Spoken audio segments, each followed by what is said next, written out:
under the workbench light. AV08 MK7, a legend on the brink. 2 faults spotted already, quicker than you'd think. This'll be a deep dive, a 2-parter for sure. 1 fault here, another one at the core. Screwdrivers ready, multimeter prepared.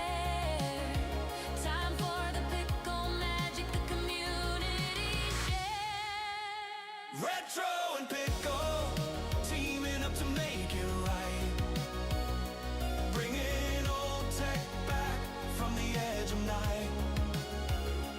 If it plugs in, winds up, or needs repair, you know the duo's on it. Retro, restore, and pickle tech repairs. Tech repairs. Oh, oh. One tries his best, the other digs deeper. 2 tech heroes, both fixers and keepers. From charity finds to vintage gear, this is the collab everyone wants to hear. When one repair ends and another begins, together they turn breakdowns into wins. Part 1 diagnosis, revive. Bringing this old Avo back alive. From cutouts stuck to readings gone cold.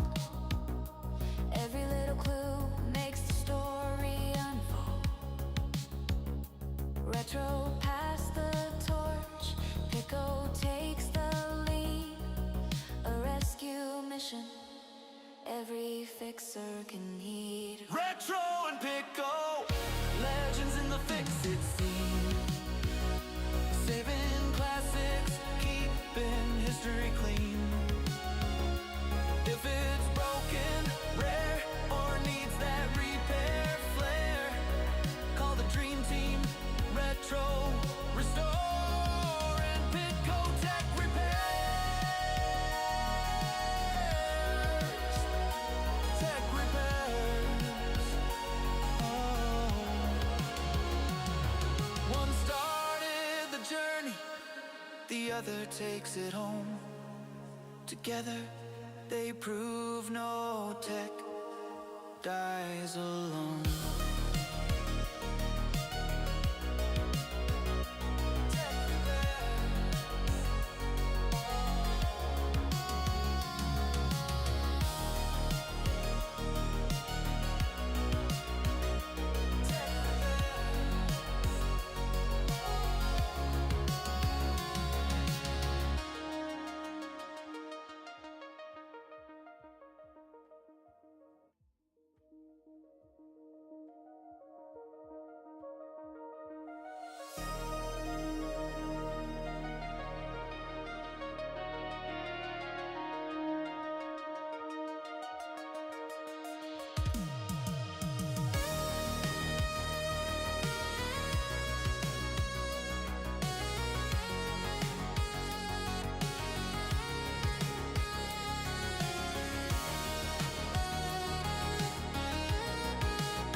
Hello my friends, that the story never ends, and we're back again today on another stream as usual. Hold up, I've got the camera inverted. What the bleeding hell's going on here? Let me spin this camera in. Wrong angle, otherwise it'll come out and think, what's going on there? So I was on the, obviously yesterday, I had a bit of a kerfuffle. The time I got back was late because I had to take the boards out of the arcade for my friends because he's got a bit of a RAM issue on one of the Gallagher boards, which is beyond my expertise on that front. It looks like he's got a left bank out on one of them. It keeps comes up L2 RAM. I'm pretty sure that's on the left bank side on one of the RAM module slots, so it's gone faulty. It was going gradually and now it's gone completely, which I did say that he thought that it might just be an easy task of, you know, dry solder joints. No, it don't work like that, I'm afraid to say.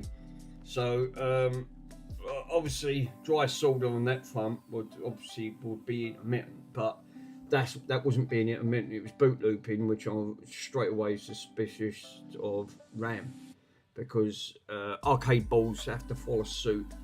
Even emulations, they've even emulated it quite well. It has to go through a sequence.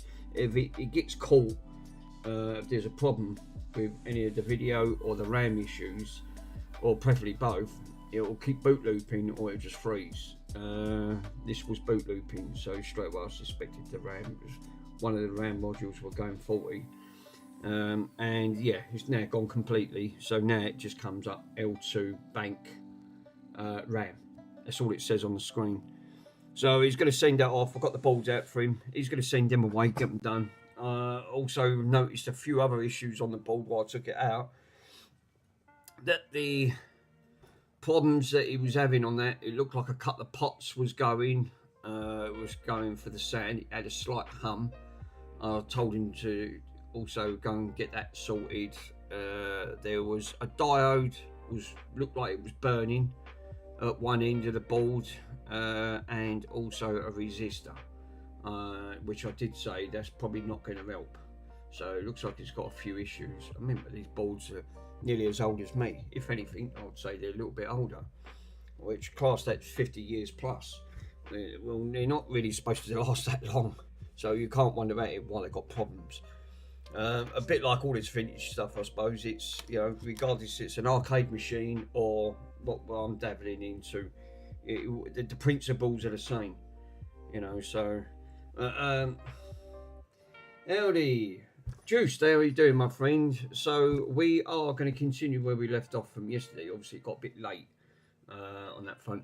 Right, I've ordered a 256 for Nintendo Switch. Obviously the 128 got completely ballsed up last night on that front. So obviously I've now got that in the machine. I found it was the adapter, this adapter, that was faulty. Right, this wasn't reading from it for some reason. I think this was a USB type 1, and that one on there was a USB type 2 connector. So I've used a different adapter and it seems to be working a lot better.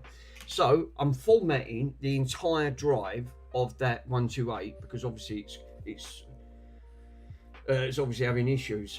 Yes, so yeah, replacing that mechanism switches. I'm gonna raise a board without a Moo gun. Yeah.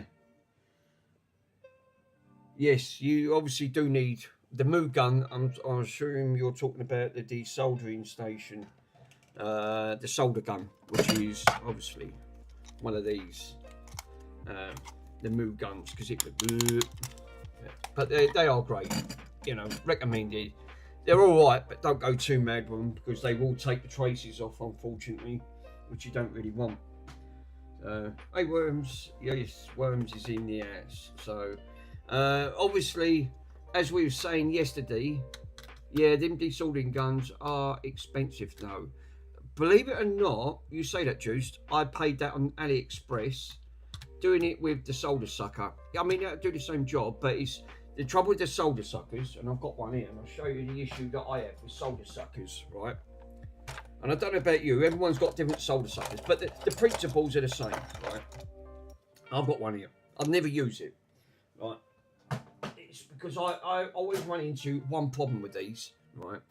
Obviously, you've got, if I bring the camera down, you can see it a lot easier. Obviously, you've got the size of the hole for the solder, right? You have to keep these get clogged up, a bit like the Moo guns, right? So obviously you prime it up and you just pull it and you can feel the suction. The only downside that I tend to find, right, depending if you're left or right-handed, when you're trying to solder and you're trying to keep it on the trace, then you're trying to put it over while it's still solidified, put it over the pot and then click. You've got to get, it's actually, yeah, doing it, you've really got to get that balance. And the trouble is, it doesn't always do it first time. I think this is the reasons why I invested and got one of these, on these. But these do a little bit better of a job than what this does, because at the end of it, you know, the only downside, because this tip gets hot, obviously you've got the nozzle on these. These block up very quickly, I've noticed, but they do give you the poking rod to poke it through. But you've got to keep these nozzles clean at the end of the day and keep the inside clean, because this is a vacuum chamber with a sprung spring. And that's what, hence when you click it, it goes click, and that's what it does. That drive back gives it that that's what gives it its suction. So it's a bit like on the mechanism on this. Exactly the same, but it's just on the spring that helps it to guide it back more. But this does do a better job. But the only downside is this goes all the way up to 450 degrees Celsius. I tend to find with very thin circuit boards, I don't put it up. I don't try not to crank it up any more than 300, because I tried it on some old boards and it actually took the traces off the board. It delaminated part of the board because obviously the tip got hot. But that's why you've got to be quick with these. And it's the same with this. But this just does a better job. But you can buy these off AliExpress. They're about 80 quid, 70 to 80 pound. You can pick them up. You know, if you're waiting for the sales on it, if you normally apply it, but you can pick these ones up pretty good. Yeah, I recommend desoldering the desoldering gun, because like you said, please say the Haker, they're the only ones that properly works. I've not had any issues with this. I mean, obviously I've got the solder gun ones I've got on there is this cheap Chinese brand. Z, it ain't even got a make on it. It's just got ZD 915 at the end of the day. I think I paid about just under 90 quid with the postage and shipping, because that comes from China. Does the job, and I've had this for a good couple of years. I've used it about 50 times. I won't use it on very thin circuit boards, which I don't recommend. It's because, again, you tend to take the traces off. It gets a bit too fierce. It's the same with this. You can still damage it even with a solder sucker, and I did try it, and it's true. So things like, obviously, like Atari boards, you know, very, very pale stuff that's really ultra thin.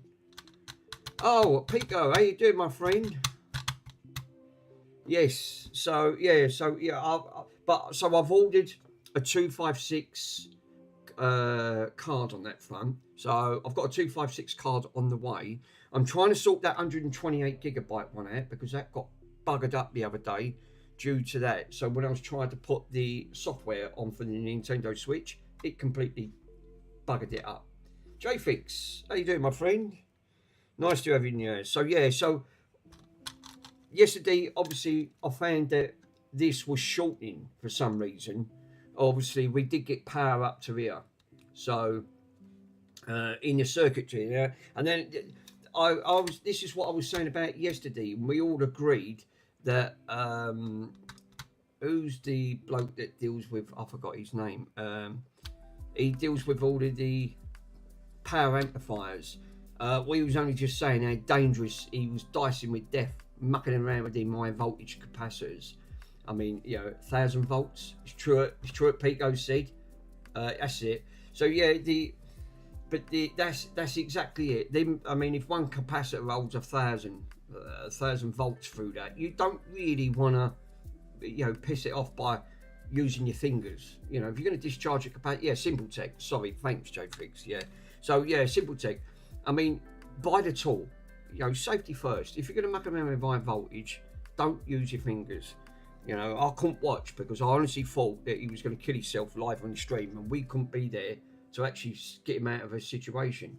Yeah, I'm doing another video for that video fix on that Panasonic CD. It's probably like Monday or Tuesday. Oh, that'd be good. That'd be in the link. So if you guys ain't seen any of Pico's stuff, please, I will put a link in the description, and go and watch some of his channels. He does a blinding job like he always does. So and he's helped me out quite a bit. So it's helping the community out, like all repairs. At the end of the day, we are still learning.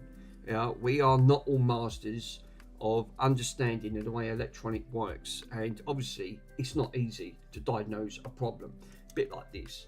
You know, at the end of it, I've come to the conclusion that we are getting voltage into the inner pins. I'm not getting no voltage on the outer pins. So I want to take this board out and see where the outer pins, because as soon as I connected them, I tend to find it was literally acting like a short, which that shouldn't be the case. There should be 12 volt, 5 volt at the ends of these. So obviously there is an issue with this. This is probably why it's not spinning the platter, due to the problem it's got. So I'm going to get this out, and I'm going to have a gauges and see what it is. Why I'm trying to sort out that 128 gigabyte out on that machine. But yeah, solder suckers do work to a certain degree. They are great. Get yourself a mood gun. I mean, it does make your job a lot easier.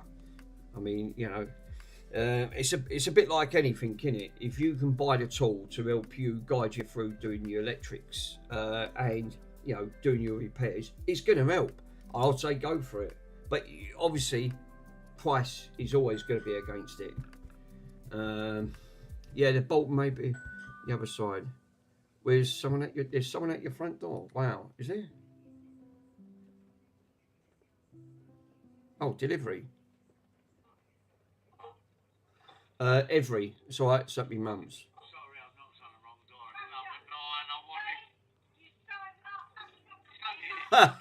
door. That's me mother. Oh no, he's delivered the wrong parcel. Oh no, that's it. He got told off. That's every for you. Oh no. I just bought a decent microscope. Yes, do you know what? That is one of the things that I have got to get myself. I think when you're running into issues. Who was running into an issue trying to set up with OBS and the software through YouTube? I mean, OBS is a bloody absolute headache to try and solve it. I can't go there. Typical every, you know. But typical every tries to deliver a parcel at the wrong door. Settle the dogs off. Oh dear. He wasn't too happy. So I'm going to whip this board out. I mean, like you said, like everything, Jay fixes mixing Nando and Andy's parts, and Nano fixes Jay Fix mix of Nano Fix and Andy parts. So yeah, so obviously that's so bloody typical of every on deliveries. You're waiting for a parcel, no, it goes to someone else's door. At least he had the common decency. He realised he made a mistake, and then he realised, he said, oh, hang on a minute, this is not for you, this is for someone else. This is where your parcels go. Yeah. Oh no. Uses the 4K blue cylinder camera and the 0.5 below, and it's the same thing when Andy started uses. See the trouble I've got one of them, right? But I've got this issue. Obviously, I've got the camera on there. If I pull it down, I might be able to show you guys. Right, if I can take it, I'll take that out. Actually, I won't have to do that. Right, I'll show you the one I've got. Now, this looks like, obviously, these are the Ekins. Yeah, talking about Ekins. This is where I was describing about Ekins, and then I decided to come off the chair. I accidentally slipped off the chair and rolled over on that front. So this is what I was dealing with. This one, it doesn't record at 4K. I'm thinking that most of these will only deal with like 1080 at the end of the day. But the only downside is it's this barrel that's causing a problem. This barrel is severely too zoomed in. That's why I can't. When I put it on last time, it was so focused on one point. You couldn't go out because of this telescopic lens, and you can't zoom out on it. I've gone through the options. It's as much as I can go. So obviously I need to get. I mean, this does work and it works beautiful, but I need to alter this. This is what's giving me the headache. This telescopic lens. I mean, when you're focusing, you don't want to be too focused. You want to be allowed to sort of like manually zoom in. But this, I can't zoom out. It's too focused on the point, and to the point where you can't even see where you're working. Yeah, it won't be streaming with it now. I still I suck at fixing things. Yeah, but you know, and doing it and just doing it as an hobby. But this is what I'm saying though, right? We was all at that boat where you are at the moment, right? Self-confidence, my friend. You know, like everything. I'm not, you know, you've got the people run away with the idea of when you're watching other people stream, and I can't stress this enough at the end of the day, you're not going to master it overnight. This is going to take you years. Joey Does Tech actually did say the same thing. He started off and then he built his skills up. And it's what you're better off doing on his website, on Joey Does Tech. He's got a thing called Sally Spectacular, right? It's a spreadsheet, basically. It's free to download. You go on his website, it's on there. I've downloaded it. And he gives you a task, right? And he's really helpful on that. And that's why I love Joey's channels. Yeah, no worries. I have loads of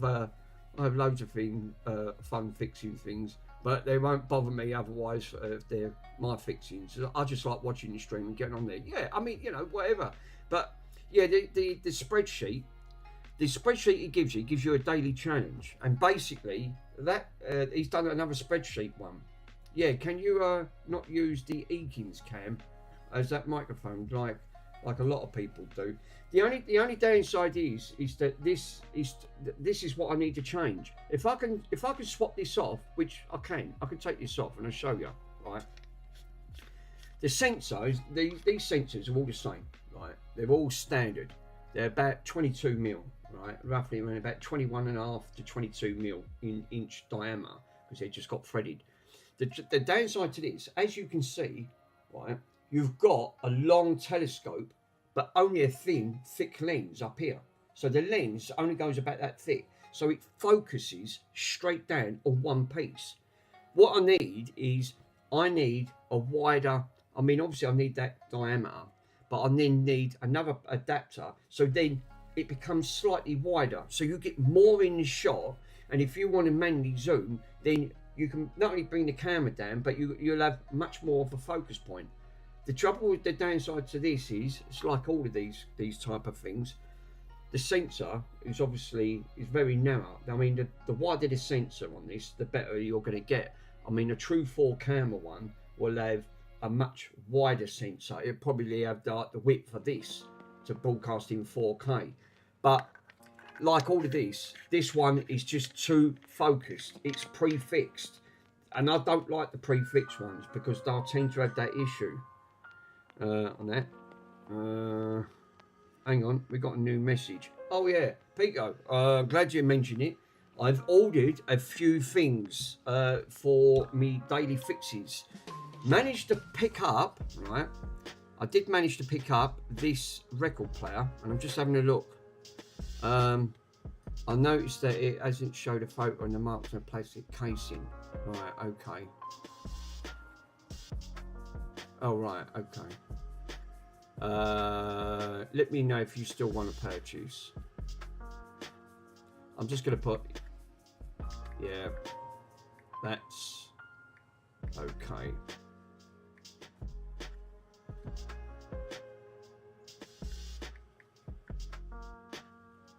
Right, what it is, you know the record player, on the Sharp record player that we had, obviously I took it apart, put the belt on, didn't I? Put the belt on, managed to put on the issues with the tape deck, and then it decided to go bang, right? It literally just completely exploded. Who's that? Oh, Pico. Nice. Right, See what I mean? Now that's a prime example, right? Obviously, so you've got this. It looks like you've got a very similar one, very similar one to this. Obviously, like the camera setup. I use mine as a scope, right? Now, I don't even like the name. You've even put your name at the bottom of it. So again, same thing, right? Obviously, you're using an adapter and plugging it in and bringing it in at that point. But I thought these had a telescopic load, so you can actually make these wider. I forgot what these were called, but you can put them on there. But again, same thing. Obviously, that one must be a little bit more powerful than this one because it says it does 4K.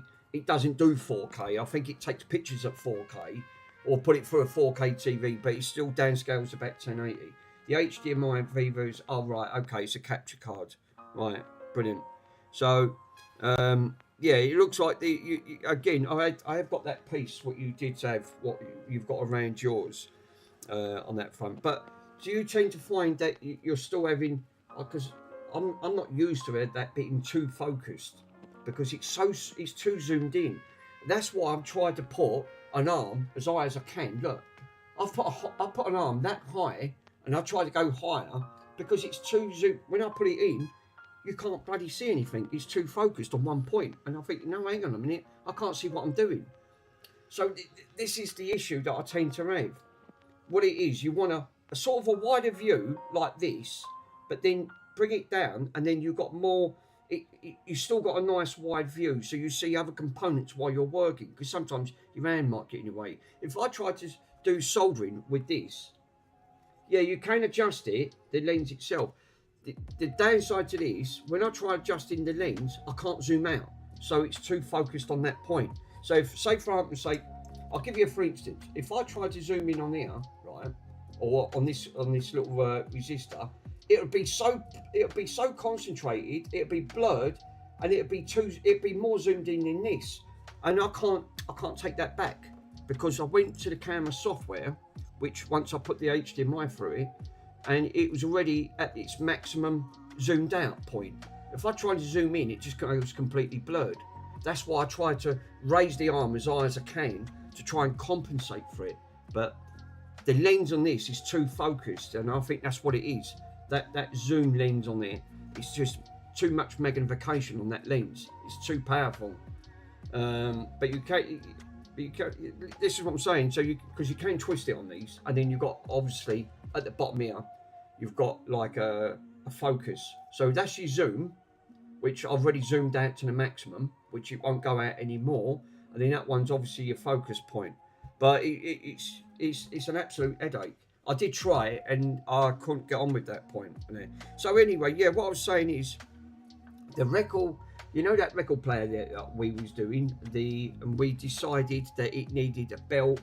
We ordered some belts and things on it. Obviously it's around my mum's. Well, I found another one, right? Slightly, a little bit, only it looks identical. Let me show you. He's charged me £12 for shipping, right? And I'm going to give it a go. I wasn't giving up on some of the retro stuff, and this is the reasons why I like to say it at the end of it. So I won the record player, right? So we got the record player. I've got to go and pick it up, right?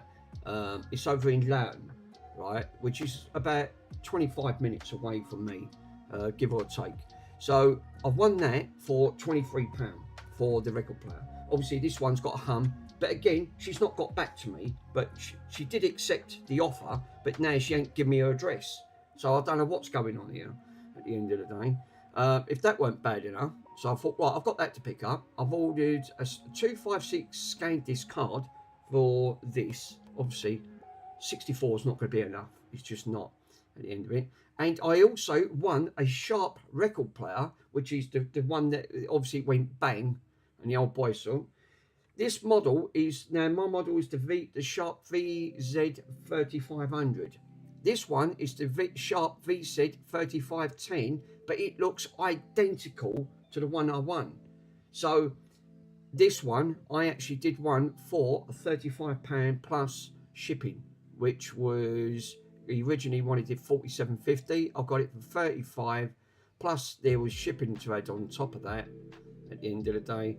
And it says between roughly 3rd of December to the 8th of December. Now this one's got, it's not working, but it's partly working, if I mean, and I'll read out the description. Selling for spares or repair. If you're very adventurous, you could try repairing it. It turns on, the sound gets this. It is sound. You get sounds from the radio, static left and right.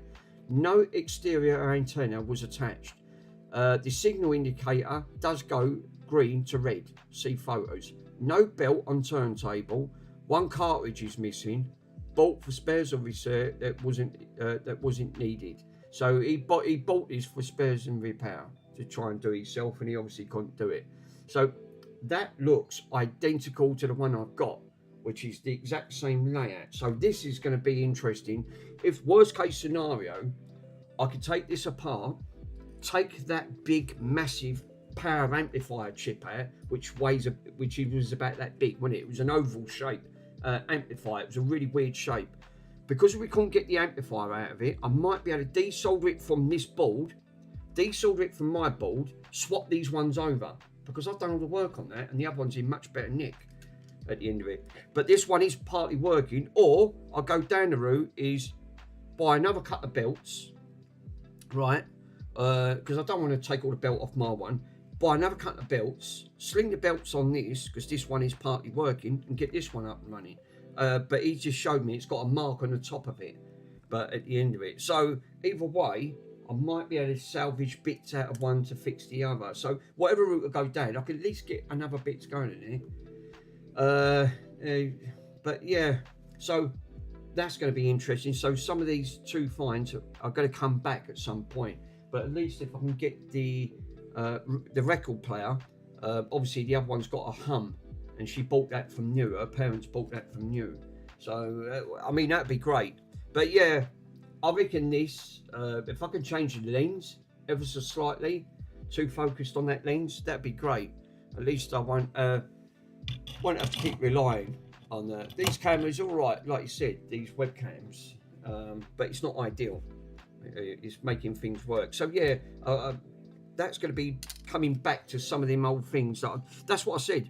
Retro stuff is obviously you can't buy parts, but at least if you persevere and wait, you might get one complete and then break it down for parts only. And that's exactly what I was going to do anyway. So I'm going to whip this. I've got to be careful here because I've got ribbon cables. I do not want to take rip off. Remember, you're going to make mistakes, but you only get better over time anyway. But even the experts get it wrong, and that's no exaggeration. It's not, doing repairs is obviously not easy to do.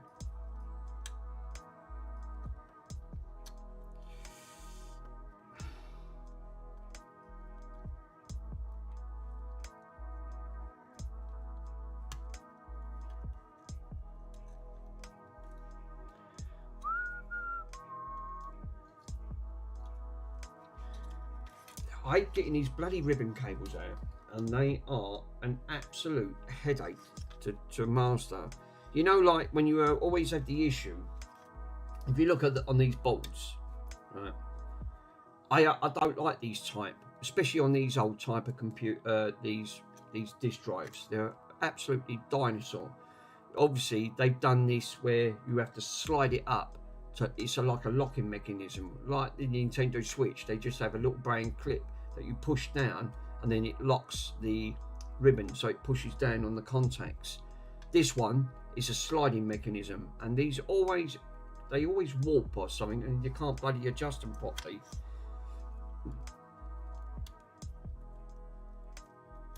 Like that. So you have to just wiggle them ever so slightly, and they do come off.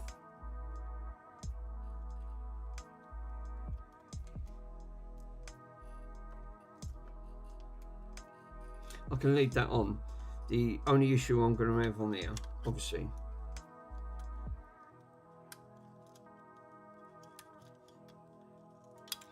Peter, you should get your parcel soon, my friend. I think you might even receive it Monday, so keep an eye out for it. It's heavy. It is very heavy, so be aware of that, because the box may not, you know, the box may look on it, but you'll pick it up and it does weigh quite a bit. Now I've got to be careful because I don't want to pull any wires or anything on it, because I hate taking these boards out and something feels attached. Yeah, that is attached. See, it's this here. This is why I said, just don't. You've got to look before you take these apart. Right, here we go. I only want to get, really, the idea is, I was getting a short from both ends of these pins when I put 1 volt, right?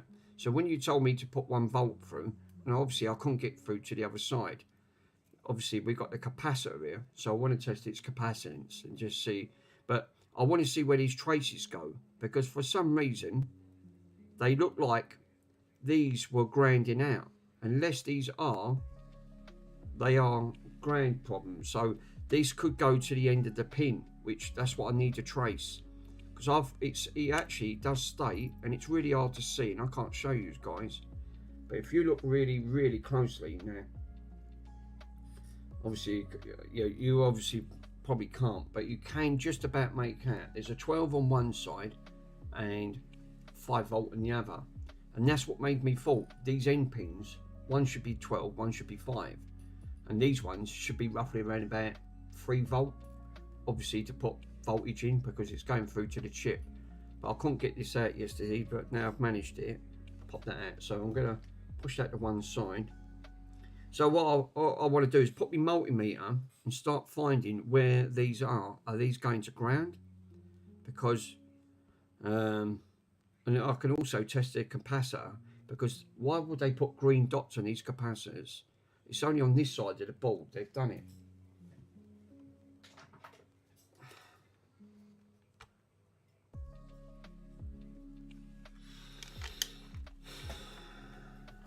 So yeah, we can definitely come back. Car 4, how you doing, my friend? Thank you for popping in, as usual. How you getting on with your soldering iron? The 2 middle is grand. Well, that's just it. It ain't grand. On here, it's actually saying it's live. It's going to the pins at the top. The ends are acting like the end pins are acting like ground. The 2 middle is the ground, and the outer pins is power. In theory, yeah, but when I tested it yesterday, it's doing the opposite. The outer pins are acting like a short because it was straight away, it spiked. You could hear it. And the middle pins was getting power, so it's going the other way.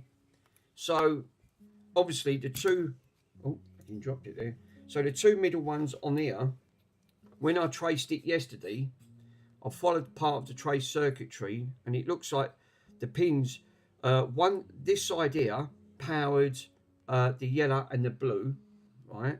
And then the other center pin, which was next to it, powered the red and the yellow, but it didn't power the blue. Now the outer pins were shorting out on the outer pins, and it does state that on there. This says 12 volt out, and that end pin should say 5 volt. So it's whatever it is, this is not getting power properly, and something's grinding out. I'm just hoping it's not that chip. Obviously, there's not a lot I can do. I mean, you know, I'm only clutching at straws, but I thought I'm going to take this back out and investigate a bit further. So I want to see where these outer pins go. You'll need to see on the back on the board and see where they're connected. That's exactly what I'm going to... You read my mind, my friend, and that's exactly what I need to do. And that's why I wanted to take this board out. So I'm going to take this and find where these pins actually go. I'm going to test the capacitor, because they put green dots on everything. So has this been swapped at some point? Obviously this come in with that Atari, but obviously all I've got is a very dim light on the light side on here, which they normally come standard. So when you plug it in, it just comes up a very dim light. So obviously we've got a ground short there. I don't think the problem's up here. I think it's on here. It's causing the issue. So that's why I wanted to take it out and test the circuitry.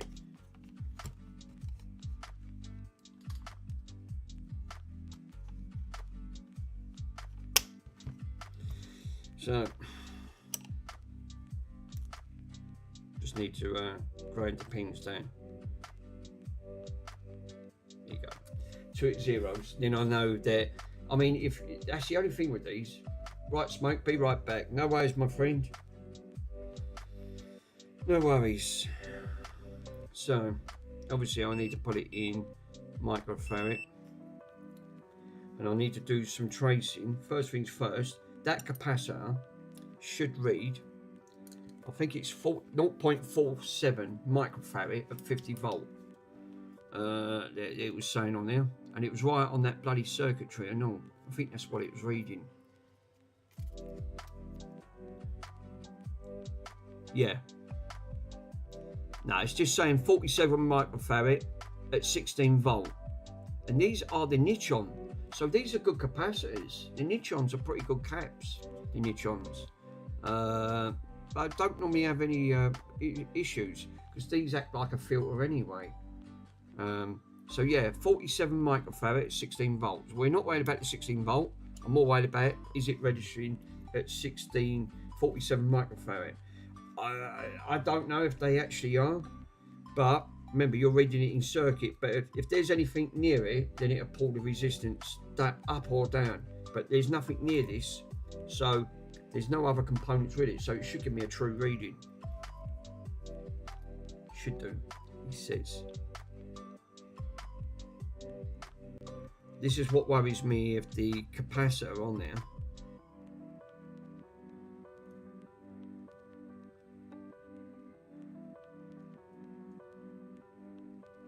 It's saying 1.12 nanofarad. Well, that's not right. That's definitely, and I might have to desolder. Let me desolder and take one leg out. So let me fire up the move gun and take one leg out, and we'll have a look. That's shouldn't be registering that low. But then I don't like these multimeters, because these multimeters tend to throw things off very quickly. Like, you know, they always, the trouble with a multimeter, right, with automatic range finder and all that, they don't always give you a true reading, because you're thinking that, no, hang on a minute, I just tested that and you're going to now give me a completely different.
Right, obviously I've got a mic mini, the DJ mic mini's come. What's going on?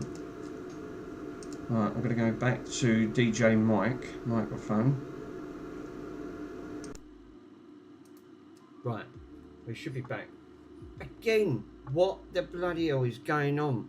OBS, you don't even have to touch it and it'll just go completely mental. And the camera's froze up again. Lovely, absolutely blinding. Yeah, of course it does. Welcome to OBS, the world's greatest software. We got camera again? Well, she's back up and running. You don't even have to touch the mental thing, and it'll just throw a wobbler. Told you, you're better off. You're trying to do your bits, but the software just tends to throw spanners in the works all the time, literally. Now, why did the microphone? I've got mine hardwired in, so that shouldn't be causing any issues anyway. So the battery will never run out. So I'm going to do so. Obviously, this thing's stuck at 1.17. I can't trust this. This is just giving me such a false reading. I'm going to get the Namu gun out. And obviously, the negative's going down. I'm just going to whip the capacitor out.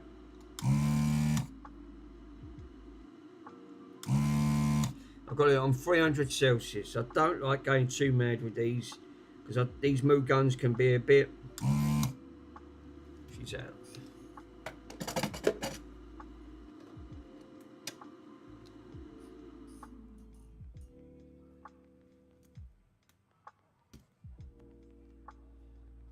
And we pulled the tiny capacitor out. Obviously, let me put it in there and see what the meter readings at. God, I can't even put it from leg 1 to 3. I'll have to go leg 1 to 2, but I don't know if that'll actually work.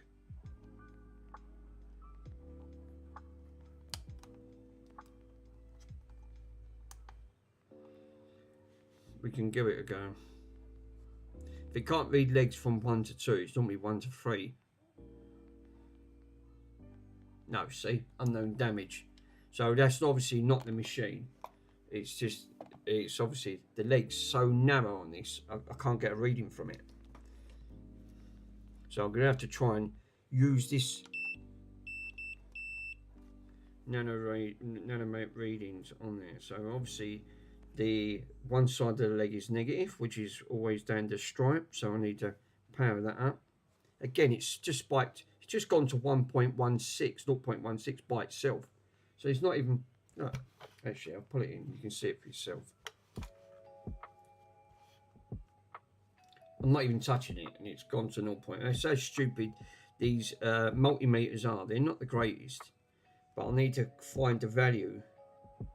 Should be 47. These caps are dead. Oh, no, tell a lie. It did for a short while. It spiked up to about 50. We did get a voltage up to about 50. About 50 microfarad.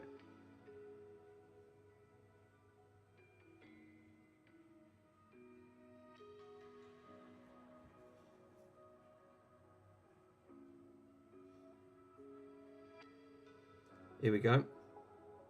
53 nanofarad. So that is reading. It's reading its value.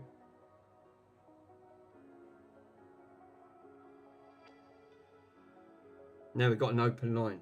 Great, lovely. Obviously, try it again. Now they've put they've put a green mark on this.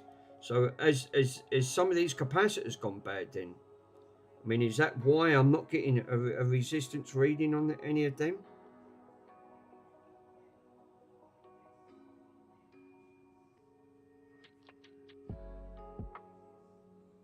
I can't seem to get a reading from it.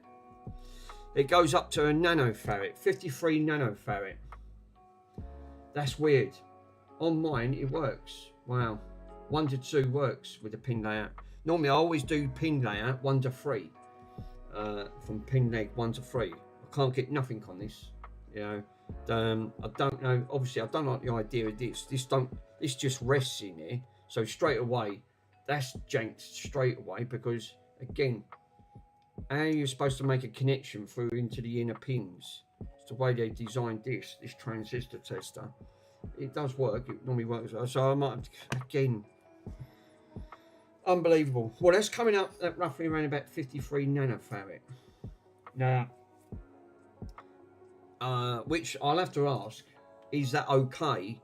A nanofarad, which I can always find out.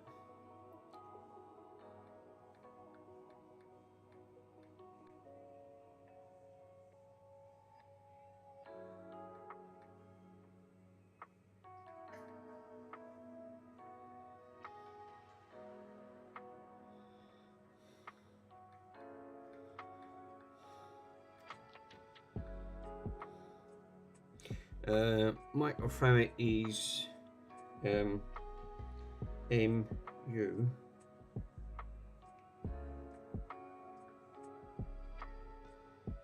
When tested,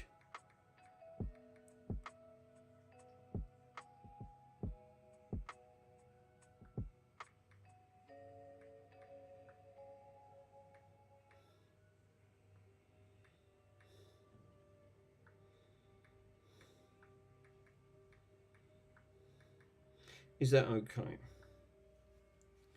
We'll see what the silly AI. Yes. So obviously, the AI is thinking about it. So it says, yeah, if the value is 53 nanofarad, it's acceptable. The capacitor rated at 47 nanofarad. Well, one's a microfarad in it, so you've got the microfarad and nanofarad. Obviously, again, we have got a tolerance level.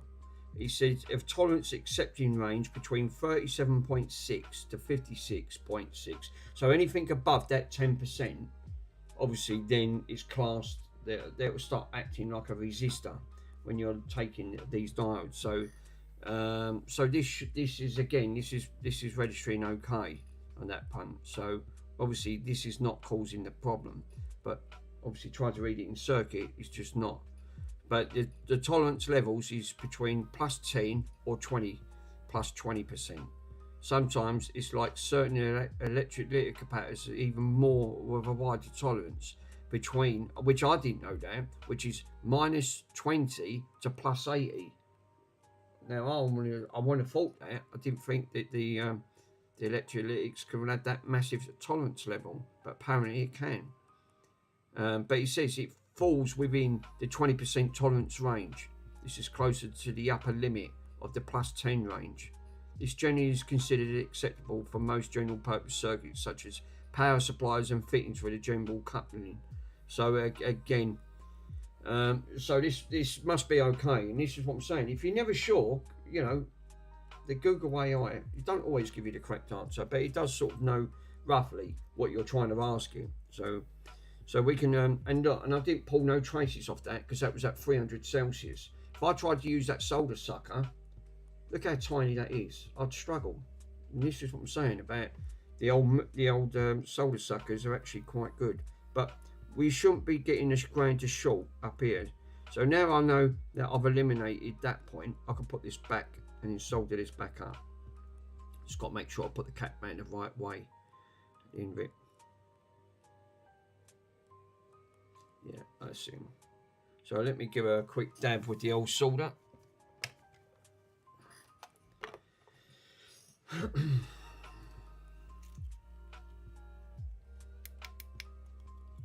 Unbelievable, no? Isn't it? It's like, you know, with these. Yeah, if it's like, AI is always wrong about when you're misled with a nanofarad and UF farads. Yeah, but it's sort of like, you know, I think the tolerance is sort of in that range anyway. You can't always guarantee, but yeah, nanofarad and the microfarad and nanofarad.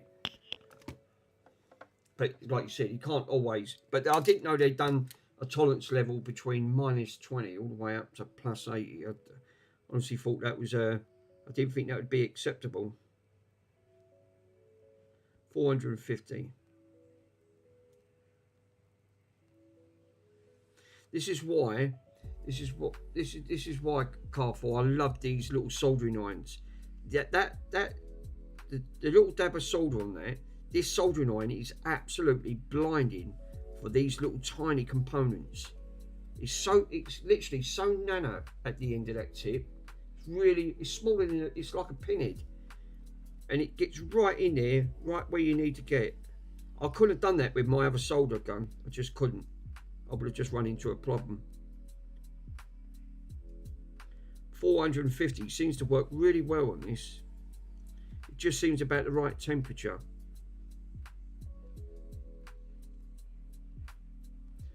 Except that the fucking solder I'm using is dire. It's absolutely dog's crap.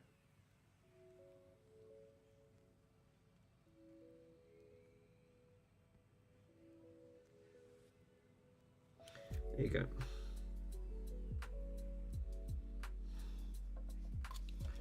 Let's give that tip a clean. Anything like this, these are great soldering irons. I'll definitely say, yeah, go and grab yourself one. They've dropped the sale down. It flagged up on there. They dropped it down to about well, mine was coming up roughly around about £44. Obviously, that must be for the earlier model with the same one. 51 nanofarad is 0.51 microfarad. So it's in with the 10% on there. So you're right, exactly right. So it's still within his 10% tolerance range anyway. Because normally, Nichon, the make of the Nichon's actually they're normally quite good smoothing caps. So for power, so they are. This is probably why they put green dots, because they probably thought, let's just change it. Let's put a better capacitor in. You know. Yeah, that's obviously, that's fine. We ain't got any issues there. Great little solder gun. So right, obviously the cap's good, so we ain't got any issue on that front. It's the 10% tolerance range level. The cap's absolutely fine. So what I need to do now then is do some trace testing to see where these outer pins, because they're acting like they're shorting for some reason. That means it's something else gone on the board, and it's actually on there. Yeah, you know, like you said, the points that I put that away, didn't I? I bloody needed it. What a bleep test, continuity, great. So we can shove that out of the way. Oh. Yeah, I just measured my 104 cap from the clock kit from the 64 nanocheap, and it's and it's cheap garbage. Was using it anyway. Oh no, Worms, what happened? So obviously the 104 cap, so it's 104 microfarad. So yeah, as long as you've got a 10% 10 to 20% range, you should be fine. But the nano, it's a 64 out of that. So believe it or not, that's probably still in its range category, probably just a little bit above, but should be fine. If it's saying 104, obviously when caps warm up, you obviously get more resistance from a cap when it warms. So no, it's all right. Is it 104 degrees? Yeah, it's true. At Carrefour said they have a tolerance level. I personally think if this is 104, I'll probably have a stab in the dark saying it might be a nanofarad. It's still within its range anyway. It's probably registering all right.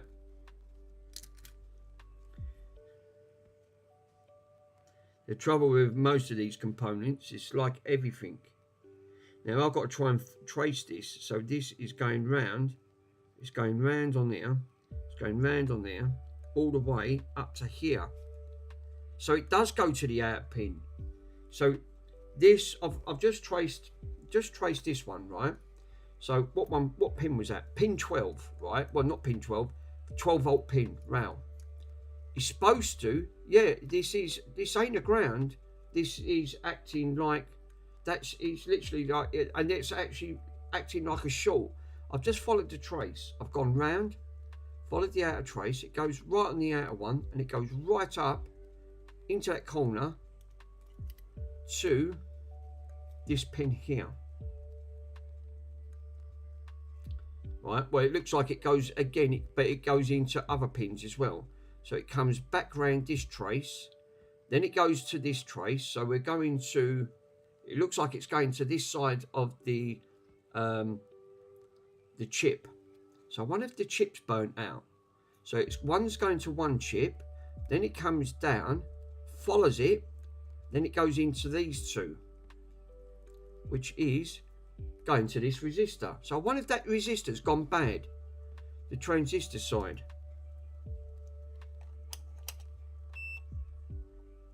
Diode test, kiloohms test. One of that's gone bad. It looks like it feeds into that.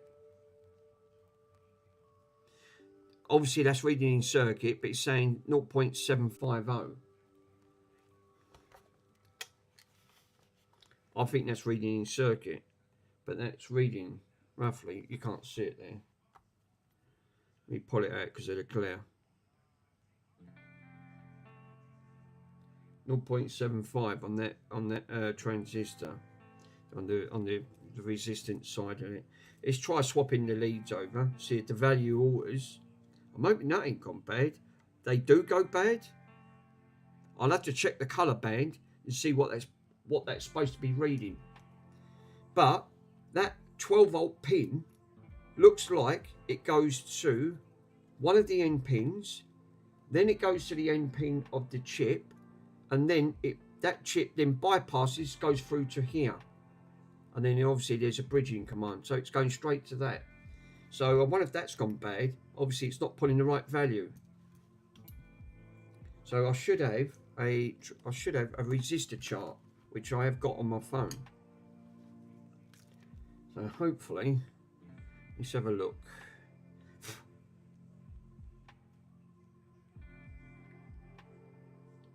Resistor chart. So obviously I can go in and I can put the correct value in. Bloody dog says, how's that got on there? Is that Bronson? He's a nightmare, he is, that lad. Right. Now I'm going to need to get the colour chart, because obviously the gold's always going to be at the end. Always. They always are. When it goes black or the gold's always at the end of the value, because that's the tolerance level. And then you've got to read the tolerance, and it's normally again like a magnifier or a demagnifier on the tolerance levels. So we've got, first things first, band 1 should be a red, which it is. It's on red. Band 2 is a yellow, which is a 4. Then we've got a brown, which is 100, and then a gold. Have we got gold? Yes. So the tolerance level on that, right, that resistor should register at 240 ohms on that resistance, right? That's what he's saying. And I've got the exact same color code on there, because the golds always go at the bottom at the end of it. So that's what it should be reading. It should be reading on that. And I'll make sure I double check that I ain't cocked that up. No, hold up. I was reading the wrong one. I was reading that one up here. It's not. It's this one down here. Sorry, guys. I'm reading the completely wrong resistor on that front. We've got a purple instead. No, that's the wrong one, because it was. Just double check to see where it's going in the circuit, because I know where that was. Obviously, it goes down.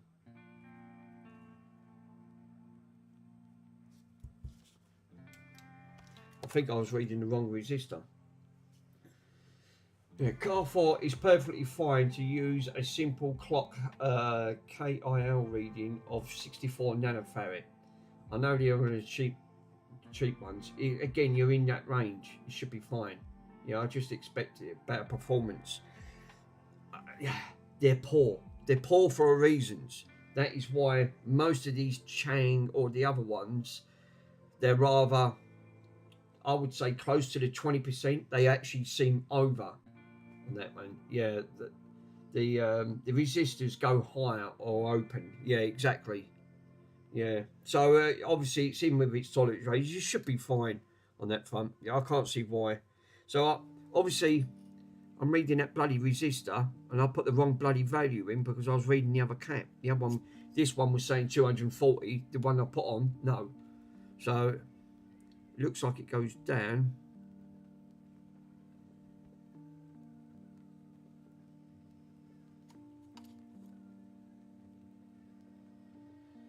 It wasn't going to that, because that resistor, one went up to the end of the cap and one come down to put it down. And I thought I was reading that one under there. It wasn't that one I wanted to read. It wasn't pointing to that at all. So, which, let me just double check again. Trying to read the circuit board is an absolute headache, because you're trying to follow the traces. So obviously I'll go up on that pin. So it goes from this pin, follow the traces, and it goes over to this, obviously one end of that, which is on that side right there, on that 12 volt. So that's on one side, and then if I go back, it then comes down, follows this trace right up to about here and here. And that's why I got misfluent, because I thought that was a resistor there, and it ain't a resistor. It's actually flipping it over. It looks like it points towards the capacitor, and which I can't bloody read the. Look how tiny these are. How am I supposed to read its value? They put a red gel coating over it to keep it all in place, and I can't read that. It looks like it comes from that cap and that blue, whatever I can read. What's that? That's a 104k resistor. 104k. Is that 104? I could just about make it out. I don't know if that's 104 or 108k resistor. It looks like it goes in parallel right on these two all together. Fuck it. What an headache. So it wasn't even a thing on it. Unbelievable. 100 nanofarad capacitor. Yeah, nanofarad capacitor. Yeah, you'd be fine. You should have no issues there, Worms. You're in with its tolerance level. 10 to 20%. So if it's reading at 64, it'd be close to more towards its 20% tolerance. I won't worry about it. It's cheap. I mean, 104k it's still be all right. I mean, if you really wanted to, have you got yourself an ESR reading meter, like transistor reading, or ESR reader, and because you can read the value on that front. Try and aim. You want to keep the ESRs. If you're going to swap any caps, keep the ESR rating as low as you can, because if the reading's high, it acts like a resistor. It actually spikes up. It actually goes even more. So, and then obviously it's not pulling the information down. It spikes higher, so it could cause problems in a circuit. So try and keep USRs as low as you can. There is a tolerance. You can do. I've got a tolerance chart there, which I've got on the back. At the back, and you can download it, ESR reading charts, and you can just just read the caps, what it should be reading, and it tells you the tolerance levels of your ESR readings. So with capacitors, normally 9 out of 10, they normally are. They're either too low or they're too high at the end of it. But if they're low, fine, because you can keep it as low as you can. But if it reads too high, it acts like a resistor. So no, it's no good. Just replace it. But you'll find it's them cheap, bloody, nasty chain capacitors, and they're right nasty piece of work. This is why they manufacture them on a big scale like that. So that part of that 12 volt, what I was filling in, is going right up here. Well, the downside is, if it's going into this circuitry, obviously, because it looks like it pulls more towards the top, but these are shorting out. Obviously, these outer pins, it's true what Carfor said, at the end of the day, the outer pins should be your 12. I think that these should be 12 and 5, right? As soon as I touch them, they're grinding out. They're acting like an earth, and that's not right. But the cap's good. So what is it? One of these little resistors? One of these little resistors have gone bad.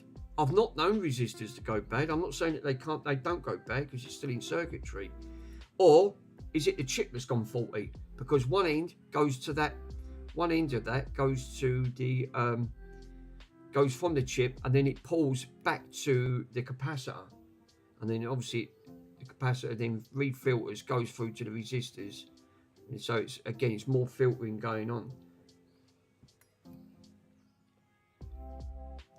The 50 to 150 nanofarad works fine, but if you're filtering them from timing, these cheap caps often measure low anyway.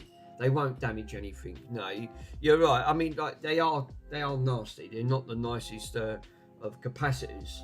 The niching ones, obviously, they're designed for audio. You can use them for that. They're much more smoother capacitor, but they are much more expensive and all, because there are better capacitors on there.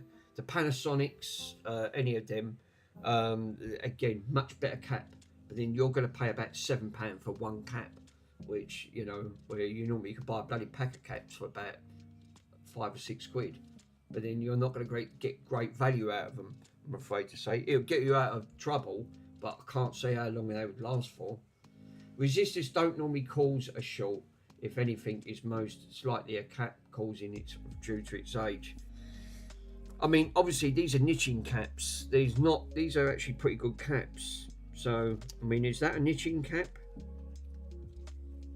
You soon know. Yeah, it's a niching. They've put all niching caps in. They're normally pretty good caps. That's probably why they've swapped them and put green dots on. So I think what someone done is put these capacitors in, thought it might solve the problem, and I pulled them out. You just see me, I pulled one out and tested it, and it was reading 53 within its 10% tolerance levels, so it's actually fine. I've still got issues that we've either got a short on the chip or this chip's gone faulty at the end of the day. Now these obviously have to be in parallel with each other, because obviously this board here has got the exact same chip, so obviously they have to talk to each other, and I reckon that's probably why we can't seem to get power up here. I reckon, you know, if anything, they've swapped the caps thinking it might solve the problem, but the outers are acting like a short. Well, that goes straight up to this chip. It don't go to this, it doesn't come back yet until it starts going back up and then filters back round to it. But it definitely, the outer pin for the 12 volt is going straight into that corner, and then it goes down over this side to the capacitor and the little resistor. So it's not looking good. I'll look up the chip and see if I can get a pin layout so we can actually test the chip. Yeah, great. Yeah, all right. I'll put it on the WhatsApp because you'll see it better on there. Give me a minute and I'll do it now. I think that you're right. I think there could be a short there.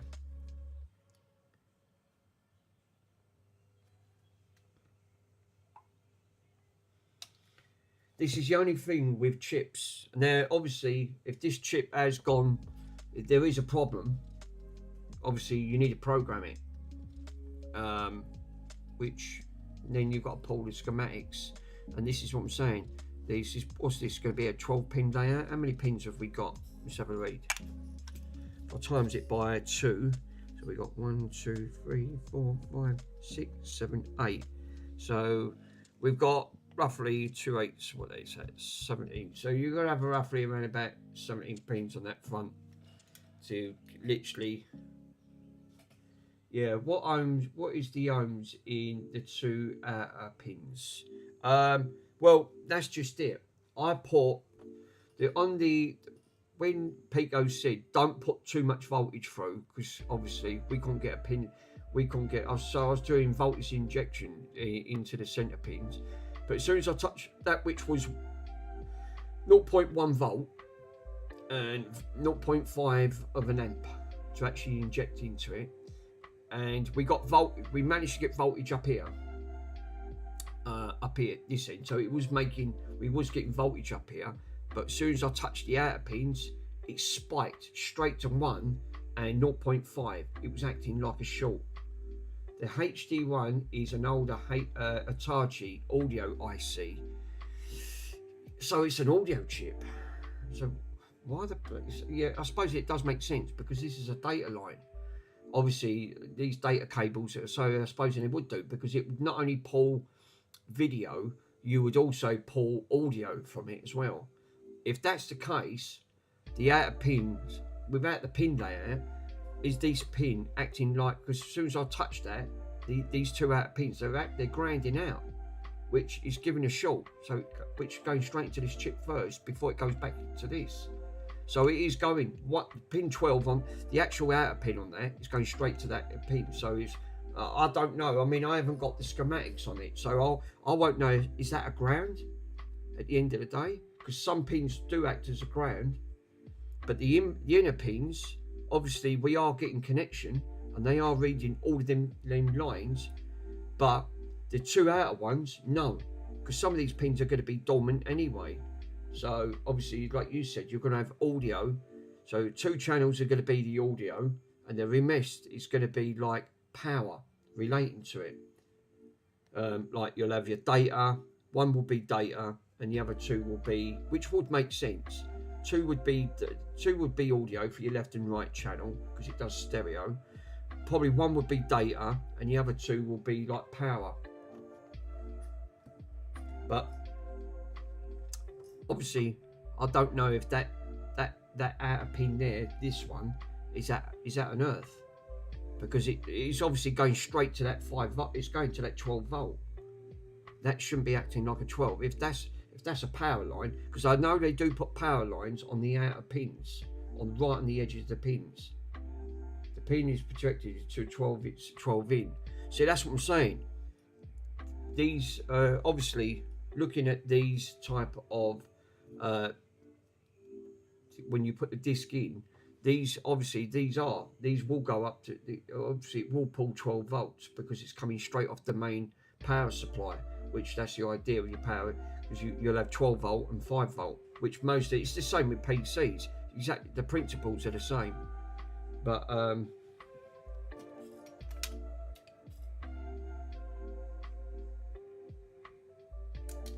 so we've got pin 14. Now, you don't say what pin 14 is for more pin accurate. So we've got a silk screen on there. The outer pins on there. So let's have a look at pin C, 14 and 1. 14 and 1 contact pins from times 14. We've got maximum on there. It's really dark, but because it's the way it's done the thing. Oh, here we go. Data sheet. As usual, Pico always does his magic. It's what I love about him. Bit blurred. Fucking typical, isn't it? The only pin layout you want is pin 14, which is that pin I said that's causing the issue. So this is pin, I assume that's pin 14 on there. So you've got 8 pins either side, so that would be your 14th pin. So pin 1 would be right up here. So that's the last of the pin. But the trouble is, I can't see the bloody value, which is what he's supposed to be reading, which is blurred. It's typical, isn't it? Obviously, we can't also see the pin layout for the chip. I mean, I know he managed to pull it off, but obviously this is the chip. And then I could read out the values. If this was, I could put this in, power this up, and then test this in while it's switched on, and then I could then read the proper pin layout. I mean, that's the idea of working with it, but it's fucking blurred, and I can't see a bloody thing out of it, which is really frustrating. But so it's a guessing game. I mean, is that an earth or what? I don't know. Because some of these pins will bridge each other, so these will act like data. Obviously,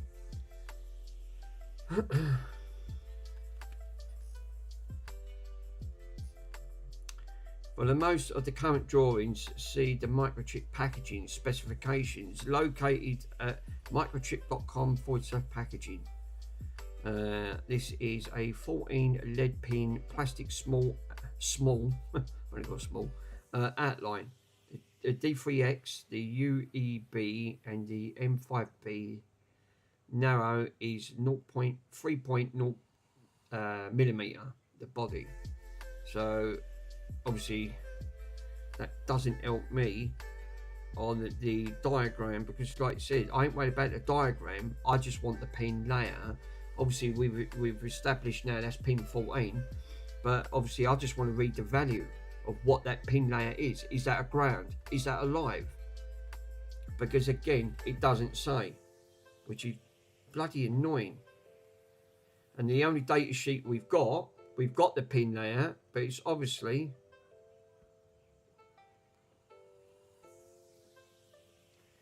isn't that annoying, isn't it? It really is frustrating. I think they do that deliberately because they want you, because it's saying on there, I could just make out right on here, it says something about the 12 volt bridge. Hold up, Car4 sent another one. Yeah, you sent the same one. Oh, open file. No, here we go. Ah, top man. Whee! Thank you, Car4. Now, obviously, we've got the pin layout. So I want pin 14, right, of the H, because there's 2 chips in here. So let's read what one it is. So it's the 5C1. It's the 5C, no, so it's the 3421. So the 3421, and then we got the 3112. So one's an amp, and one's an amplifier to boost it up, which is on the secondary, which is up here, which is this one. So this one must be an amplifier, and this one is. So pin 14 is an output. So we got 16 pins in total. So it says that last pin, which that goes to, which is right on that corner, that should be pin 16. So let's just double check that. Let me count the pins. So obviously, what way? Because we got the notch cut out. No, that would be it. That is pin 16. That's exactly. I've got the same on the notch, because you look at the notch cut out onto here, and that would be pin 16. So pin 1 is right opposite. So pin 1 is a VS2, and pin 16 is a VS out. So VS2, VS2 1 and a VS1. 0.1. So these must run in parallel with each other.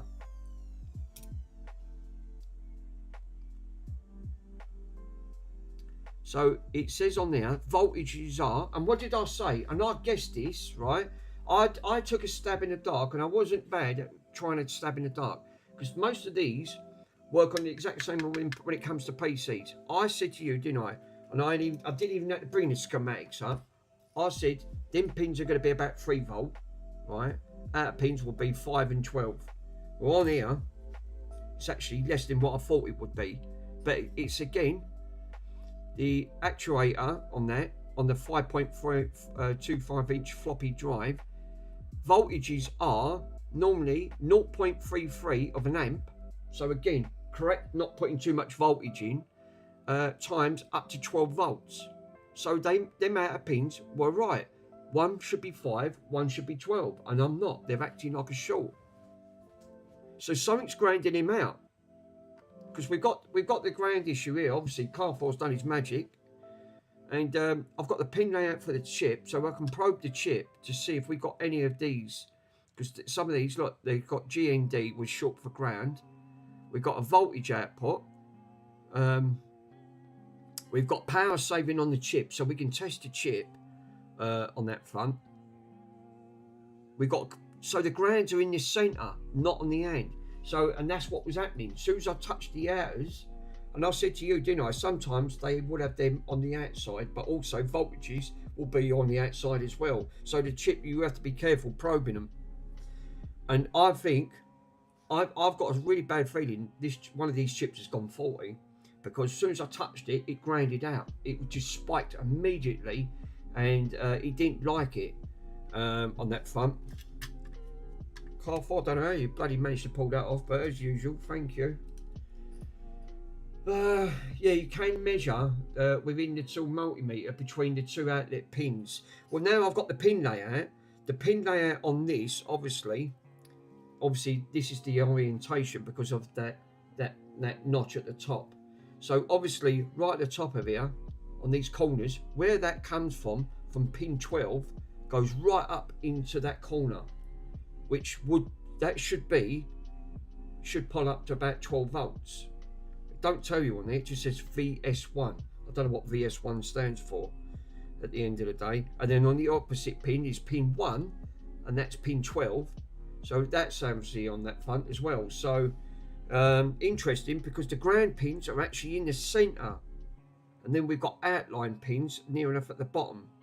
But we also, right at the bottom, from pin 8 to pin 9, we've got another VS1 and VS2. So these must be like a voltage line. So these must be voltage lines on the right and the outside, but when I touched them, they grounded. VS1 is 12 volt, VS2 is 5. Well then, if that's the case, then this chip's gone, because as soon as I touched them, they grounded instantly. They just didn't like it, and that does make sense, because as as soon as I plug this in, we just got a very dim light. And looking at that, obviously from that voltage side, so whatever's been took out, it goes direct. It don't even get to this bit yet, because the 12 volt goes straight to this chip. Did you have a ground on that middle pin? Well, now I can test it, but I'm going to put this back in, right? And let's prove it to see. Now I've got the pin layer. I'm going to put this back together, bolt this back, because obviously I won't need to get to the bottom part of this now. Obviously, it ain't going to be the issue, because this is protected. It's got like a thin layer. I'll put all this back, slap it back in, and now we've got the pin layer. Now I know what to aim for. These outer pins, right? The two bottoms should be 5 volt. The two top ones should be 12. If they're not reading from that pin when this is plugged in, that chip's gone. It's cooked the chip. And I really had a bad feeling on that front, on there, that was gonna. I said to you, because there's no protection straight from that 12 volt. Because when you follow the circuitry, looking at the 12 volt in, obviously this is the power rail. I ain't talking about data, because the power didn't. It is getting to the top, but it was not great. Obviously it seemed like a grand to short. So obviously this being pin 12, when you flip it over, so pin 12 is on this side, you follow the circuit, which will take you all the way over, follow it all on the outer pin, goes all the way on the outer pin, goes to this top pin, so we can probe this to see if this one here, which is the red, carries on. There's no protection so far. Follow it on, and then it goes straight to this corner. That corner goes straight to that chip, which is your 12 volt. So there's nothing protecting that. So if there was a short, it would have gone straight to that chip and killed that chip. And as soon as I touched it, it grounded. It didn't like it. If that's the case, it's game over for the chip. I suppose you can get another chip for it. Looks like you have 2 grains in the middle pins as well. Yeah, you do. So we can probe that. That schematic helped, because now I've got the pin layout. And this is what I'm saying. It makes it hard to try and guide it, obviously, without a multimeter. I mean, you don't need an oscilloscope. Oscilloscope would help, because it will not only give you the rate readings, but a multimeter will do the same as soon as you probe it. So I'm going to put this back in now. And now I've obviously got that point. Interesting, because if that'd be such a shame. But I wonder if you can actually buy them chips.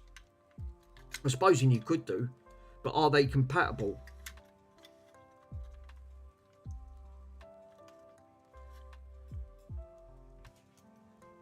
Bloody annoying though, because it's a typical thing, isn't it? No protection again. The way they've done it, there's no way of protecting that in circuit. They could have put like a little diode or something to protect it. No, they didn't do nothing. All they've done was left it out. So again, it's a bit like the exact same thing that happened on that Sharp radio.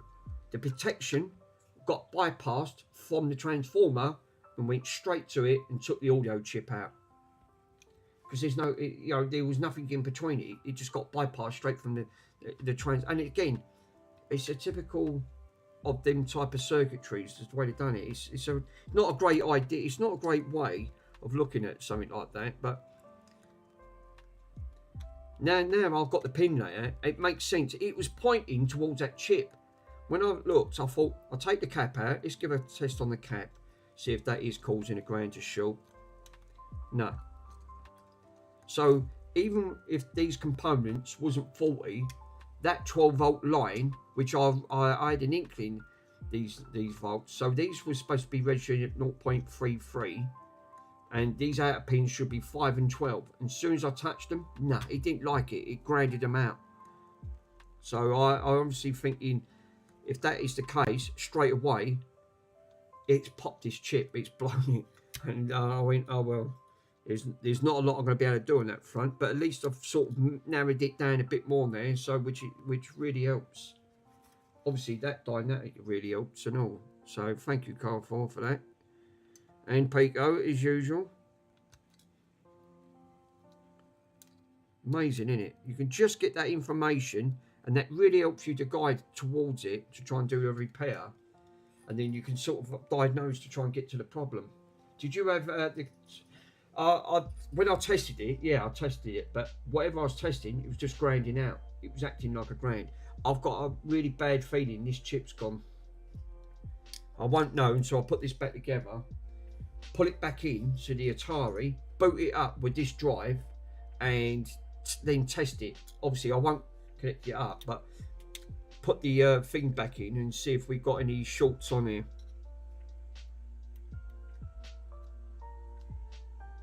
Did I put the screws back into this? Oh no, they've got to go through the other side, so I need to put them back in. That one goes up there a minute. Yeah, it does. I think for a minute. Such a shame, because if that is the case, but I wonder if you get, because you have to buy both of them chips together.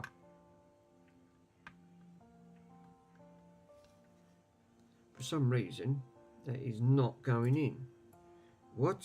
Your little sausage? Oh no, it's alright. I've got it in. So that one there, that one there. Right. These ones, if I remember correctly, 3 of these, like these ones here, I think they was 4. No, it was 2 of them. I think it was them 2. So let's put these ones back in. Because obviously you've got to make sure this platter's sitting down.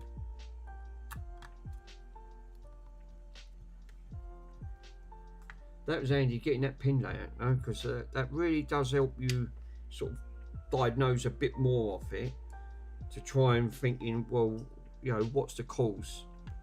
That's the only thing with these chips, they're so delicate. They don't take much voltage, and because there's no protection in the circuit, it'll just take them out. I mean, obviously 12 volts going into a chip is not ideal. I wouldn't like to put 12 volts into a chip. I know they can take it, because for some reason, and we are getting partial power up here, but obviously the 12 volt and 5 volt is not enough to power this up, and it does make sense. So one's an audio chip, like an audio amplifier, which is, I'm going to say, which is this one, and but obviously it's pulling part of the data to go over to it. So because this chip looks bigger than this chip, and that's what it was saying on there. You've got a small chip and a big chip. This one looks like the small one on the Hitachi. So they're all in. That's all put back. That spins lovely. So let's grab the Atari, plonk her in, and let's give her some voltage, proper voltage, and we'll do some measuring.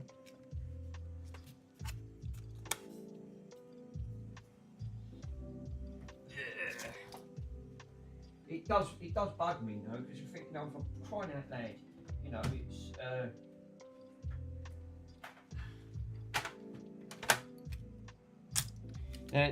this was the original Atari that drive come out. Obviously you can see it for yourself. Now I ain't going to touch this because this is going to be live. So this did have multiple problems on this. When I bought this did have no power. It was completely dead. I think I paid about 50 quid for this. Actually, got a good deal. But he said the Atari's completely dead, no power, absolutely no power. Right, so I took a punt on it, and I thought, give it a go. Into it, you know, and straight away I thought, well, I've got another Atari to test. So I thought, what I would do, I'm not going to muck about. Right, I plugged it in, got no power, absolutely right. It was completely stone, it was stone dead. So I went, right, straight away, this is a power supply problem. It's not going to be a computer problem. But we don't know if we've got issues with this computer. So I thought what I'd do is take my other one, my working 520, because the 520, all right, the cable's shorter, but the power supply's the same, right? I thought, take the 520, right, put it in the 1040, because this is the 1040. Plugged it in, it worked. Obviously, I couldn't test the drive, right? And when I did plug the drive in, I got a very dim light, and then obviously we had issues there. So I thought, right, well, straight away, there's a problem here. Oh, look, I didn't put the bloody cables back in. I've got to do that. So, obviously, I went, right, now I need to investigate the power supply. As soon as I plugged the lead in, I thought, well, we're getting out. I'm getting in, but I'm not getting no output because you've obviously got the AC going in, your DC going in and your AC coming out or whatever from your top and bottom. And it looked like it was coming from that point that it was causing the issue. It wasn't feeding the rest of the circuit. So I took it apart and there's ball bearings inside there. They're a bloody nightmare. And yeah, I was right. It was absolutely, it was gunked. I don't know what they was using it for, but it wasn't great, which wasn't ideal. But managed to take it out, clean it, put it all back, and went pop, bang, finished. She's alive. So I've got to put, I need my tweezers. Where's my little tweezers? What can't I find? Oh, we are, tweezers. I did have, where's my other tweezers? Yeah, they're over here.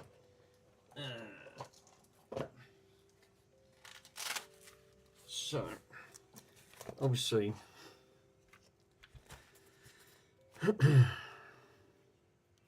let's have a look.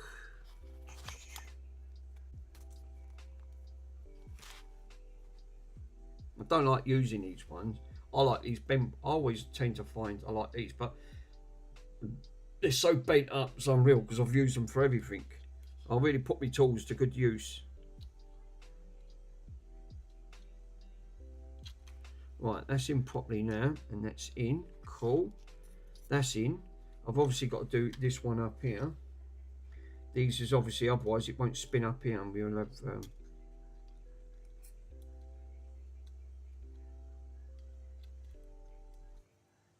Fuck's sake! This is why you got to have, sometimes you got to have the bendy type ones.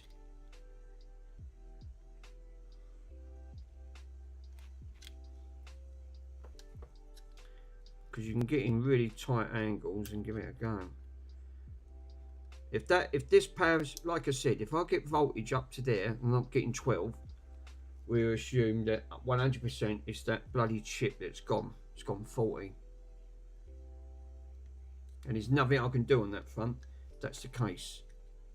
Right. So I put the ribbon in, put that one in. They're not right bloody awkward to get to at the end of the day. But let's give it a go. Let's put her back.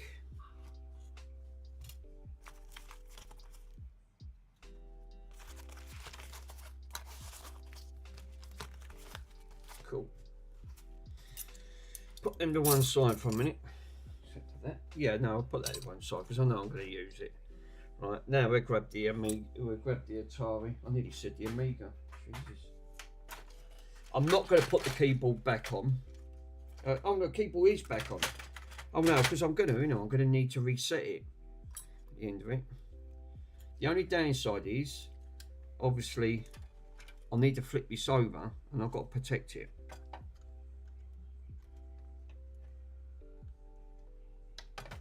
So, and the data cable on these has got to go that way.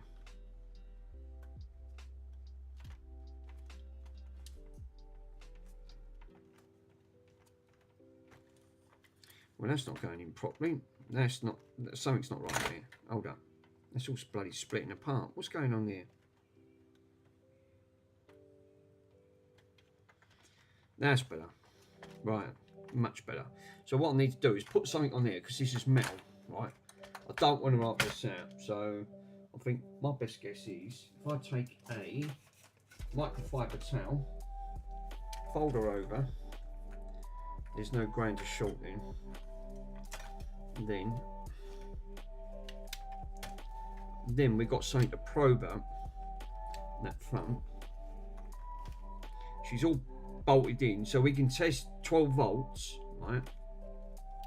We can get some 12 volt voltage injection into this, and obviously I'm going to need a I've got to get one of those bloody power supplies, not power supplies, that other plug, the bayonet, the kettle lead. I need one of them. That's what I meant to say. My arse has gone to sleep. Jesus.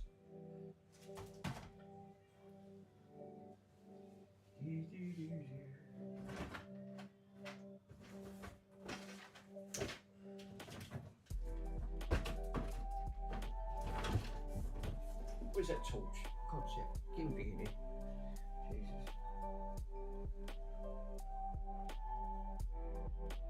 Well, first things first, let me, that stopped working there, so it look, I don't know if that's actually done, that 128 gigabyte. No, it's complete. Well, that's cool. We ain't got no errors. That's nice to know. So we've now I can format it. In that front. Completely partitioned. I'm going to go custom 1. And I'm going to create a master boot record. Sector 8 default size system. And we're going to go NTFS default size, click OK. New partitions will be selected.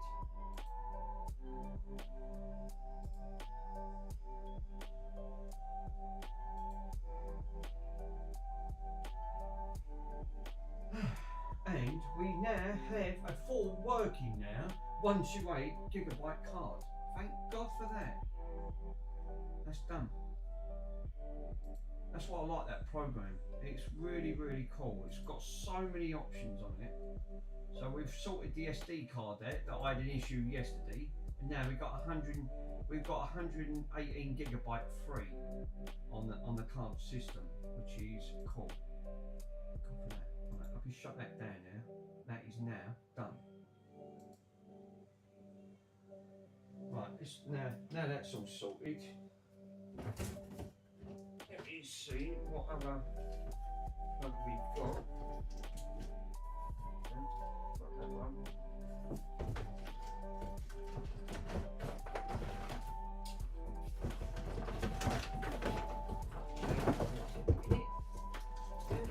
Now we're supposed to find anything when it's a mess of wires everywhere. Yeah, it's true.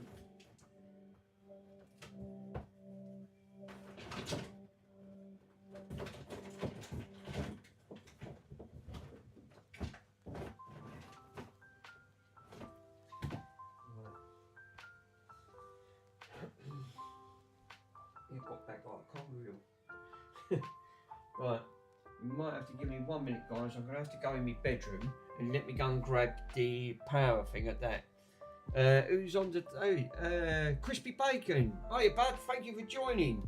Yes, so we are trying to rectify the problem, and it looks like it's now. We've got to catch you up on the thing. It looks like it's pointing towards this chip there that's causing a problem. So we just want to test that theory, if that is the case, because I need to see if it pulls 12 volts on that chip.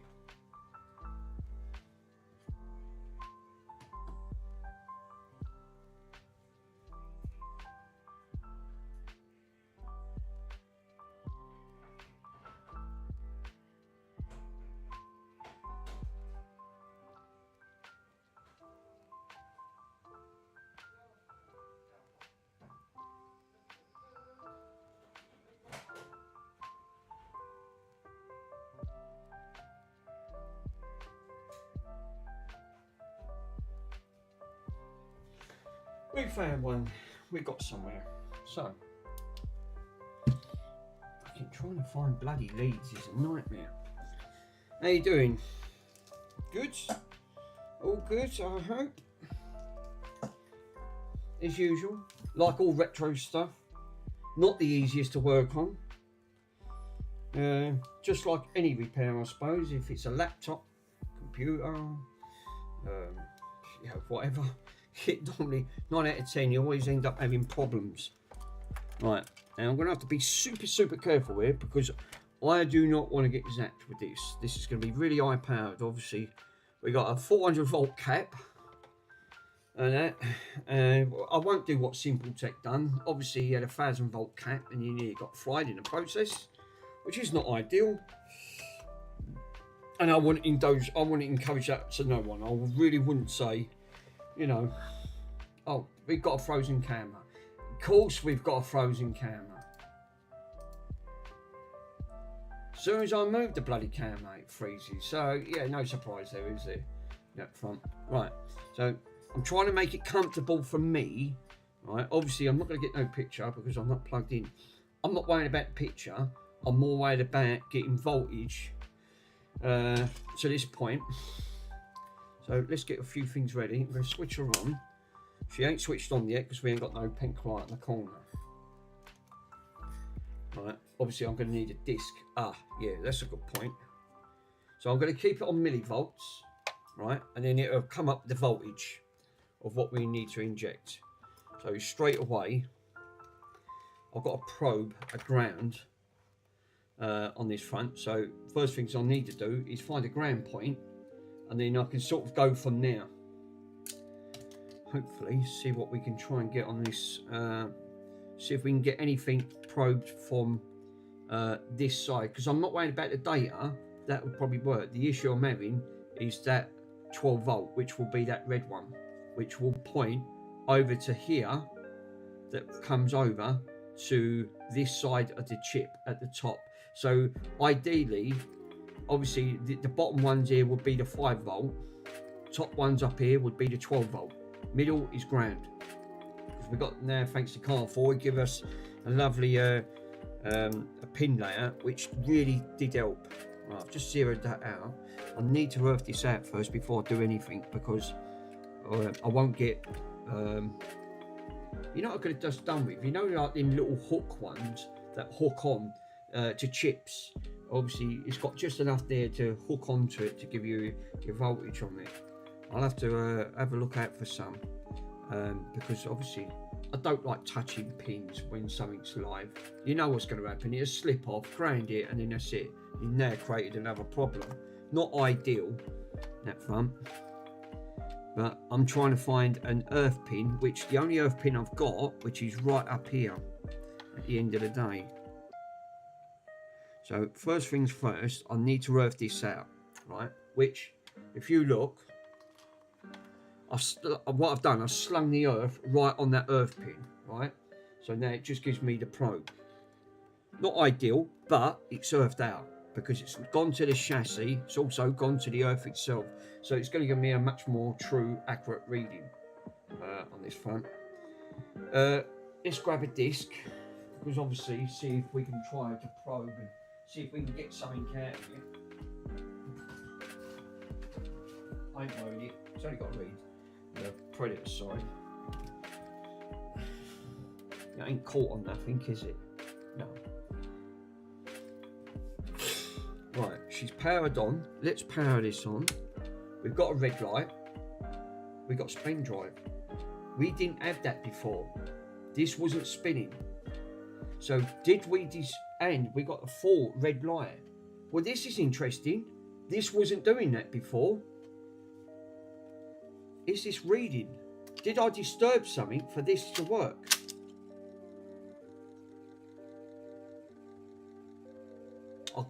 I didn't get that before. I kid you not, I didn't. It's clicking, which that's not a great sign.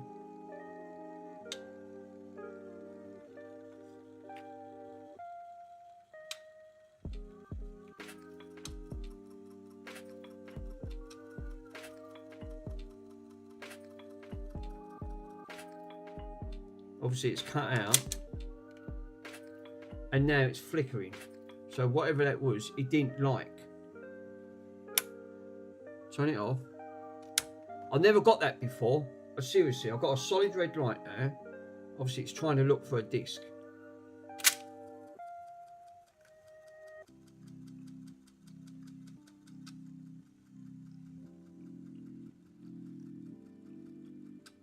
Still can't read. But it's true what you said, right? Let's read that 12 volt line to see if we got something. If we got 12 volts going up. It wasn't doing that before, I can assure you it wasn't. I'm back. What did I miss? Nothing. Basically, I just had to go and get a lead. I'm just on. Now, what I'm saying, Pico, when I first tried this, I got nothing up here. Now it's just clicking. So obviously I must have disturbed something in the circuitry, but you can hear it actually clicking.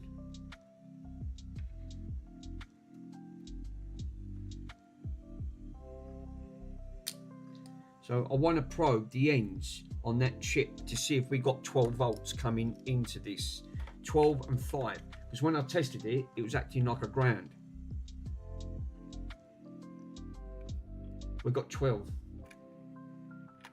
12. So it's the other side of 12. Minus 5. The bottom one should be 5. No, the bottom one's minus 12. So the top one is 12, the bottom one's minus 12, and the opposite side should be minus 5. And we got minus 5. So 5 volt up the top. Yeah, 4.88. So this chip is reading. So the other issue, I wasn't getting that before. This bloody thing wasn't spinning. It was dead as anything. The light was dim. So I wonder if it might have been a simple thing like, you know, this ribbon cable or the connection between these two wasn't touching properly. Because all I've done was took these out. Now I've put them back together. It's now spinning. And it definitely wasn't doing that before. It was, I looked like I was getting no power into it, and I went, I'll have to investigate that.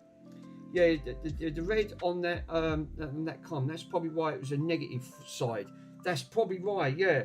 But the chip is definitely reading from it. Obviously, I couldn't get nothing up here. This was dead. This platter weren't even spinning. So I'm going to probe to see what we get. We're getting megavolts on this one. Right, so the red one, this probe the red one, we're getting millivolts on that red, not reading. These might be data though, mightn't they? Like millivolts.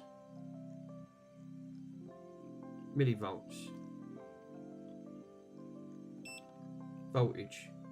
Let's inject.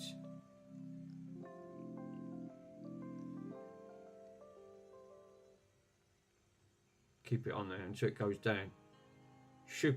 That should be pulling roughly around about 12. Well, it's going down even more, but that's why I don't like these multimeters. They're absolutely dog's crap.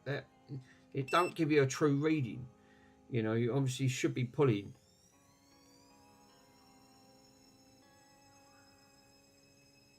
But the chip is definitely reading the 12 volt line, which we have. We've got 12.66, 12.65, and then the bottom is 12.65.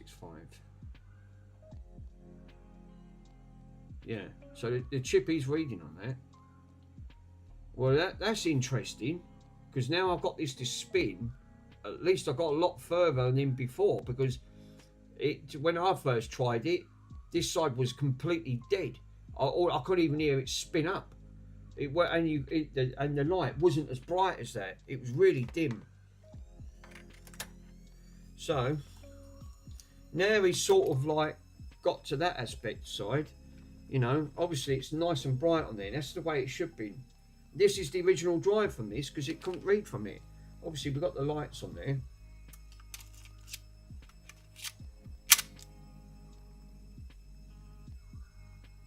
It's obviously stopped now. So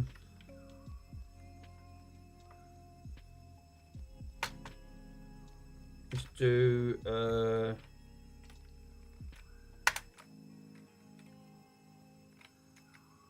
shift. No, nothing. It's right.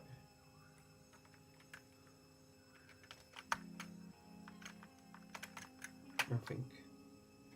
Turn it off. Well, at least we've got something on it now, so that's one good aspect. That is definitely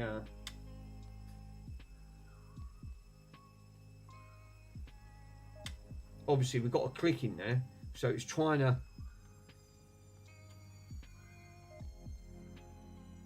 obviously now we've got a data issue.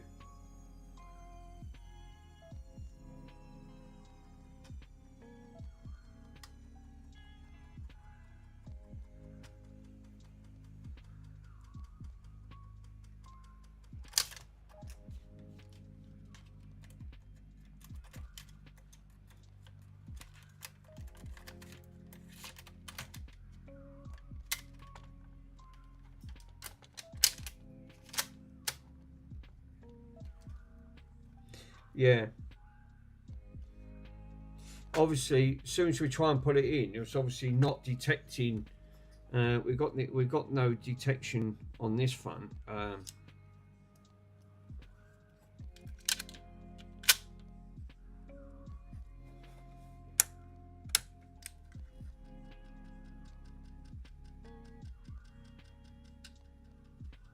Can actually hear it. So this could this now be a head issue? It can't read from the head. I mean, these heads do go bad. They're known to go bad.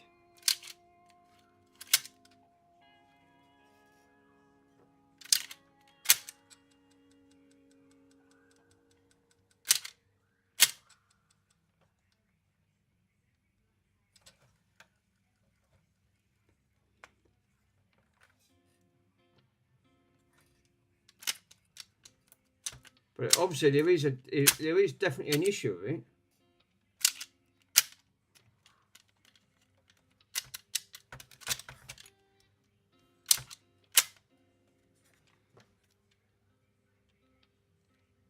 Obviously, now see there should be voltage going to that. So for some reason it tries to read, and then obviously now I can't get nothing from it because then it goes into like a power saving mode, shuts completely off the circuit on that front. But I was honestly pointing towards that chip because I thought I can't get 12 volts. It was grounding that front. But no, that should have come back on again. But it looks like it gets to the state and says it can't read from the drive. I mean, as I'd even got another drive to actually test to plug it in. Let's turn it off for a minute. Let's find my glasses. I thought I had another one in 520s, the actual 1040 ones. Because if I plug that in, look, and I prove it, right? This is a 520, this is a 1040. It looks like you have to, it looks like it has to be time moving for the head. Yeah, and that's just it. That could be now related to, what it could be related now is that data is not reading from it. Because obviously, as soon as you put it in, we've got no track movement from the actual track itself. So what I'm going to do, I've turned it off, right? It's off. I'm going to unplug it. Now this is the 1040 ST drive. This is the original drive from it. Right. So I'm going to take this out. I'm going to take this. This is the 520, which is a much smaller version. The principle's the same, right? So I'm going to plug her in and see how we get on. Right, with the data cable. So fucking everything's so bloody awkward on these. Absolutely a joke. Alright. So this one's fixed, right? So we're going to put this one in. I'm going to switch her back on. Alright. No, we did do. But we got no voltage. Oh. Okay. Turn it off. Looks like the bloody connector is not. Right. Yeah, well, one, that I didn't get all the pins properly, which is not going to help. And two, this ain't bedded down properly. Which it is now. Right.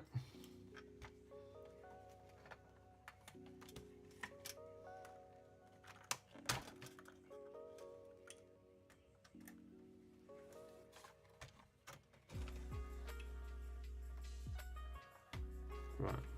It's sitting there nicely, right, on both of them. So obviously, I'm going to switch on now. Have we got a green light? We've got a green light there. Right, let's put the disc in and see what happens.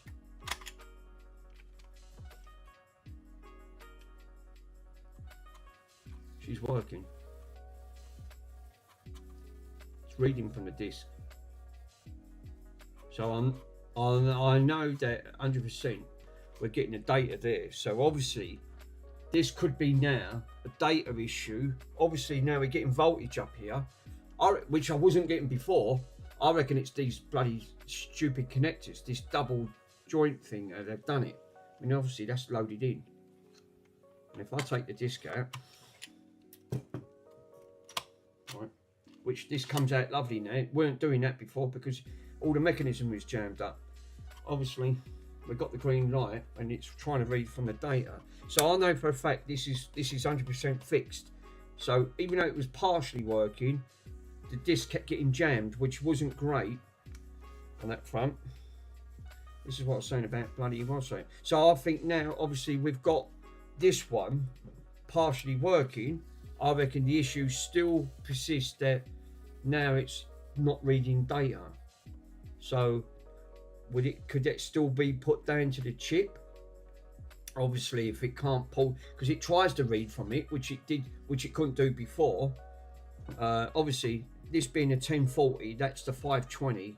You could still mount it, but you'll have to alter the bracket, because what they've done in here, this is turned off, isn't it? Let me turn it off.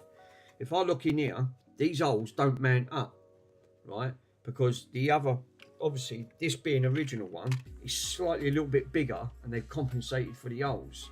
The 520 was actually slightly in, so, and that's what they've done. So you have to make like a custom bracket up for this to sit in. But, you know, to actually sit on the top of it, because it just mounts basically like that. That's all it does. It just sits in a cradle and it just sits on there. But the holes don't line up, because I've tried it before and I thought, oh, yeah. So obviously, but this does work. So that's one good aspect, that this works lovely. So the point, the matter I've got on this is that regardless that now this is partially working, it still doesn't read. So, you know, obviously the edge will read from that point, but obviously we got nothing from, it tries to read and you just hear a clicking. So this will have to be investigated to try to find what makes it keep clicking. Is it obviously must be trying to pull data and it can't pull it. So again, the only chip I can know for sure, like now I know this one's part of an audio chip, this one must be a data chip, and it does make sense to have audio and data separate, because obviously this is the platter, this is what talks to it. So could that chip be faulty? There's a strong possibility. I mean, at the end of the day, I mean, obviously it's still not going to help me, but at least I have, there is partial power up in there, which it wasn't before. When I tried it, it was completely like, it looked like stone dead, and the light was really dim. And all I've done really is took this apart, and I wonder if it might have been that connector that caused that. You know, it wasn't making a connection properly. It seems to be now, but it's obviously not pulling from it. But, and these are, I mean, obviously these are the motor side for the platter, and you can hear it. So I know these are pushed in. This one here is coming from, that ribbon there is coming from up this end.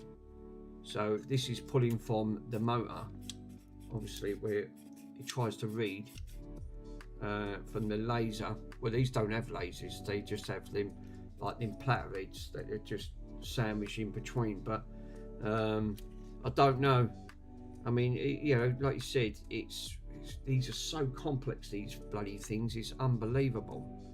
But we do, there is a little bit more further that I've got than usual, because I honestly didn't think I was actually going to even breathe life into that on that point. And yeah, I thought, oh, it's not looking good from the chip. If it can't read 12 volts from the chip, then it looks like this chip could be gone or something. And no, it actually did. So we couldn't read anything in circuit, so it wasn't putting anything up here, but it definitely read from that chip. So I know the voltage, and that went straight from that 12 volt side, which went straight to that chip. So I do know these two are talking, because then it goes through up to this capacitor that goes to that little resistor. So, and then obviously it goes back around the circuit and it goes into other components. But obviously now we've got a nice bright LED, we've still got no data. It still can't read from it. So obviously it's not a win-win situation, because you're still trying to diagnose what's caused that problem at the end of it. But now I can put all this back. At least I can put all that back at least. And shame, because like you said, I would have liked to put the original drive back into this Atari. You know, and it could have gone there. But I mean, I could do away with it. I could just go in the GoTech route, and it bypasses all that anyway. So it's not a problem. But it's just that them GoTechs are about 70 quid.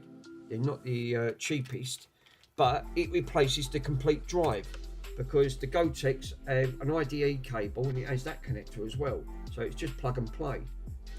They give you the cradle and it just mounts in. So if I can't get anywhere with this, which it looks like I can't, at least it will still be a win. It's just that you won't be able to play floppies. You just have to take the image off the floppy onto that front, and then obviously, because these being 5 3/4 of inch floppies on there, or the 3 3 inch copies, they're probably the 3 inch copies, not the 5 inch. And then you literally take the image off. You have to use a special bit of software, and you can go down that route. It's a shame though, because you know, I honestly thought I've never seen that working before. Yeah, that clicking, that might be the cogs slipping on that front. That it couldn't move. No, I've had this before, right? With that, I was thinking the same route, thinking it was the cogs slipping, and I'll show you the reasons why it won't. Right? It won't be that. It's more data. Where I've worked on PCs, I know how these work, and they're a really strange system. That clicking on there, that's this. This is the motor, right? That's attached to this main data cable. This is your main data cable. This is your secondary that goes up to this. That is a locking mechanism. So when that clicks in, that clicks, locks. That then tells back to the onboard chip, which is on here, on that chip, to think, right, it's locked into play. Now we need to read the data, and this is the data codes, because that's what it is. So that's what this clicking is. It's really free, and you can feel it. You can actually feel it that it's running on these two shafts, which is where's my thing, and I'll show you what I mean. So you've got two metal shafts, right? Because it's the same with the PlayStations and the Xboxes. They all use the same interface, except they use diodes. They use a laser diode. This don't use a laser diode. It uses some weird mechanism, but the principles are the same. You'll have two parallel metal rods running straight up this shaft. So basically, then on the actual systems, like you said, there will be a cog, because there's always, and you can feel it, but they're so fine that is not giving up any resistance on that whatsoever.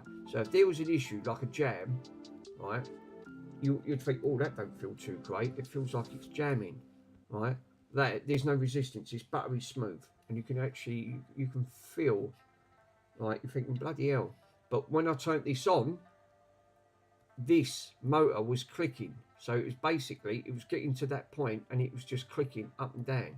So it's tried to it felt like it was power to try to drive this motor to get to it.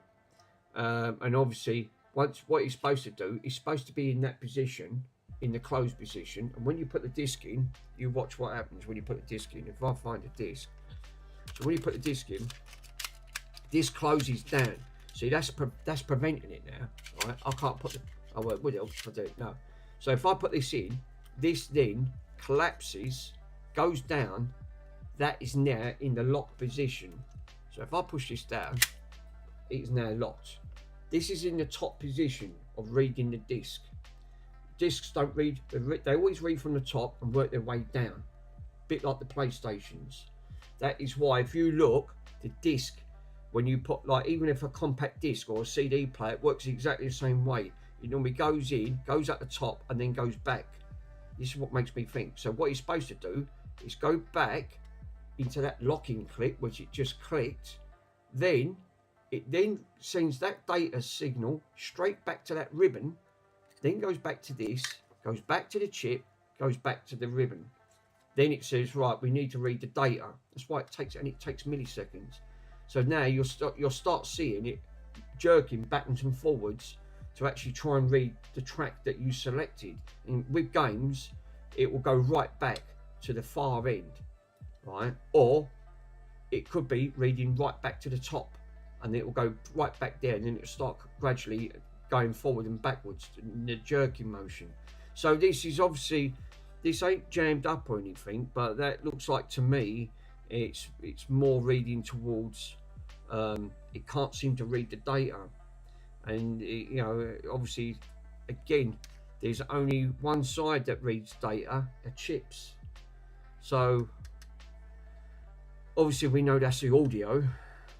This has to be the data. This has to be part of the data reading. It spins that. You know, obviously the platter is different on that front, and you can actually hear it. Look, can you hear it clicking?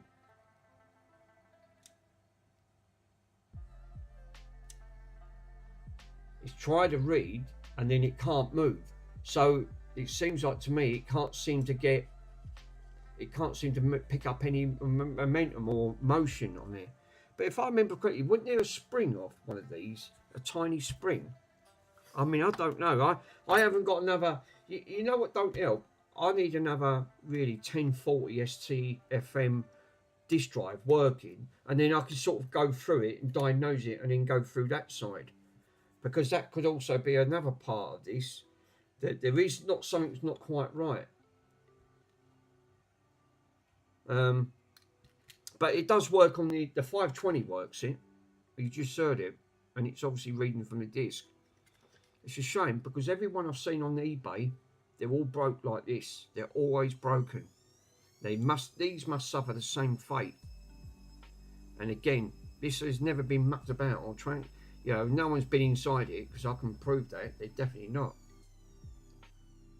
But at least this is now sort of. You can actually hear it. Look.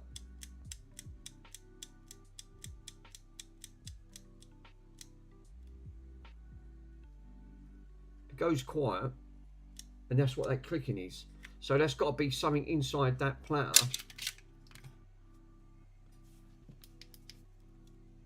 Let's see if I can try and find what that clicking is. See if I can try and diagnose. No, it won't do it with the disc. So what I need to do, if I move the... Yeah, it was this, wasn't it? I need to move this.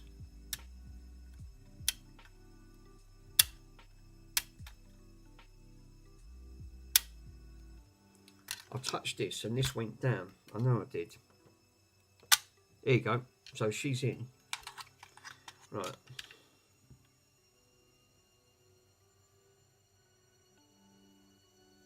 Yeah, that clicking is not coming from here. It's coming from the disc itself. But if I remember correctly, if a disc is 40, right, that could also throw an error, making saying that the disc wasn't reading properly because the disc is 40.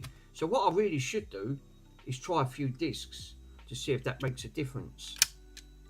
Right, so I'm going to put this back together because there's not a lot I can do on that front. So let's put all the casing back on. Before I do that, let's put all the front back on it. At least I did manage to get something out of this, no? Comparing, I couldn't get any signs of life in this. On that, something wasn't right when I plugged it in, and I went, oh, that don't sound too great, you know. And I went, oh, for crying out loud. But again, didn't get round to checking it until now. So that obviously that has helped. So how many screws have I got to put back into this? 4. So how comes I've got, oh wait, I was going to say the other 2 screws are up here. Can I get in there with that little screwdriver? I think I can. I need to get these. This is where it gets fiddly. Yeah. How did I know that was going to get fiddly? Got to be so careful getting these in. They're not the easiest to try and... I hate these type of drives because, again, working on them, you've got to really get in a really awkward angle to try and get all them parts in. You know, especially screws.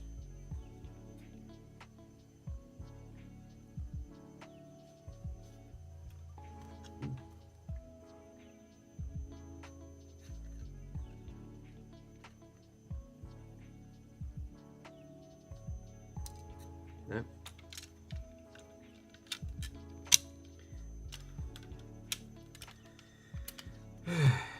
Yeah, this is going to be challenging.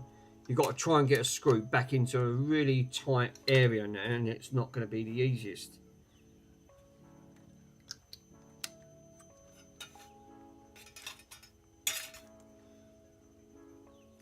Yeah, that could be another reason that if this don't read no games at all, then obviously something severely is not right with that.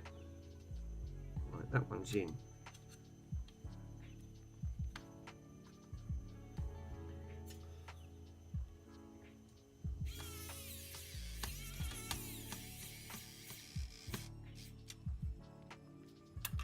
Well, that don't feel right. These, you shouldn't have to put screws in like that.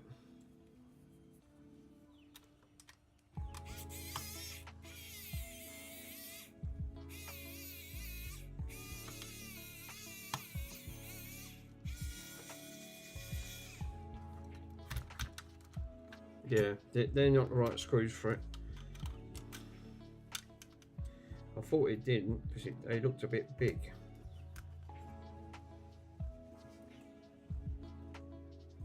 It was handy. I think it's going to be them bloody small ones.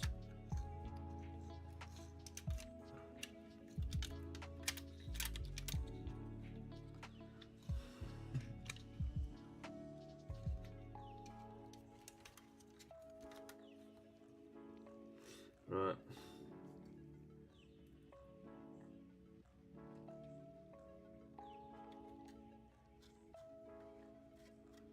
Why is things so tight to actually get in? I mean, you know, you need, it's like trying to, you know what it is? It's like you're trying to hold chopsticks while trying to pick something up and then delicately put it into a place.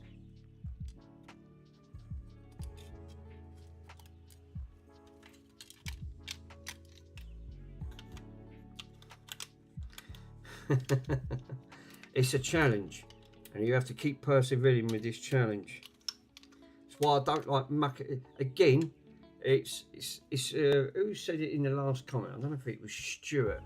I think it was Stuart. He said, "Don't take the cages out of these Ataris."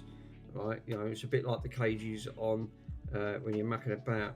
You know, obviously you're going to run into that problem.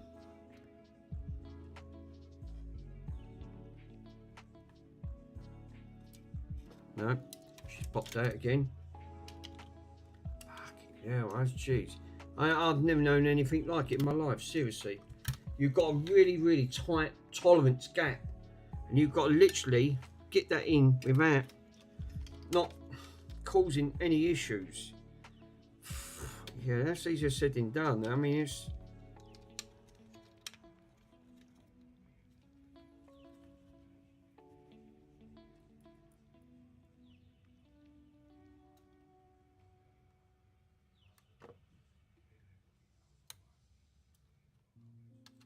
That's done it. Got to really just guide it in.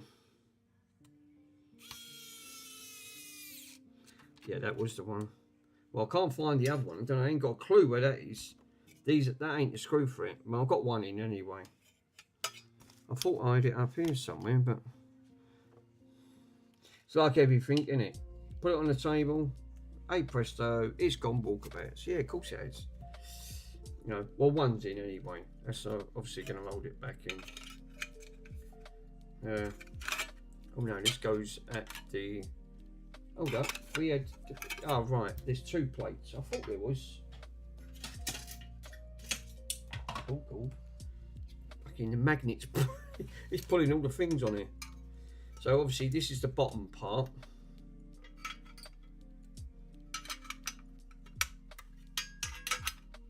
Or is it the top part? No, it's top part, sorry. This is going to be the top part of that.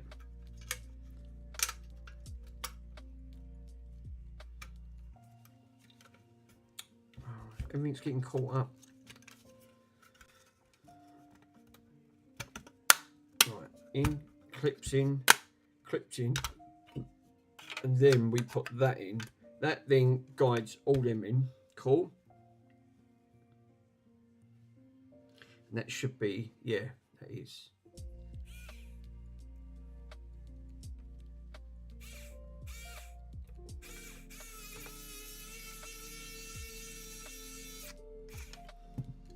Retracting your messages. Afternoon all. Mr. Andy. Fixed? Afternoon, all is all fixed. Right, yeah, Phil. No, we've got a little bit somewhere. When I first injected, we couldn't get no voltage coming to the outer pins on one of the chips. When we did test it, it was acting like a short. So what I've done, I thought, right, I'm going to take the bottom part of the circuit out, right, and then let's give it in. Let's do a bit more injection voltage and see where we get with this little drive. Then I thought it's still acting like a short. So I thought, do you know what? This could be giving us false readings. So we managed to get the pin layout, and we Carfor as and Pico pulled up the schematics, and hold up, this is not going in. What? Crying out loud. Yeah, so we pulled the schematics on the chip. One's an audio chip, the other chip was part for data, right? So the issue that we end up having, well, I was right, the outer pins, which it should have been read, Carfor said the same, and Pico actually turned around and said them outer pins should be 5 and 5 volt, 12 and 5. That's all it should read. It shouldn't read anything else. Obviously, we got to the point where I put it all back together. I left all the keys in. I've put it back in, and it is pulling 12 and 5. So obviously, the injection voltage wasn't enough for the outer pins. But what we did do, we did get that. So once we'd done that side, all I've done was I took them apart because they have like a snap piece where they just snap into each other. When I first tested it, when I got this, I got no power. It was just the light was very dim. Well, whatever I disturbed and putting it back, it now partially works, but it's not reading from the disc. It's still having trouble trying to read, which is more than what I got last time, because it's literally said there was no voltage. It just felt like it was completely dead. So a connection was obviously part of the issue there, but it still never fixed the data side.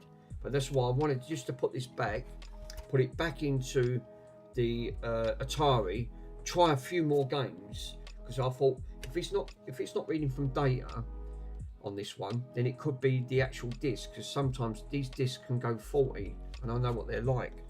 So which I'm on the verge of doing right now. But obviously that was a bugger to put back together, even just for the cover. Put 2 covers back on it. So told you, yeah, again, it's like all of these things, they don't like being disturbed. These things, you know, once these work, the trouble is you see loads of these on eBay not even working. They're like 10 and 15 pound, not working, and they just say their description is untested. Well, you know you've tested it, but that's to safeguard them. Look, they're just going to sell it because they just thinking, I tested that, it's completely dead, so it's down to you. It's the same when you buy a console, exactly the same thing. You know, at the end of it, they would never, people lie in the description. You know, Joey does tech, he buys a load, and it ain't cheap. He always buys a load of the PlayStation 5s, stating that it is untested or no power. What they don't tell you is, and he's proven that time and time again, that as soon as he took it out, straight away the warranty seal's missing, UART's been installed, So you know they've been in there, they've tampered around with it, and you're thinking, oh, this ain't good. Or it's got the blue light of death. It just keeps pulsating blue, and it just don't, you know, it just don't turn on. It just stays in that power cycle, which, like you said, that could be the T35 chip. It could literally be, you know, normally points down towards the, you know, the actual GPU itself, which can then go faulty, and then it's game over. You know you ain't going to get another one of them. Now you've just coughed up £153 for a broken console, which ain't exactly cheap, and it's frustrating because you just spent a lot of money on that, thinking that you might be able to try and fix it. And you know how good Joe is. He's good at what he does, but even he's got a bunch of PS5s, stacks of them, that he must have spent thousands on, not working, stating that same thing, and he still buys them. Out of that like 20 you might have bought over that he spent all that money, he might be lucky if he can get 3 or 4 working, if he's lucky. It's not easy to try and diagnose. Normally 9 out of 10, if it's just a simple thing like HDMI port swap, or the retimer's gone on the thing, because it's like you said, the Xbox Ones, what Andy done, normally have the same. They always have that same issue. Retimer, the HDMI encoder on that and it's always them. The chip components, they're crap. They're putting really cheap components in these. They're mass producing them, and it's obviously this is what's causing the issue. But the time you buy that chip, right, and you're guessing, you're just hoping because it's years of experience. You're obviously thinking, right, I buy an encoded chip, and what's an encoded chip? £7, £7 to £10 for an encoded chip. At the end of the day, time you spent that, your labour, the part's going to cost you about a £5. Straight away now you're looking about £15 straight in, maybe just under £20, and you put all that in and it still don't work. You've now just coughed up £20, you know, and you bought the console, it's 40. Now you've got to try and diagnose that even further, and you could be going around the houses, and this is the joys of it. I'm afraid to say, it's not easy. Where does it stop? You have to come to a point where you said, I can't keep spending out. Now you want to try and recuperate as much money as possible. This is why a lot of people lie on eBay, and they say, oh yeah, untested, I haven't got the leads, you know, and they all say the same thing. I haven't got the leads, I can't test it, or it was working, been up the loft for years, now it's decided to stop working. People always, they ain't bothered, they just want to get rid of it. Chris, how you doing, my friend? Thank you for joining. So Chris, I think it was you, as you did say, about with these epoxy drives at the end of the day. I managed to get voltage into this, right, which we couldn't get before. It weren't getting no voltage. The top part weren't getting no voltage. All I basically done, Carrefour and Pico done their magic, pulled me up the schematics, and we got the voltage what it should be. Because as soon as I touched the outer pins, it was acting like a grinder short. It was shorting out. Well, as soon as I took them boards apart and managed to put them back together, the voltage was getting down to the top and the platter was spinning. But now it still can't read the actual disc itself. And I thought, well, that's got to be data on that front. Now we're getting voltage to it, which I wasn't before. So I still put it down to sometimes if these discs go 40 for the, like, which most of these are, they do go 40, it won't read. Because obviously it can't pull the data. These things, like all these carbon stuff, everything's made of carbon. And the trouble is, if these things break down over time, it won't read from it. It'll just come up error. So I'm going to try a few discs and just see if it will try and pull. But I still think there's an issue with this drive. Even though now there is power going to it, which it wasn't before, it is now. So it's a partial win, but only just by a smidgen. And it's not great, but it's a lot more than what I got it when I first got this. So we've obviously got now, I've got a red light now.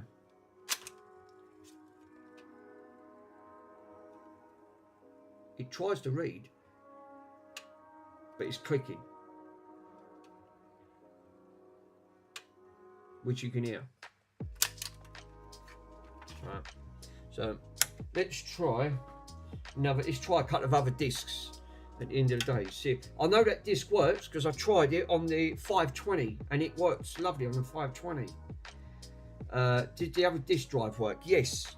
I plugged in the 520 straight into the 10. This is the 1040 STFM. This come out the 520 STFM. Obviously, there is a different size, and you can see a difference, ever so slight. Not only is that one thicker, obviously, but now she ejects beautiful. So obviously, that was a win for that on that front. So again, oiling that, then oiling components definitely helps. So I know this disc works because I tried it in that 520 and it booted up and it worked.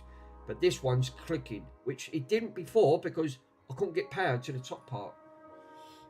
I would send you a drive, but I don't have any one for the older STs. They're the big button ones. Yeah, see, this what I'm saying about different versions. Obviously, the 520 being the earlier version was slim, right? Puts me in the mind of the Amiga. This must have been an earlier version of it, because one, look at the size difference.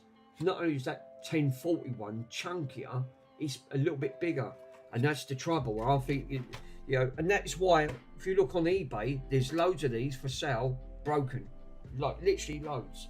You very rarely find one working.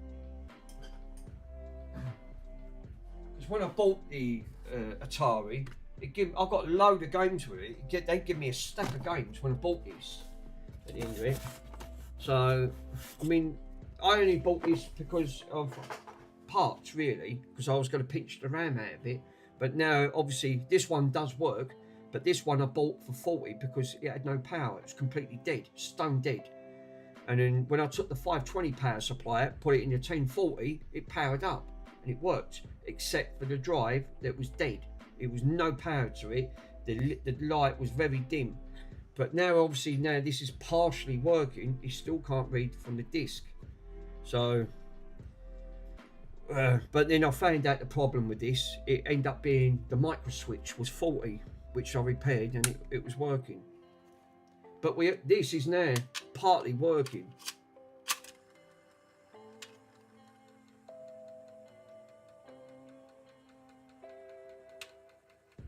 I still think this has got a data issue, and then it'll stop because you can hear it clicking to try to read.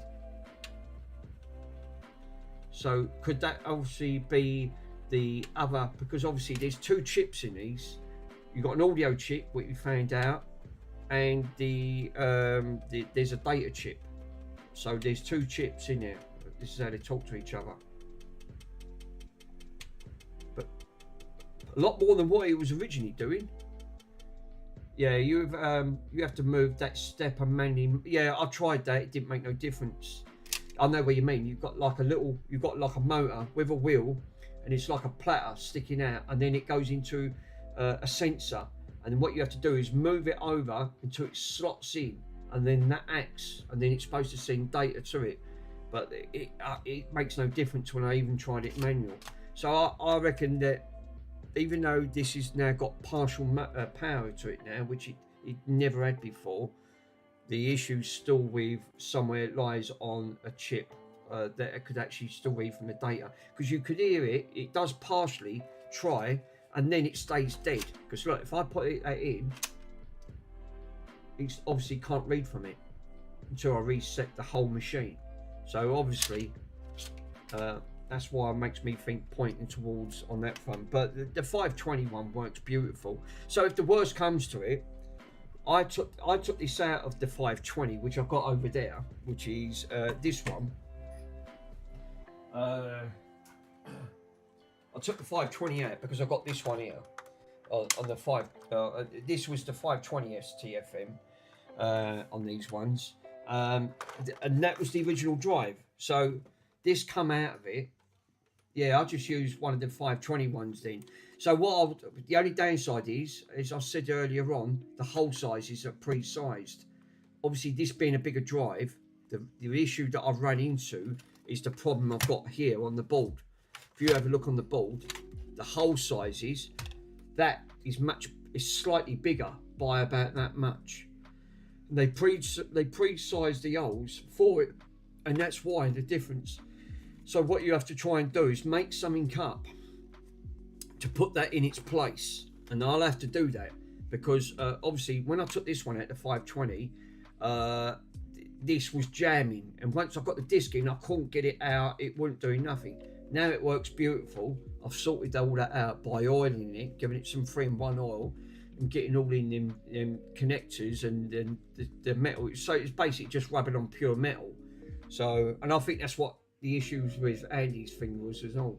So yeah, use the outer cases to go over to one of them and then monitor maybe. Yeah, I'm going to put this one, I'm going to try and put that one back in. But we did get, it's more than what we did. I wanted to come back to it. I know I had a go last night.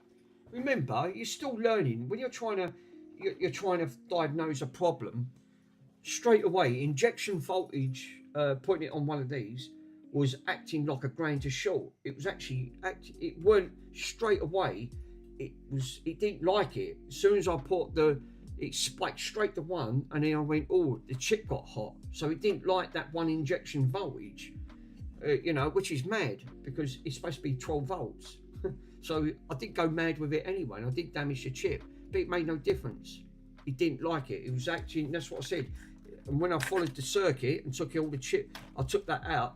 I thought it might have been the capacitor, and it ended up being, you know, I thought now we're getting voltage to it because I couldn't get, the light was dim, and I didn't even hear the platter spin up. It done nothing on that front, so which is a shame. So what I've got to try and do now, obviously this one's now fixed, and she's now up and running. Now I did try it on this briefly, and it does work it lovely. So what I've got to try to do is, let's see if I can try and mount this. I might have to come up with an idea of, because the hole's going to be pre-sized on it, and this is not going to be easy. Because like you said, I could go down a route like I did with the other one, which the other Atari, and that's why I took out, and then I put a Gotek in. And them Goteks are expensive. They're about 70 quid, them Goteks. But then you can run everything because it's a tape. All it does is it's a tape emulator, or a disc emulator, same thing. You know, tape or disc. You can use them for multiple things, but this does work. When I put the disc in, it read from it, but then I couldn't eject it. It got jammed, and it was just. And then when I did get it out, I couldn't get it back in properly, and it just ended up just needed all oiling, obviously. So. This being the original, not from this one and from the other one, but at least this does work, this 1040. The only downside to this one, it doesn't like the hard drive. Obviously it's got an hard drive issue. Except for the other one, I can't get no, I've got power, I've got a black screen. So I still think the other Atari's got RAM issues. I need to order a bank of RAM to see if I can get that one up and running. On that, so because I've got these in a job lot on that front, so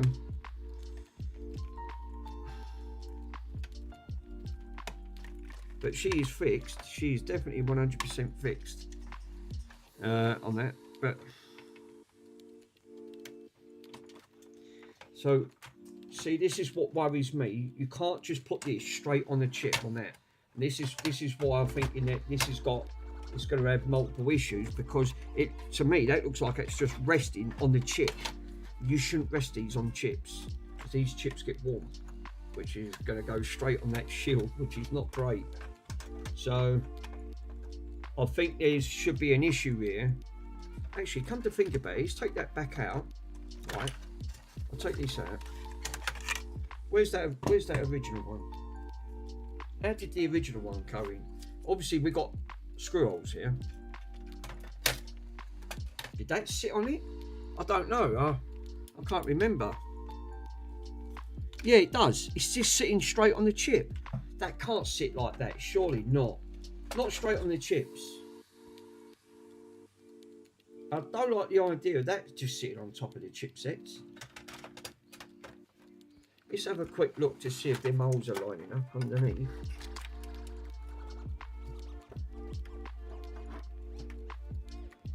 No, they're not. No, that means indicates then that this has got to sit for something else. Something else sits on this. It's like a cage. That can't be right because these have got to be raised away from the chips. You can't just, this was sitting right flush on the chips. I mean, you can't have it like that. So, I can't remember. These have been apart for so long. One of the similar one, yeah, they have to have like a post for it to sit on. Yeah, I'm pretty sure. Yeah, you're putting it on something in between, and it keeps them melted away. Yeah, I think you're right, but I think they do. These have to sit on a cage.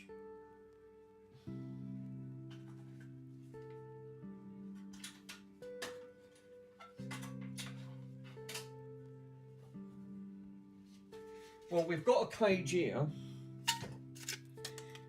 I think one of these, I think that's for the power supply, right?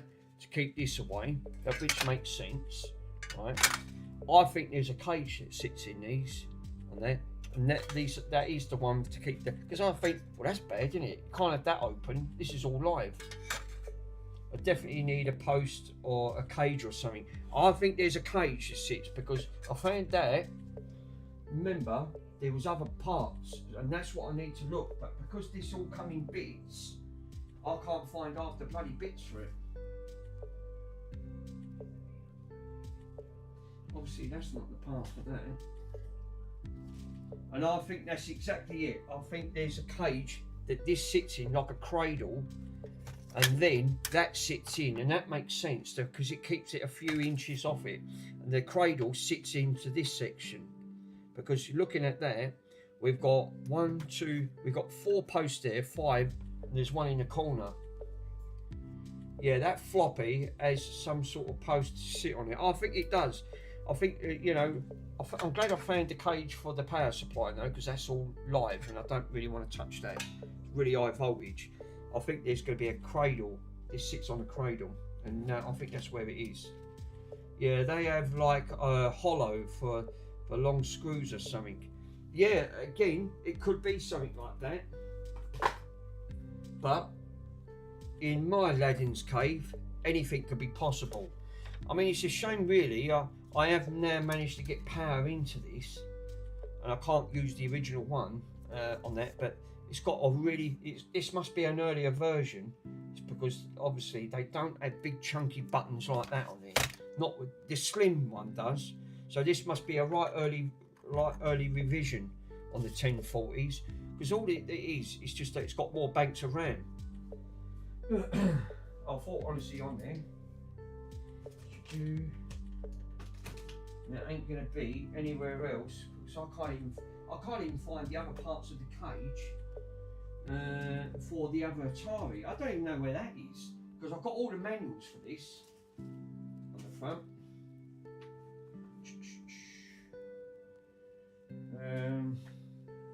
No, that's not the because that's for the Amiga.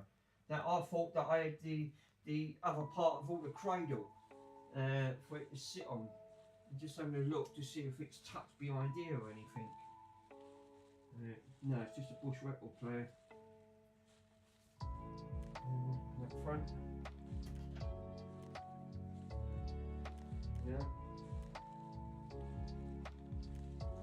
No, I'll have to come back to that now, because obviously I can't put that in without that, because I think you're right. I think that does have a cradle for that to sit on, or them standoffs. Actually, come to think about it, hang on, I think I've got some of them standoffs, because I've got loads of computer here.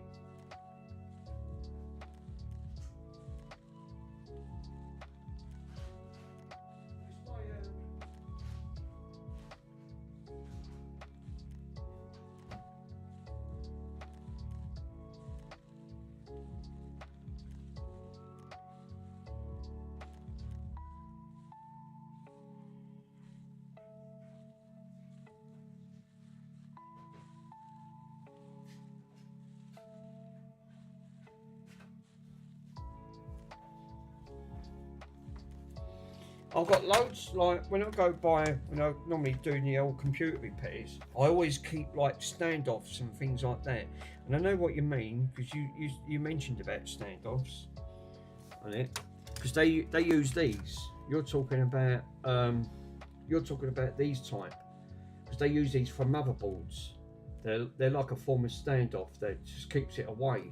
And I've got all different sizes of these, so I could come up with an idea and use it that way, just to mount it. So it ain't gonna make no difference. See, I've got short ones, long ones. So there's a little short one there, that front. So I could actually use some of them, which might come in handy to actually put that back in.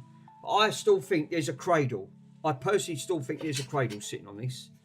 So first things first, let's put that. I'm going to put this on because I don't want to get zapped.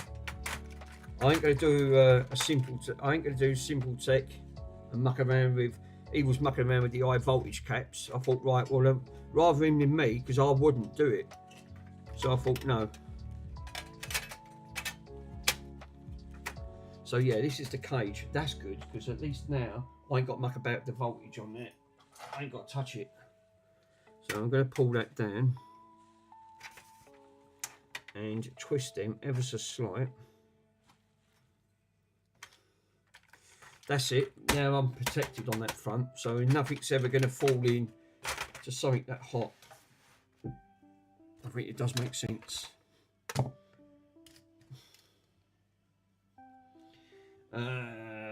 Yeah, they have like a long screw to go through. I think they do. Yeah, I think you're right. Yeah, I'm sure that you must have one somewhere in your Aladdin's cave. Well, I have. I mean, I just, like I said, in my, I probably have even got the right part for it somehow. But obviously, where I've dealt with PCs over the years, I always bung the odd screws in and the long standoffs. So I think that I could get away with just using these, with the standoffs, because they use these for the or there's 3D print files available for different drives. Yeah, I suppose there is. Do you have a printer? I haven't got a 3D printer. I've only just got a laser disc printer, which is for printing out labels and things. But I might be able to use something like that. Come up with something like these ideas, these little standoffs, because these are for motherboards. Stop the casing from shorting out. No, paper one won't work. Well, yeah, perhaps you can make it out of cardboard or something, or if you're good at woodwork. So, no, you can't. Yeah, you won't be able to use it out of paper. Yeah, I know that. Yeah. I didn't recommend using paper on that front. But them little standoff ones, I think that's not the right type.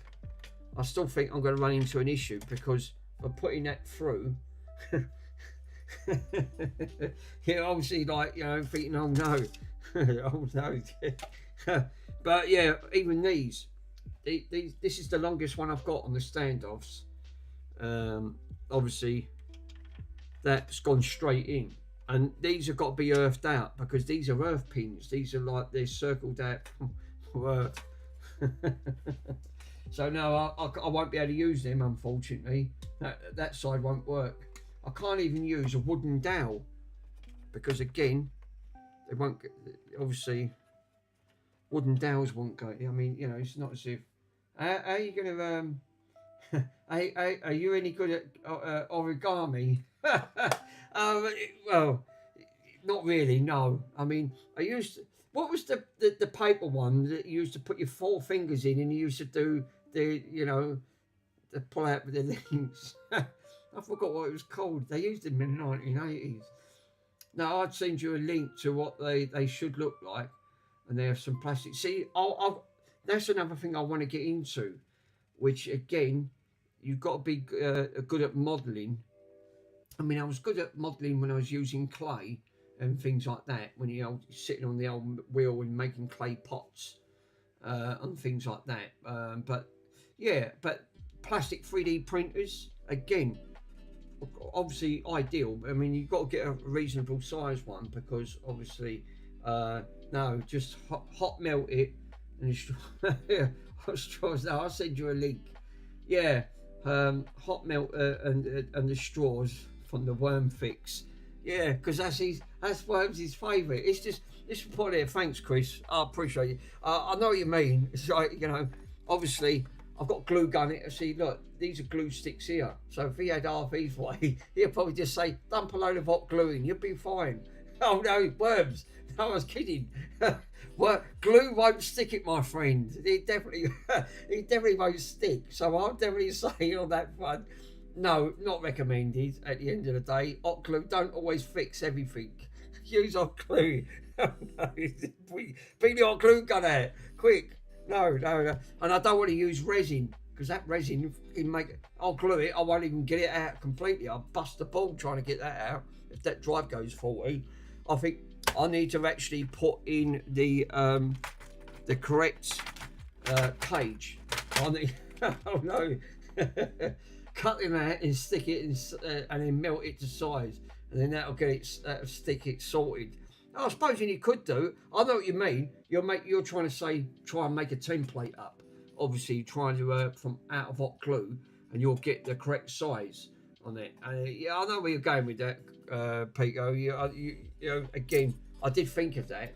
You know, and you can sort of make something out. I've got a lathe down at the bottom of the garden. So I could lathe something if I, was stamped on it. But for the sake of it, you can get Atari parts. It'd be cheap enough just to go on eBay and buy the cage for it, because the cage is not going to be a lot. But the annoying thing is, I must have the cage for the other one, because I've still got parts here. Which, obviously, where's the parts for this? Because I had a cage for this at the end of the day. Now I ain't got the cage for it, so I must have another cage somewhere. So I ain't got a clue where that's gone, obviously. And you're talking about the standoffs. Look, I don't have to. Look what I just found on here. The standoffs. Look, there's the stands. They're the stands. So these don't have a cage. These sit on these instead. So I can whip these off. So actually, I'll be able to put that straight back on. So let me take these off. Right, let me take this out for a minute. Right, obviously point this out in the right direction. So they was missing. Obviously, this was part on that case on there. So what I need to take off then, I need to just whip these standoffs on. So this didn't have a cage. These had standoffs. So Chris, you was right, 100%. Yeah, but they was different ones. I think they was thicker. Well, this is a 1040. Obviously, that's a revision B. This is a revision A on this one. And this is the one that did come with the casing when I bought it. Because I bought it as a job lot. One come in with a board. And obviously, one was just like this, wrapped up in bubble wrap on that front. But when I powered this up, I got a black screen. And I checked all of the glue chip and the Gary RAM and everything else. I took all these out, put them in a working one, and even the shifter chip, because this is the video shifter chip. It works. So I know that at the end of the day, all these work. The only things I couldn't try was the RAM, and I need to buy another bank of RAM. And I think this will solve the problem. Because when I've done what they call the field test, these got warm, these were stone cold up here. And if any of these are cold, this won't complete. You'll get a black screen on that front. So again, RAM can give you a black screen. So what I need to do is 36 of these. So I need to replace the entire bank, get a full working ones on there, and then just swap these out. Someone's put standoffs on these anyway, and this one's got like a metal shield at the back, which my other one hasn't got that. See the brass ones and the plastic ones fit. See if they fit. I think they will, because this being a 1040, this is a 1040 STFM. The other one was a 1040. The other one where it don't work on the hard drive, I can't test this, but this section here is missing on the other one. There's no circuitry here. It's completely all blank.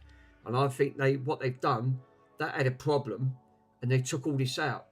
This one's got it all. It's all got them all in. But the only downside is it's got a black screen. It's just, it powers up. I put the power supply in once I've repaired it, and it's just got a completely black screen. So I ticked all of these, put ticks on them. These are all good.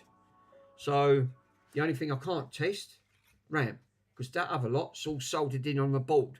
So I just need to order another bank of RAM. Obviously, I'm sure I can get another bank of RAM, and hopefully I can breathe some life into this and get this one up and running. Obviously, I'm going to need a power supply, casing, and then obviously I can put one of these up for sale, because I won't need all these bloody Ataris. I mean, I've got my Amiga over there, so I won't need all that anyway. The Amiga was a much more powerful PC on the computer side. So can we? Oh, I've got to try and take these out. Right. Well, that's interesting. These look like these just pop out. These. Let me grab a pair of. Let's grab a pair of waffles on it.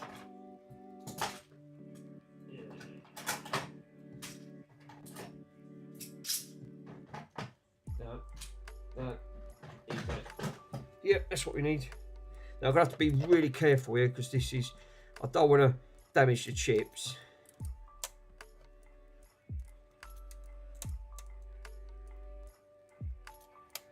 I hate plastic. Absolutely hate it. Because as soon as you give pressure, you'll start. These things go brittle so quick.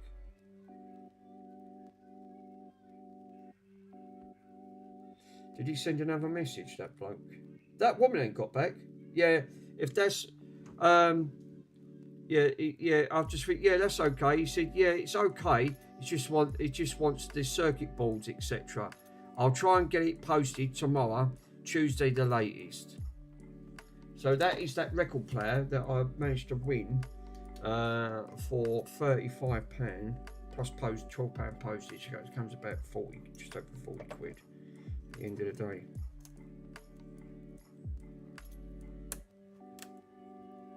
I really don't like this, because this is you can break them.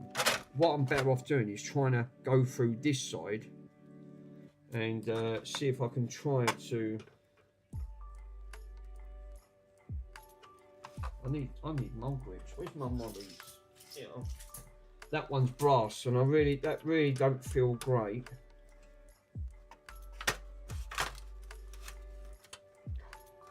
Fucking things are so finicky, you know.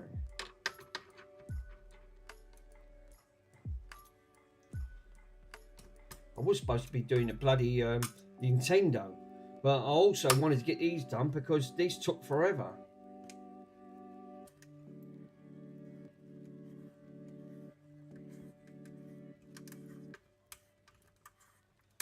Can that come out? That looks like they're soldered in. Why would they solder that in? Wow. Yeah, come out. They soldered that in. Wow. I've never had that before.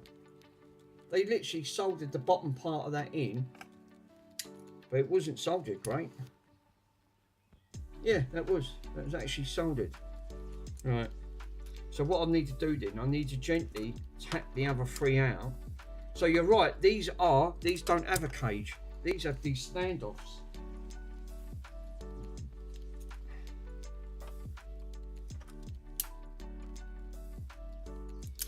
I need something where I can get into and try and push these out.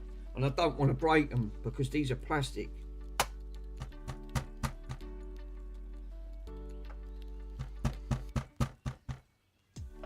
Just try to gently push them out.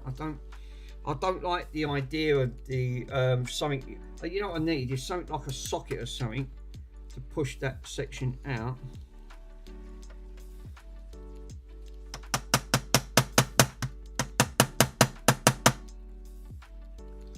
Because they're plastic, they're really, you know what's going to happen. It's going to go, anyway, don't do that.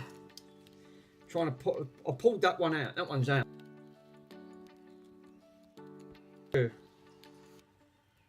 Right, yeah, or my one with these were glued in. Yeah, see, that's the trouble. They probably were glued in. Oh no, the camera froze. Oh, for fuck's sake, the camera's froze again. What is it? Fuck me, I really had to tap it. What? And the camera freezes? Wow.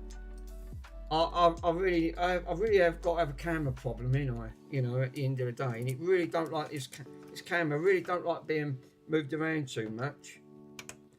I think what you're better off doing is doing what you said, right? Don't go too mad and just wiggle them and see if they tease out.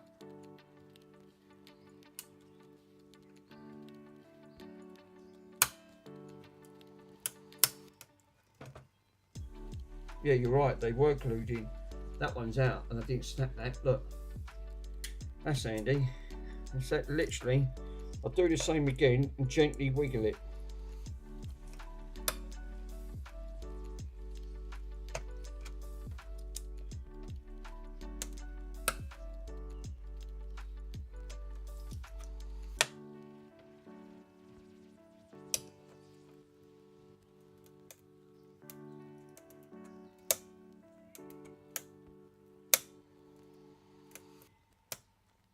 Oh, that one's busted off. Yeah, you're right. These are glued in. That one's completely broke off, and I was really gentle there.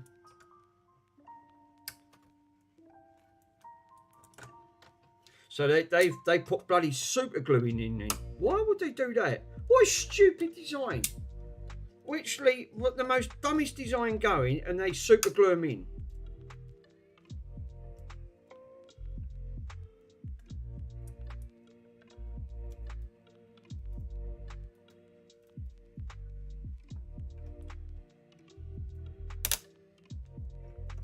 That one's out. Look, I didn't break that. Fucking hell. I broke one. I managed to break one out of the 3. Unbelievable. I've got to poke all that through. They have. They put super glue in. That's unbelievable, isn't it? There's no way you would have got that out. No way you would have got that out. Yeah. That one's partly what I might be able to do. That please, worms. I can get the super glue out. I can get the hot glue out, and I'll glue it in. So don't worry, worms. I'll get the glue out. We can glue it in. You get the glue out. Oh no, the camera's. Well, it definitely is definitely it. Mine was it. Yeah. See, that's what I'm saying. They have glued these in. So he's getting the glue out. Well, that'll please you. I've got to get the glue out, I'm afraid to say. Obviously, that one's completely sheared off at the bottom, and you could actually see where they've super glued it on that front. So what I need to do is put that on, dump some hot glue in, and just that'll hold it in place. Lucky enough, I didn't break the other 3. So that one, that's what they should have put in. They should have put these in, these brass ones. Why did they bother putting one brass one in and then 3 plastic ones? I don't get it. That's absolutely mental. Right, okay.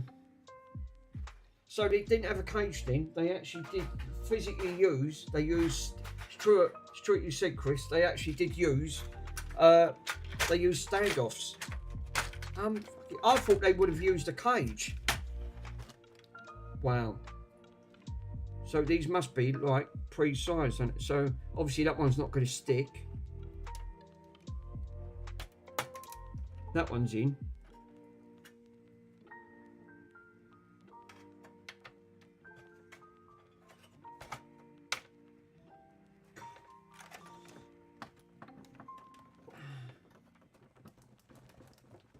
That's in. I've got 3 in. Oh, 2 in. I've got to get that one. That point isn't here. And then what I'll have to do is get the glue gun out. Actually, that's a good point, isn't it? Let me switch the hot glue on.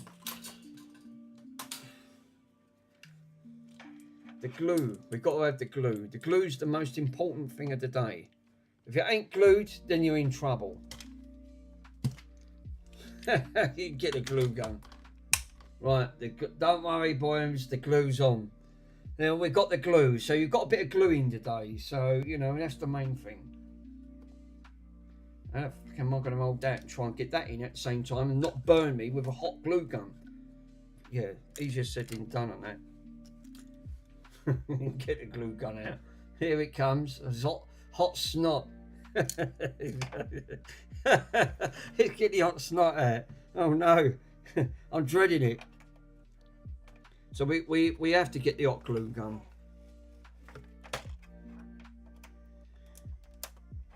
What a stupid idea, no, Chris, eh? Why would you put the most crummiest way on... What was Atari thinking?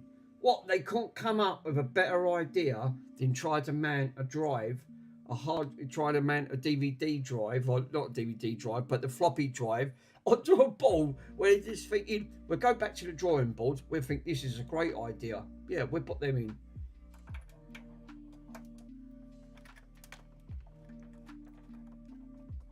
So we've got 3 in, got the brass one in. Now I've got to glue this one in. Well, this is going to be fun. The hot glue. Here you go. Oh no, quick. The glue's coming out. It's the glue, it's the gluing time. That's what I say to my dog. My dog's always gluing me up the leg at the end of the day. I mean, them big cane courses, they don't fucking drool a lot. They really do. And they always, my cousin's always winding him up saying, go on, glue him up the leg. Get him up the leg. And I always get glued all up my arm and my leg. So, yeah, definitely. So the glue does come in handy at some aspects in times where you might not, I wouldn't recommend using glue, but in this case, I've got no option. Obviously, this is the way they've designed it. I need to glue it in. Stupid idea. What most stupidest idea going? Putting bloody standoffs so I can put this one back together, at least. Can I plonk some glue in it? Is she ready yet? Yep, she's ready. Here comes the glue. It's the only thing with glue. Fucking stuff sticks everywhere.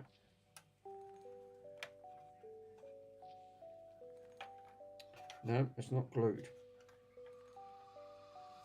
I need to. I need that light. Where's that bloody light? I can't see a damn thing. And glasses are really. It's like it might as be magnified, like that bloody magnifying glass.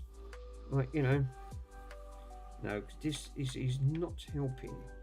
So what I might have to do is take that glue off, right? Put this on the bottom part and then take it from the top part. Just reverse it.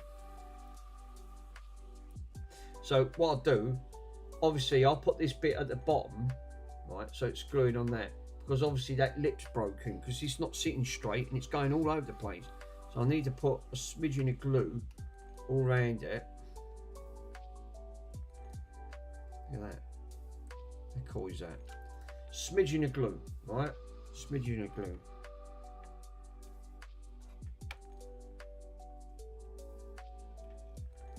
That's better. She's sitting straight. And then I can put hot glue around it and that'll hold it in place. Oh fuck, I've got it all up my arm. Jeez. I've got glue everywhere. Oh, no, now I've got to get the glue gun in. Let me get it in, because obviously you can see the gluing, right? The glue. Oh fuck, the glue's come. I need to glue that round.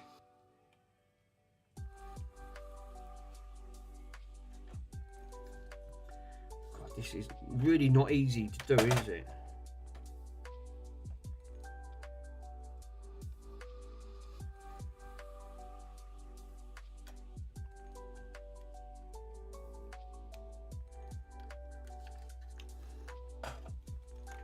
I could really done with a thinner glue gun.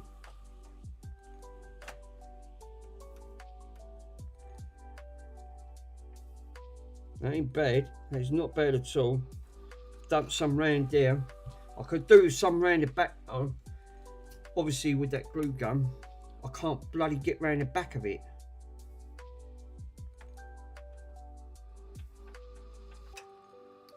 Fucking hell, that glue's going everywhere. Look, it's all gone on the chip. It's gluing the chips up. Fuck.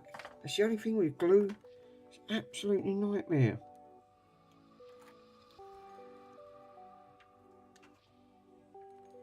Oh no, now I'm getting it all over the bloody capacitor.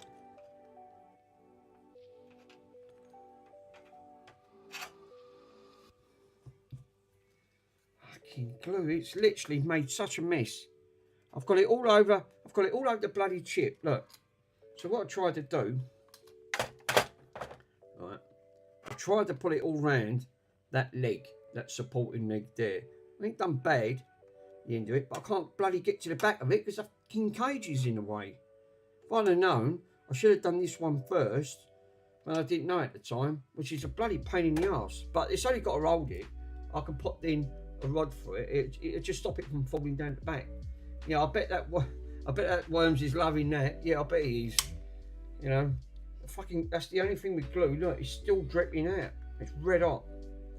So, again, getting the glue. I mean, look, they put a big dollop of glue in it anyway. Trouble is, that glue, it just makes a mess. It won't shoot it out, but it's only got to hold the leg in. Because once there should be some screws goes through this. So basically, hopefully that'll hold it. Right, I can take that out now. So the glue's over. We've done the glue. Right, we've got the glue out. The glue's done its job. I'm proud of the glue. It's partly held in. Yeah, best fix yet. He's literally the best fix yet. Oh, for crying out loud, hold up, the camera's fucking froze up again. The camera's froze. Because I thought, why isn't the camera moving? So, yeah. So we have done, it's not the prettiest, but it is partially held in there. I mean, the longer I leave that'll hold it into play. Fixed by using Worms' method. He definitely has that, yeah. So yeah, this is where sometimes glue can be a friend. Not always, but in this case, yes, 100% it done its job. So fixed by using the Worms' method on that. So yeah, totally, when they say hot glue don't always is your best friend. No, in this case it has. It's got me out of trouble. So I know I can get away with that.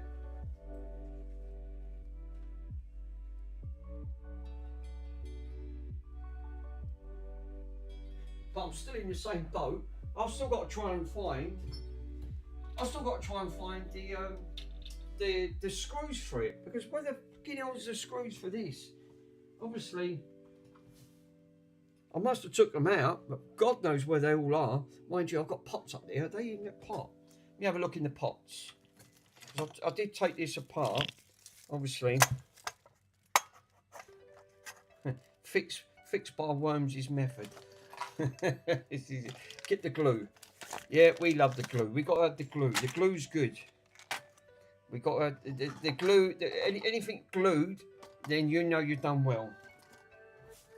So, obviously, it's not going to be for that one.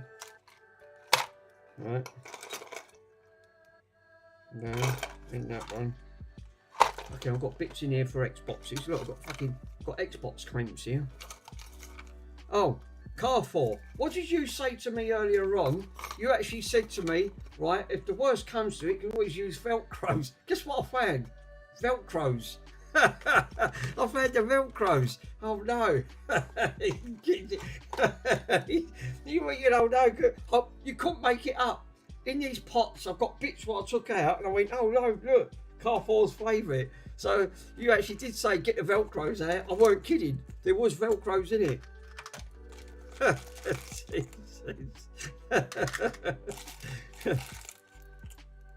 No, those definitely not. That's definitely not for them bits. I'll put these bits back in.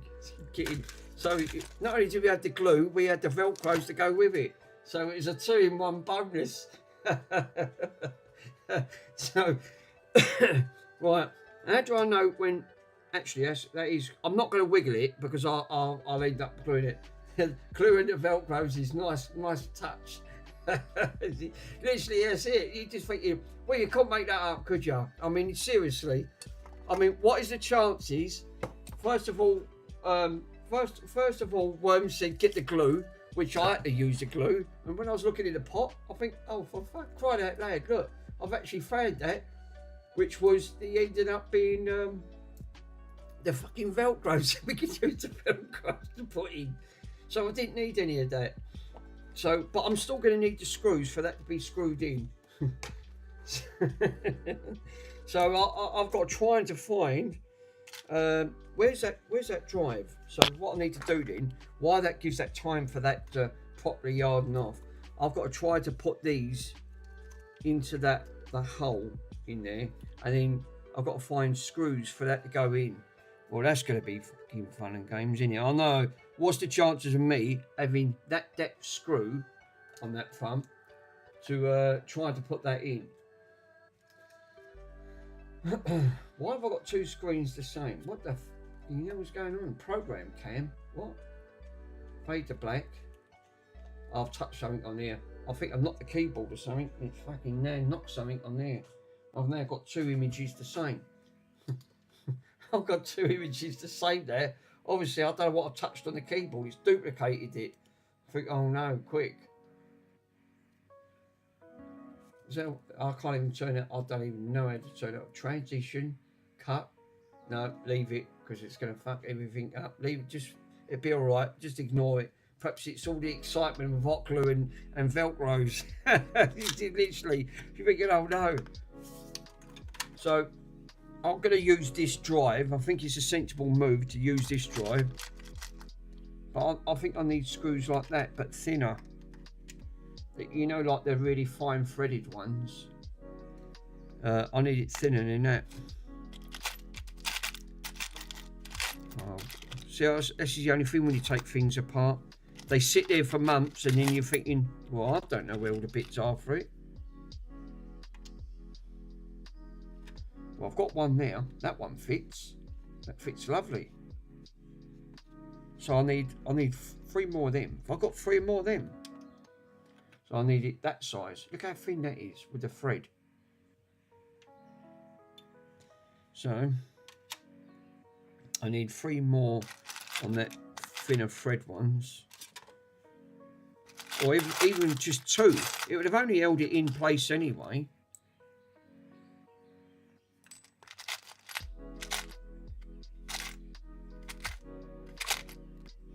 That's why I like to have like odd bolts and screws and things like that, because they always come in handy, right, when you're trying to put things back and you're thinking, for crying out loud, I've lost them, I can't find them. And then all of a sudden, one of these days, you go through and then you find them. So you're thinking, oh no. It looks like you've activated something called studio mode or on OBS. Yeah, I think it is. It's got transition or something. Now I've got 2 lots of the camera and it's duplicated it. And now obviously I've knocked the keyboard underneath there and it's done it. And I went, oh fuck. Don't touch it.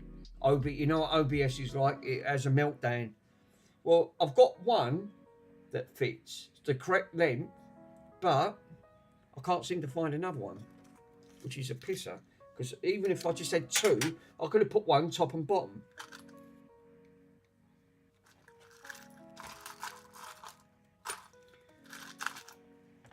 At least I'll have a working drive in here. I mean, that would have been a nice touch.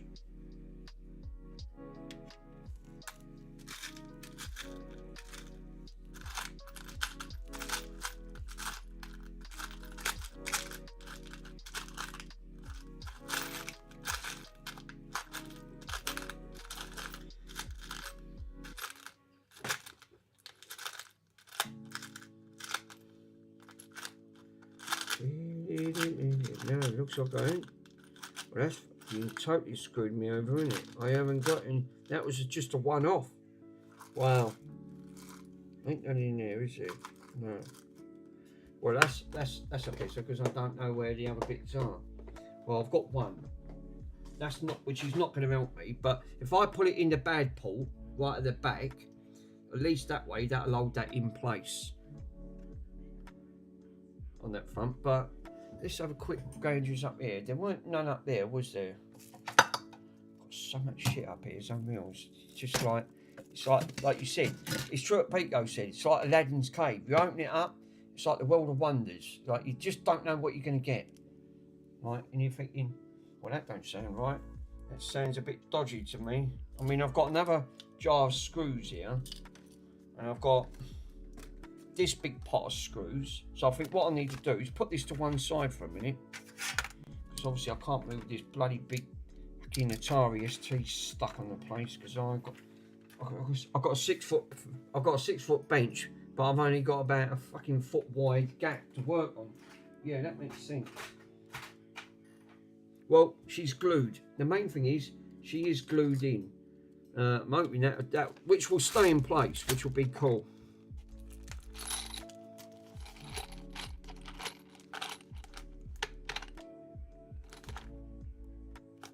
I need to find another one of them.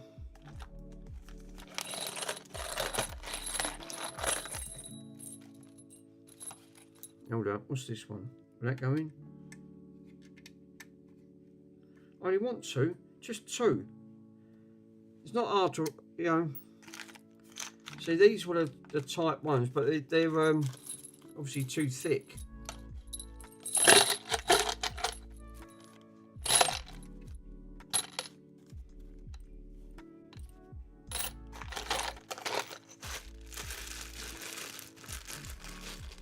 Ah, we might have some in here. Let's have a gauges in here. Right? See what we got. Told you. Always never throw out any screws, nuts or bolts. You never know when you might need them. It's it looks like you attached something to that. It looks like you are finding stuff that you've obviously forgotten or you've forgotten about. You're probably right. 9 out of 10. Yeah. So obviously, I'm trying to find the exact voltage that actually the bolt that actually goes on there, or something very similar. And looking at here, I must have something that comes close to that thinness. But I won't know until I sort of like pull it all out and go through. Right.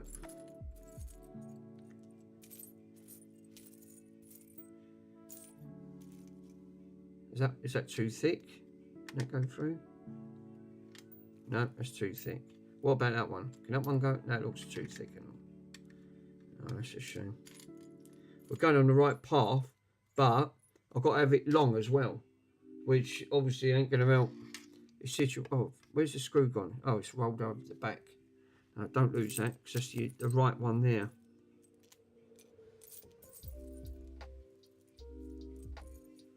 Crying out loud, isn't it? Ain't it hard, isn't it? The annoying thing is, I've got the original ones, but for the love of God of me, I can't remember where it is. Ah, can this one go in? Let me screw that in for a minute. Where's that screwdriver?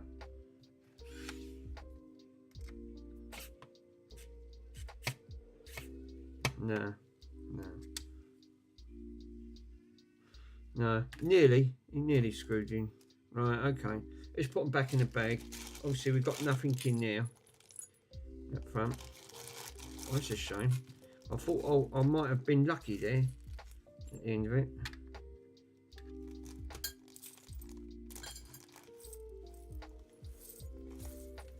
So we've got nothing in that bag at all. But, you know, never give up hope.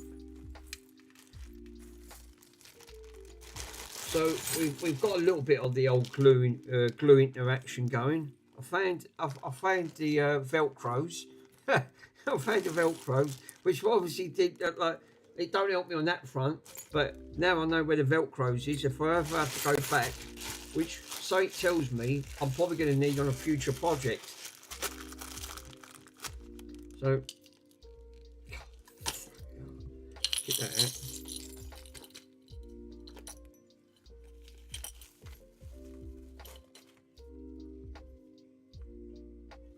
I don't think any of them are going to go in here, are they? No, they're not.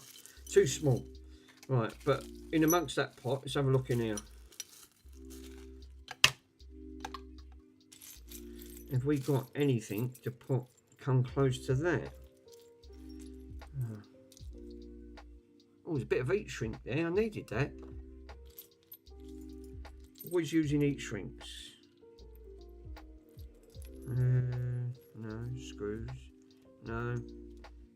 Bits of stands. No. No. Hold up a minute. That looks familiar. I think that looked like it went on to that sparkling ball thing. I better leave that out. I think that was on that glitter ball. I was looking for that. I couldn't find it. Now I've come across that. I think that is.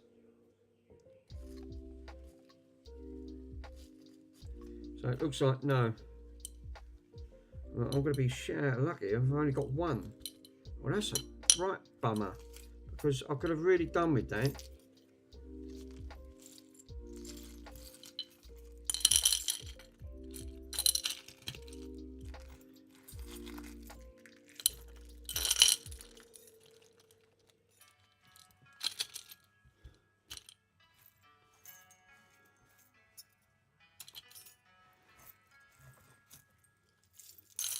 I thought out of all these nuts and bolts, you've got to have something. I mean, you know, there's not a day that goes around where I'm thinking, well, you never know when you might need these little tiny screws and things. Oh, don't forget that. This was Sharwood's Chinese curry spice with like, it was actually quite a nice one, that curry sauce. I like that. It really come out quite nice. Well, we've got one. Big deal. That doesn't help me any further, but give me 1 minute, guys. Let me go to the cars here, otherwise I'll break my neck for so.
Right, we're back in action.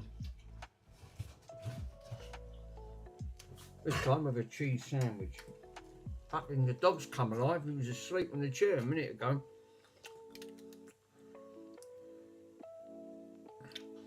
Now, obviously I ain't got no more bloody screws. I thought I'd have had some. Be right back for a smoke. Okay, my friend. No worries. Where's he gone? I've gone to the carsy. Right, what's up, all? Glass puddle. How you doing, my friend? Thank you for joining. Just having a cheese sandwich, cheese and cheese ploughman sandwich with a little bit of pickle. Nice.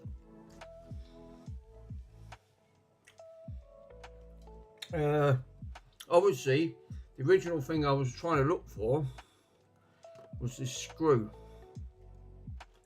Obviously, I ain't got none of them. Thought that I had one, and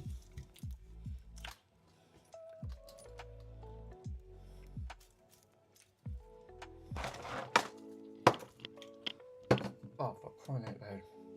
I still ain't dug out the seat because I want to test that bloody PlayStation thing out. I want to plug the PlayStation in and test that steering wheel to see if that works. I put it all back together because it was all in bits. Because I don't know if that's actually working. I mean, even though I've got a light up on it, I was trying to have a look for if I had any thin screws. We'll have a quick look in here. Ceramics. No. No. No.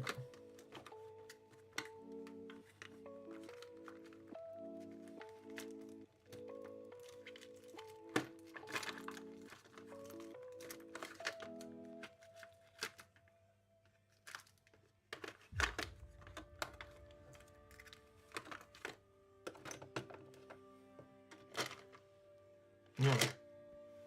So we've got no, all I've got is one. Wow, I mean that's unbelievable. I've only got one of them screws. Obviously I need another couple of these. The dog's sitting there. He thought he was going to get the rest of the bloody sandwiches. Well, he got the wrong end of the stick because he didn't get. He only got a bit of the. He only got a little bit of it. Now I didn't put none in here, did I? No, don't start bouncing. Fucking God's sake. Microsoft. Oh, it's MK. Yay. Right. Excuse me. Right, so obviously I'm going to be in trouble. It would have been alright if I took two to actually hold it in top and bottom. So then one will hold it in, not ideal, but if I put it into the bad bit where this goes, where that's been glued, where it's been glued, put it up to the glue section, at least that pipe can't go any further. So I'll just have to go down that road. At least get one of them in.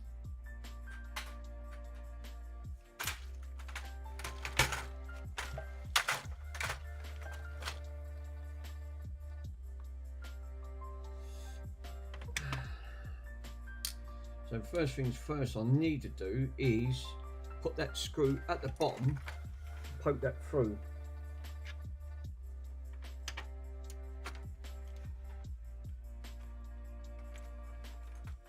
Which, you know what's going to happen, isn't it? It's going to fucking disturb that.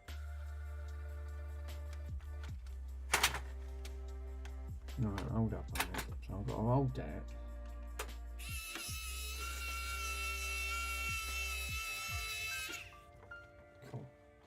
So we've got the screw through. So I don't want to end up what's the name on it, like, you know, pointing it out. So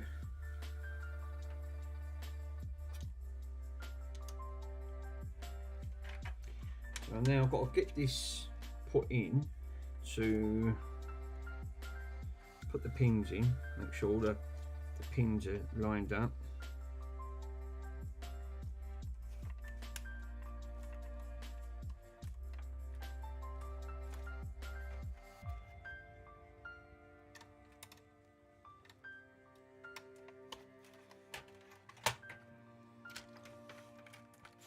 Right, so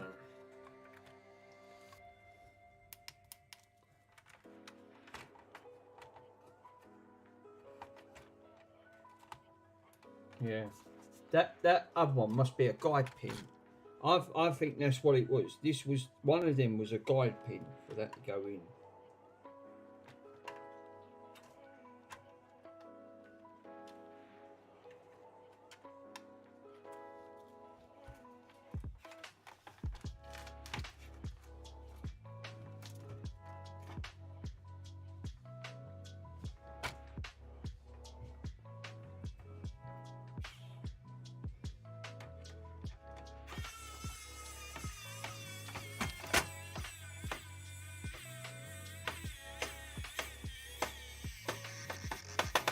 Right, that one I've just put in was obviously for the back one that got broke, right?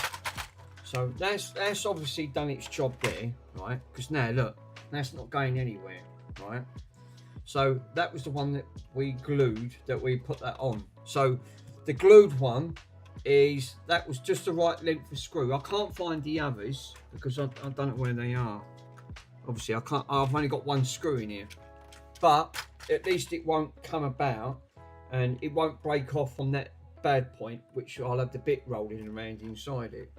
So just double check, make sure. Yeah.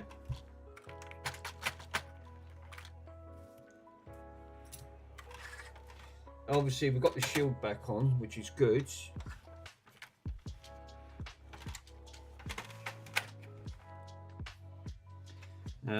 So the others ain't going to come off because it's gone into the group, except that bad one, which I've put it on there. But it's like you said, it's not the greatest.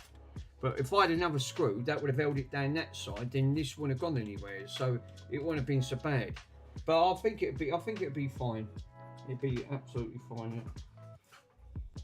Till I can find the screw sides of that.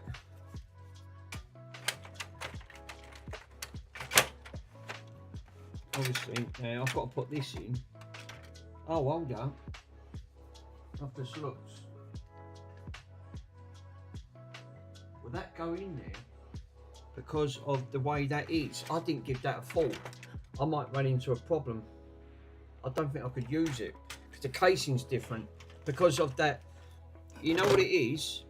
This has got that bloody drive bit. Right? It's got this bit, which is cut out for the shape. On the front there, so when it sits in, it sits through there. Do you know what? I didn't give that a thought. Obviously, that's what it's designed for, and this one's different. And I won't be able to get to the button. I don't think I will. It's going to be hiding the button. It is hiding the button. Oh, that's a shame. Look. This is the reasons why there must be different models on the casing on that front. So the only other way I'm going to get around this, I've got to literally bore it. Oh la la! So, yeah. Yeah, Bore King it. in the castle, king in the castle. Look at me. I've Have got a chair, I have a chair. Oh, go do this, King in... So obviously I won't be able to use that drive because obviously I've got to change the casing, the top part of the case, because of that cutout. Obviously the other one being the 520 and this being the 1040, that casing is different. But I think all of the 1040s are going to have that casing, so I still won't be able to use these. I won't be able to use that 520 thing because I'm going to run into the same problem. You can't unless you can't put a 520 on top, can you? I don't think you could. Then they think these are 520s, they're actually a 1040. So you've got to rather get one of these drives working, right? Or basically, or literally put a GoTech in. But even the GoTech won't fit because the GoTech, looking at the GoTech side, we still run into the same problem. It might, no, I think the GoTech would be alright. The GoTech would go in there. Oh, that's a shame, isn't it? So, unless I take the GoTech out, put it into the 1040, and put this one back into the 520, because obviously now this is working. That's the only way I'm going to get around it. I can't do it any other way. And that's such a shame, because like you said, the GoTech will have its own cradle. I didn't give that thought. That's one thing I didn't take in consideration. That's a right pisser. Yeah, use that. Use the GoTech and the other one. And yeah, I think that's what I might have to do, because obviously the layout is going to be different. So obviously now I've got this one fixed, but we'll put a disc in. We'll power it up just to make sure it's. I mean, it's held in with one screw anyway. I'm not bothered.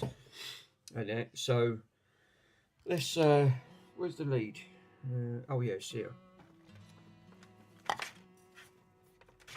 just want to see if because she's wired in. Just want to see if it just, reads from that disc all right now. It's all been put back together. I'm glad I got the cage on though. That cage really worried me with it. Right. So before I do that. So yeah, I didn't take that in consideration. You don't think of that because again, variations. Atari done that deliberately. Right pisser. They deliberately. You know what they've done? They deliberately altered that casing where you can't take bits off one to use on another. Alright. So I'm going to use the original Predator disc. How that one worked. Right. So we've got a red light, so obviously bring them in. Got red light. So we've got a green light, we've got a green light on the side. Right.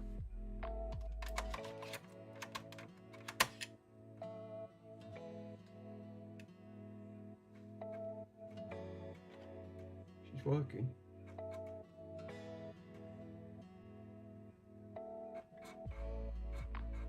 And it's quiet. It's really quiet, that drive. She's working beautiful. So I know which is a shame, because it could have just solved the problem. On that. Okay. So what I'll have to do is I mean, obviously that is working all right there. Right. Which she's ejecting. So, which I couldn't do before because it was all jammed up. So the only other way is put the GoTech in this, see if the GoTech are going, and then put the this one back into the original drive.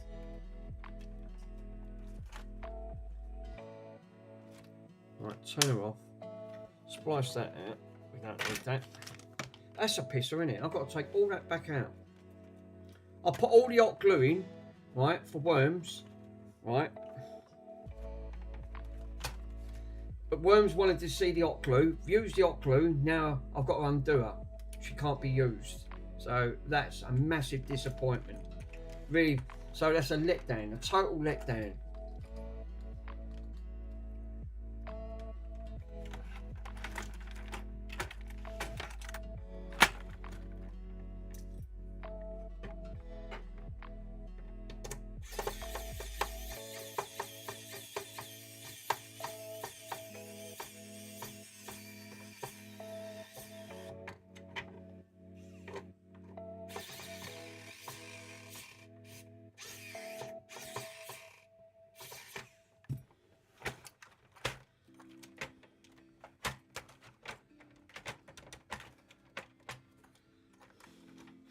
I know. Worms, I can't use the hot glue.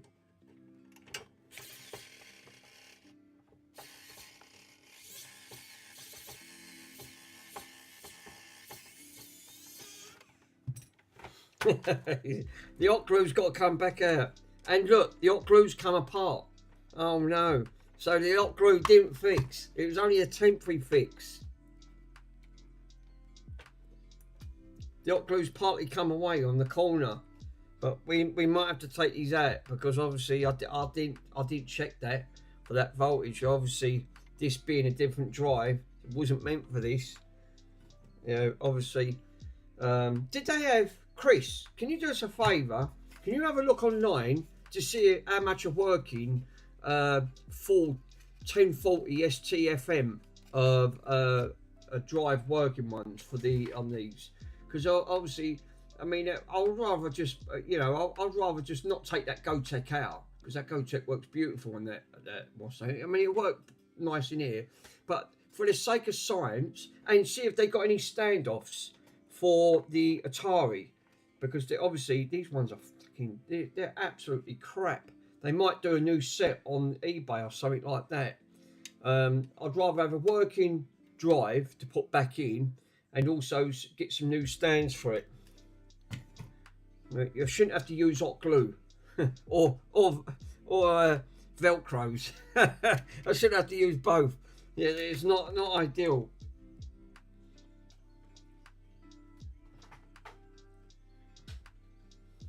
I do like the Ataris. They are dear to me at the end of the day. I mean, for the sake of it, I mean, she's in pretty good condition. She's a little bit grubby there, but nothing like a bit of what's name would come up and, you know, get her back up to scratch at the end of it. But it's good that this is working though, and it's really quiet. So that oiling, get that a good oiling, really did help on that front. But I still ain't got the bloody screws. Where the fucking hell am I going to get the screws from? Because I don't want to end up just bunging any screws in this. On these old Ataris. So, you know, the only difference is from the 520 to the 1040, all it was is just doubled the RAM.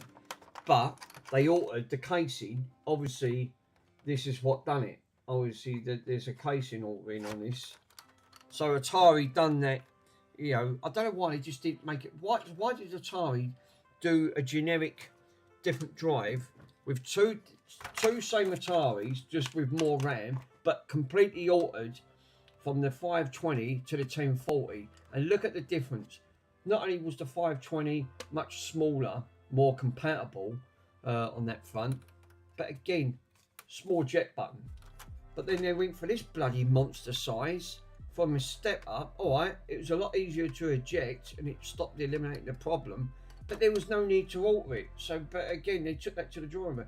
eBay has none. What? Ah, crying out loud. It goes to show, innit? See, again, retro. Even the retro computers are hard to get in parts for at the end of it. Unbelievable. There's parts on there for the bulk. There is parts only for a bundle for about 3 for 30 quid. 2 of the other drives are internal ST drives. Yeah, see what I mean? So it looks like then, if I've got no option, I might have to do that. So for the sake of science, everything else is toasted. See what I mean? See what I mean with them drives? They're notorious for breaking. So what I do then, I will take, let's take out the GoTech and sling the GoTech in. At least I have managed to get one fully working, hard drive, floppy drive. So it goes to show how rare these are. They're even for the Ataris, they're getting harder to get hold of. So I'll do that. I'll do that. I'll take the GoTech out. I didn't want to, but I'll put the GoTech in. So I'll take the one out, the 520. Absolutely, that's unbelievable, isn't it? So again, same problem. Trying to get parts for these Ataris, even for the fucking computers are now getting hard to get hold of. It's like everything I tend to go in is nice, but parts are literally everything. And obviously, getting these fully up and running, fully working, it just increases the value of what they are. Which I didn't really want to take this because I've done all this one up. this one, I'll give this one a full recap. This has got all fresh recaps on here. But that's why, that is why a lot of these drives, and the Amigas are even worse. The Amiga 500 and the 10, and again, the Amiga, because you could buy the expansions back for the Amiga packs. When I done my Amiga, again, the drive was toast, absolutely toast. That's why, in the end, I decided to buy a Gotek. It solved the problem. And they recommend. But if you really wanted to keep it all stock, you're not going to get one. If you are, you're ultra lucky. It's really rare to find these. Like, you know, with working drives and everything.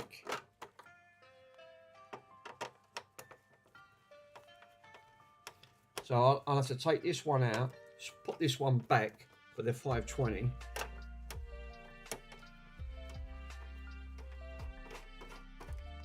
And then use that one. Sling the Gotek in.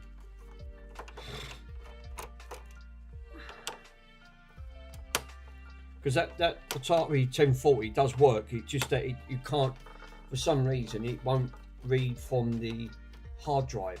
Because these have a big, massive. The hard drive for these are massive. They're not the size of the Atari, about this big, and all it is, it's just got internal RAM and a big 3.5-inch internal drive, and it's fucking monstrous like that. It's about I don't know how big the internal drive is. It's not very big though for these Ataris.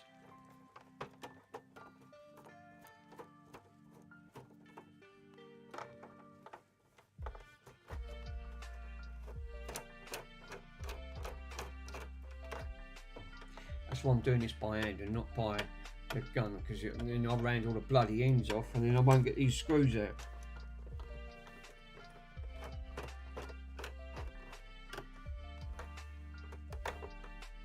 Right, I think we're good to go there. That one's Lucy. There's none underneath these because I had these apart before. So, yeah. Now this one obviously being the 520 STFM. That one. Serial number on this. This is a PAL version. Where was this? Atari Incorporated, Sunnyvale, California. Nice. CA.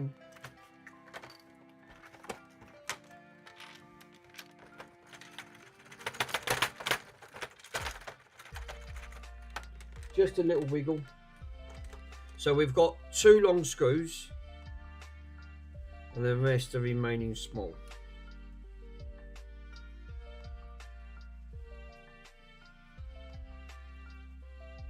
So I'm going to leave that one up there.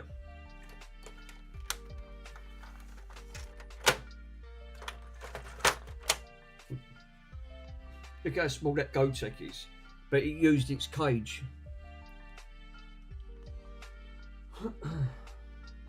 So, same thing. Oh, there was a part of a cage. There was a part of a cage that went round this. Now, the other one didn't have the part of the cage round that. I thought there was. I wasn't 100% sure.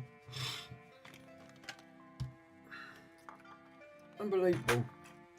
So, I've now got to take... Now, this one's got the standoffs in it. But I've got to undo that screw. Ah, there is a screw underneath there. Right, okay.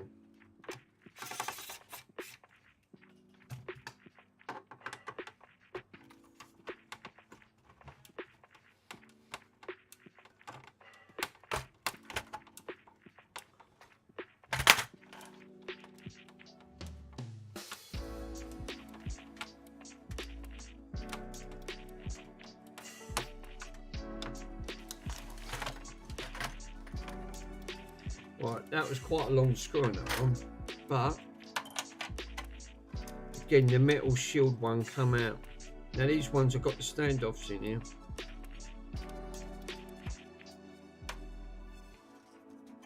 Now it looks like I've got to take this off.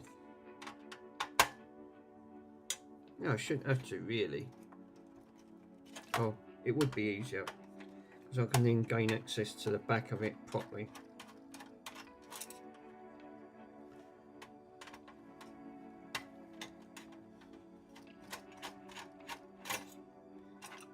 because obviously I can't get another. Obviously, Chris had a look. I can't get another drive for these for the 1040. They're not going to be on there. Look how small that Gotek is. That was £70. That Gotek. Literally diabolical joke. All it is a bit of circuitry, right? Obviously, it runs through like a Pico type of component. Obviously, like it must run in internal software, so it's going to be like a Pico type software on that one, 40 pin and all that.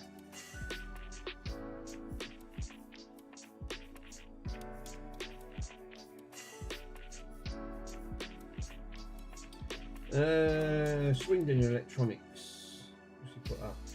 Andy's posted something on there on that front. So yeah, so it looks like I still need the standoffs by the looks of it. These ones are standard on there.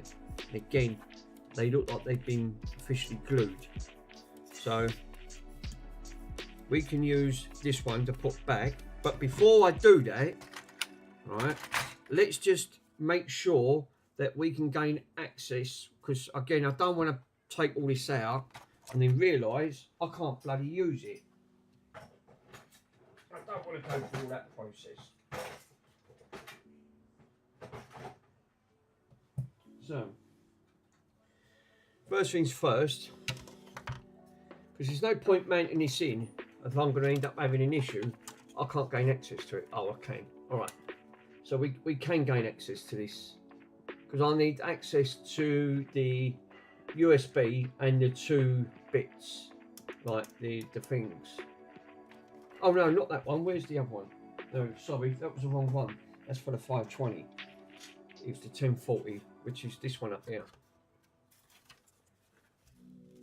I can't see why not.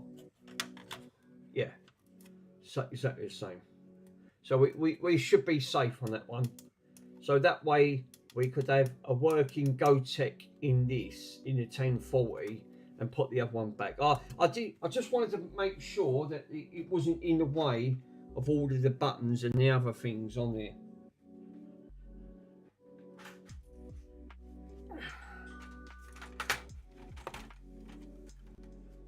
Fascia. God, these bloody Ataris are so massive, it's unreal. Right, so obviously I've got the glue, that's the glued one up there. I need to put that back on, that fascia.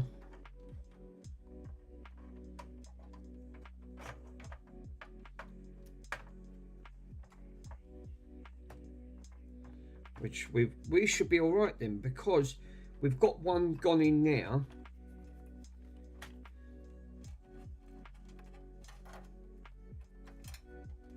That front. I think we should be good to go. So what the first thing I need to do then is put these pin ones back on. Right, and then take this one and then guide it through the back.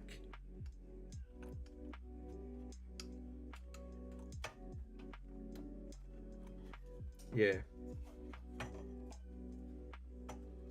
The only downside is I've run into a problem. The wire is stretched. This needs to be brought over more, which it won't. It's ever so slight, but no, pulls out. It just pulls out ever so slight. The wire is obviously not long enough. Oh no, now I've run into a problem, because that's exactly the issue I've run into.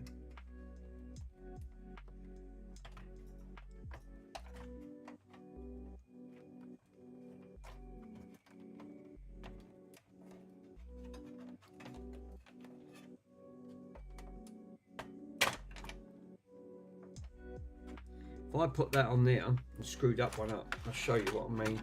The wire don't seem long enough.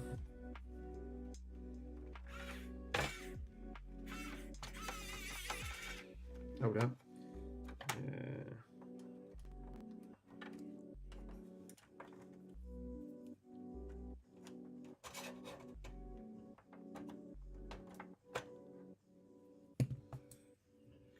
Obviously that broken leg ain't helping and all.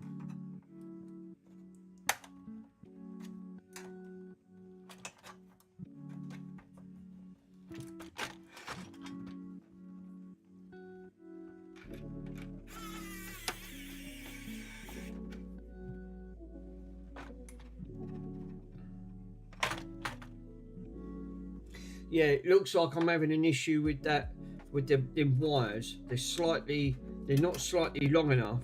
They're ever so short to stretch it. So the only other way is to extend the wires. So that means splicing them and slightly extend it by about that much. The only way to compensate for this, because otherwise I'm going to run into the problem. And it looks like it. So they must be, again, that's the way they designed it. But what I'm going to do, just for the time being, for the sake of science, is that just put this back and see if they do make sure that this all like tightens up, like you can see the buttons properly before I do that. I'll leave this sort of on that point there, because obviously now I've got two in. It's actually quite secure. I would like a third one. Oh, except for the other one's fell out. I don't know where that one's gone. It might have fell out. I don't know where that one's gone. But this was just for the sake of it. Put that cover on temporary. And take the 240. Take this one. Put the cover on. Let's just see if it covers. And it does. Just about. Just about. I could just about get the. If I actually tried to get the. This grab an SD card. Right, a little thing on it. Let's see if I can just plug that in.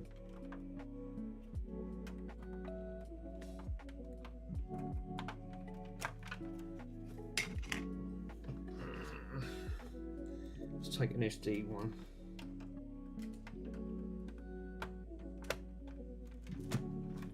It just about goes in. So obviously, to put a little SD card in,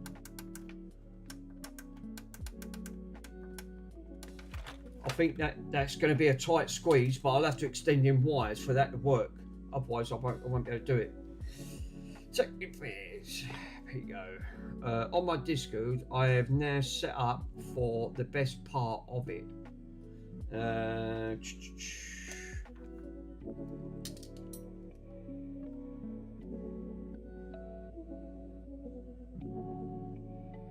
Do-do-do-do.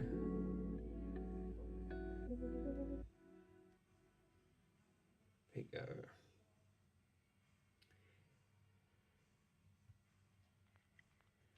Oh, he's got a repair server, right, okay. So general. Nice.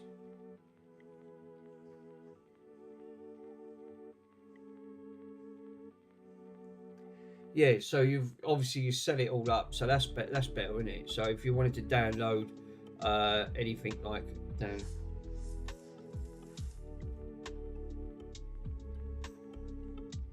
Spec 360. Yeah, nice. So yeah, I would say doing it this way is the only way I'm going to have a working drive, because otherwise I won't be able to get around this system. So I'll have to use this GoTech, but I'll have to secure that a little bit better than that. But where's the other part? Because one of it's fucking gone on the. Obviously, I did have another leg at the back. I don't know where that's gone.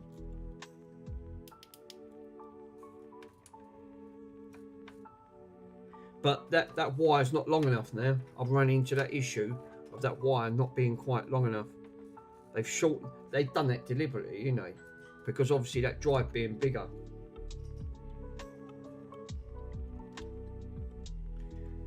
And it's only about that much, which is fucking ludicrous. So what I'll have to do is, I've got the colour codes. Have I got any?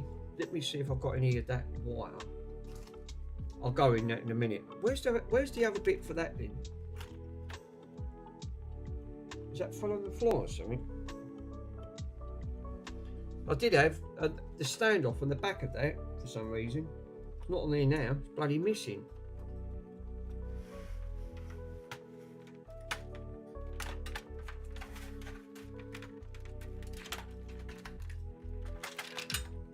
Oh, here she is. She's popped out. She was hiding.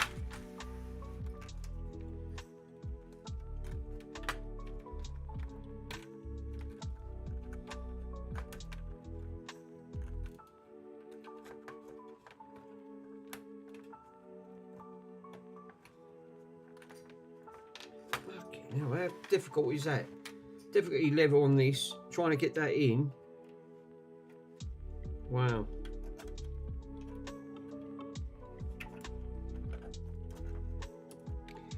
Just for even for the Ataris, they just want to put up a fight.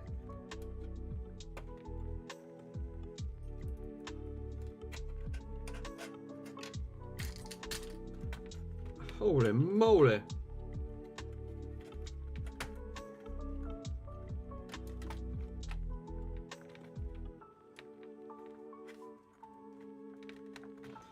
Well, this one's really putting up a struggle here. So what I'll do, I'll have to pinch this one and put this one in, see if I can hold that in place.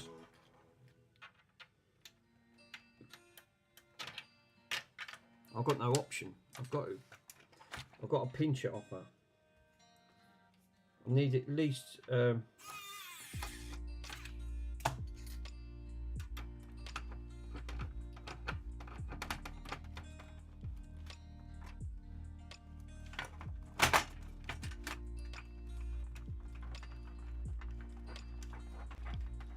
all this just to get a working drive for an Atari.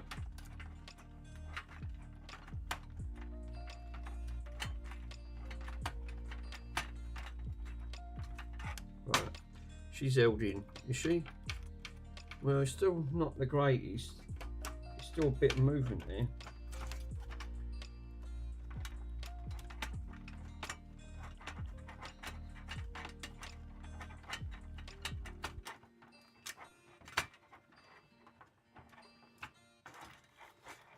Is she yeah, she's bolted down now.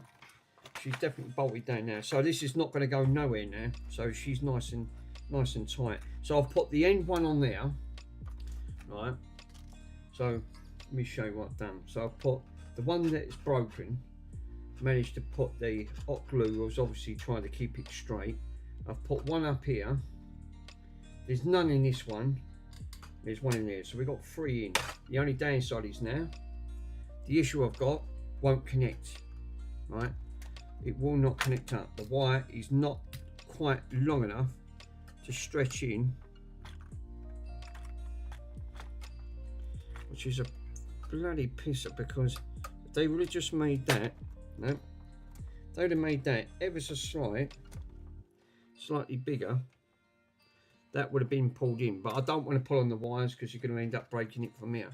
So the only downside is this cover, it's all got to come back off because I need to extend in wires. So it's so slight.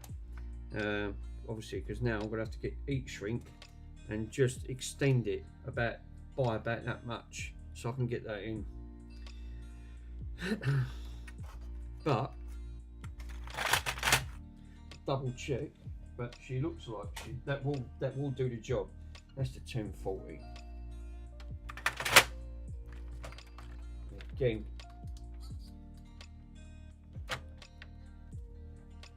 that front. So again on that's just about got enough clearance for that to go in. Look.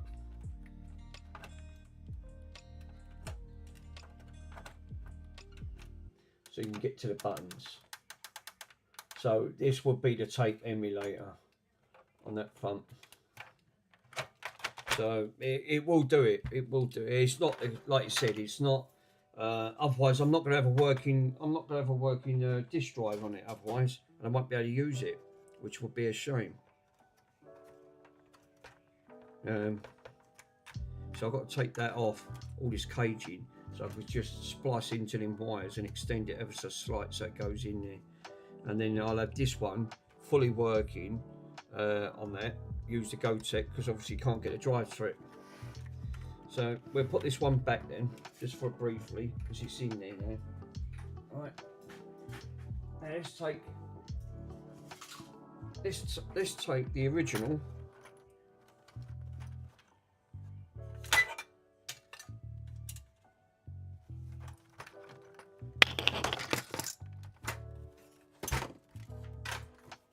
Right.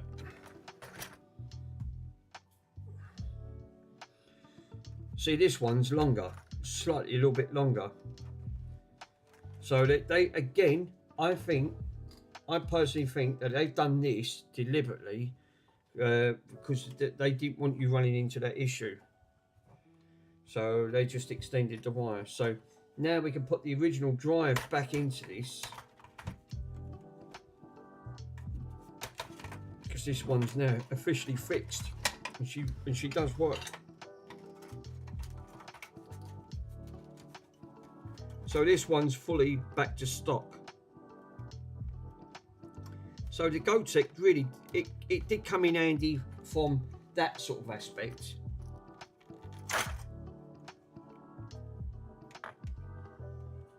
Just that I've got to do a little bit of a modification.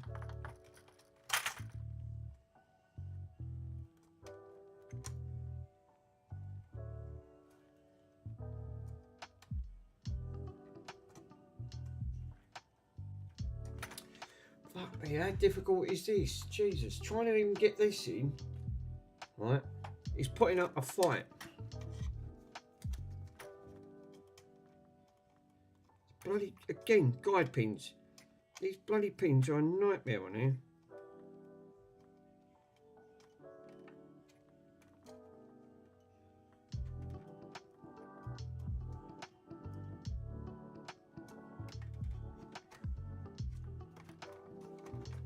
Right, she's in.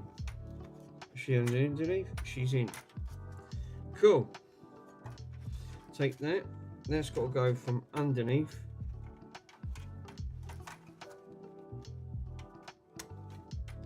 She clips in there. So again, clipped into place. So that's all clipped in. That's all in. Cool. We've got a working drive. I'm going to plug this one in now and just make sure. Where's that torch? Yeah. Yeah, she is.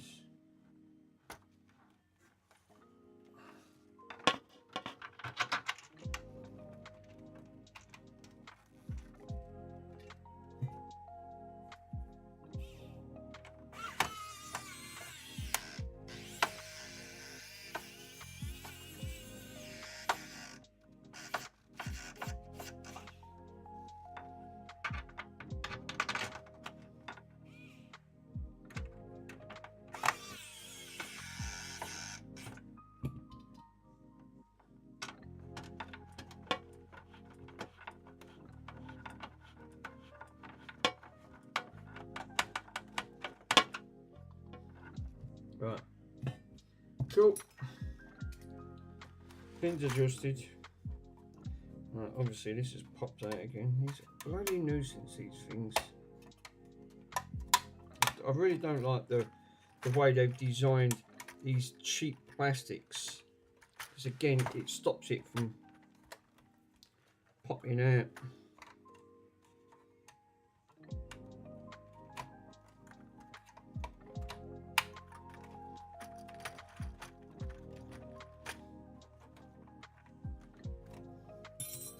Let's just put a disc in and make sure she comes out.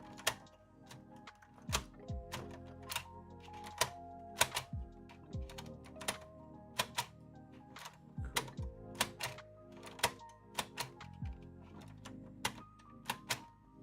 Yeah, she's fine. She's fine.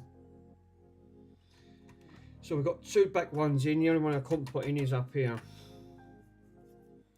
But I'm going to plug her in just before I put all this back together. Again, testing purposes, just to make sure.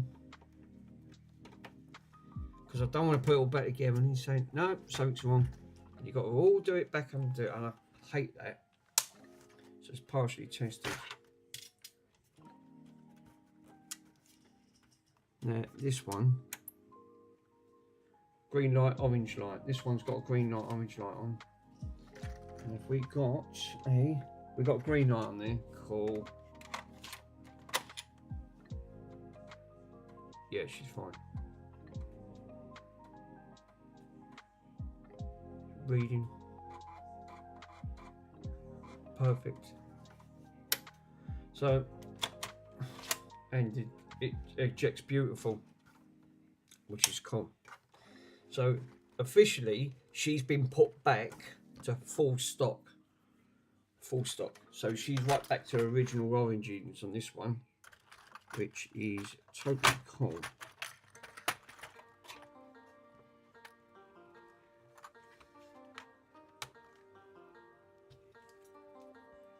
Which is nice. Yeah, what we'll do, get the fucking screws back in.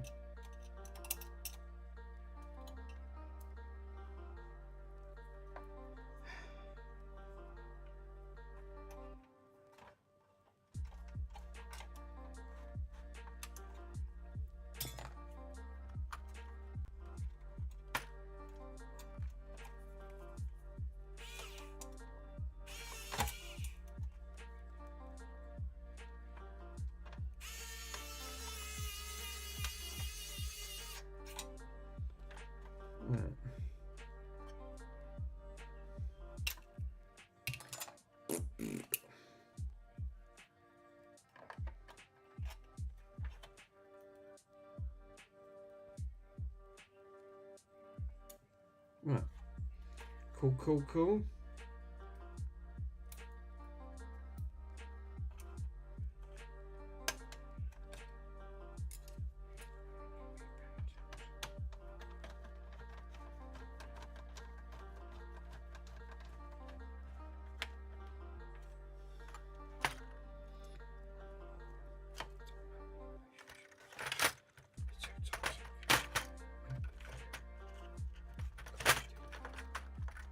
Right, this one's officially put back.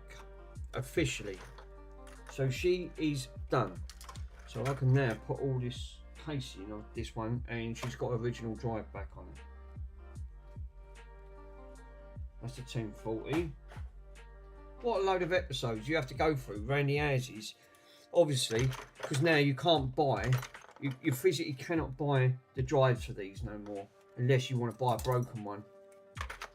But they've all got the same. It goes to show how badly these are failing over the years now.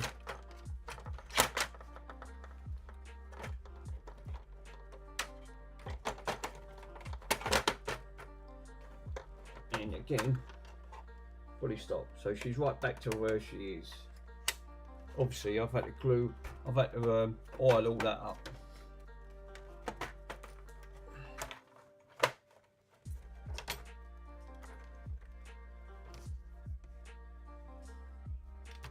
Which is like anything. I always buy I always buy broken stuff. Did the other one? Yes, Chris, it did. The only downside is the Gotek did fit, but I've run into a problem. Again, Atari done it deliberately, right? Let me show you. This is the 1040.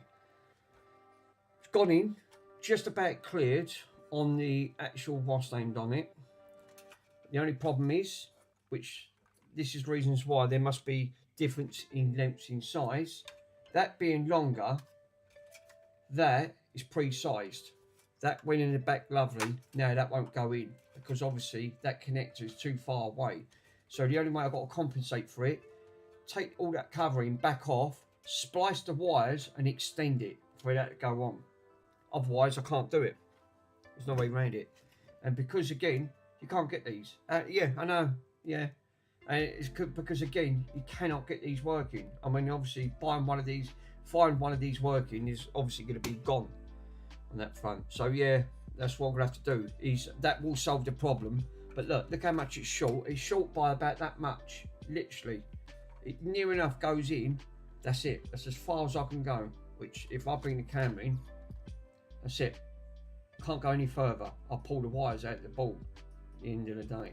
And it has to be sitting right back here. So ever so slight. Literally ever so slight on that front. Really gutted.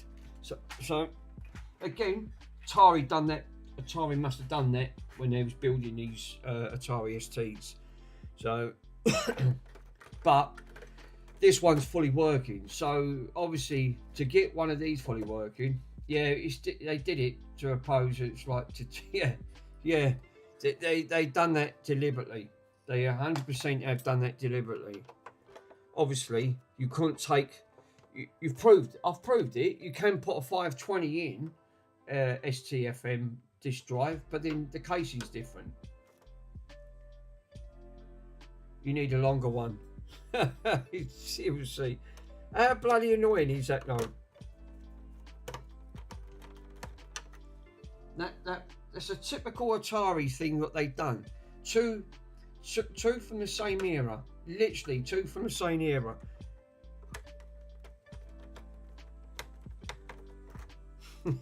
You put it on there. So now I'm going to have to take that Atari back apart and extend the wires.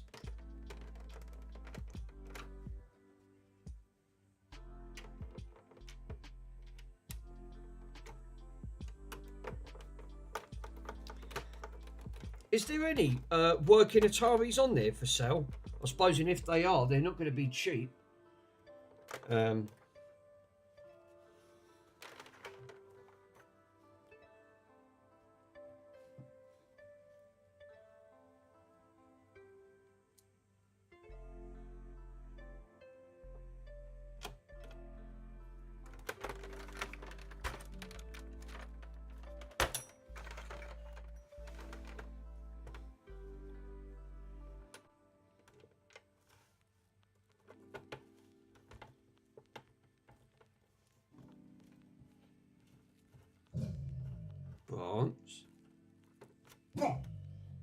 Oh.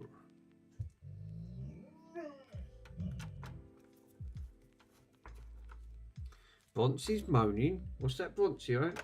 Or owned once.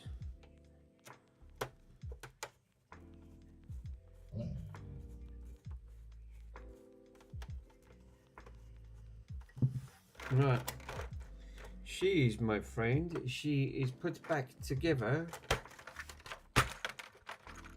No, the back is obviously not being held in, so we've got issues of the screws not being held in. So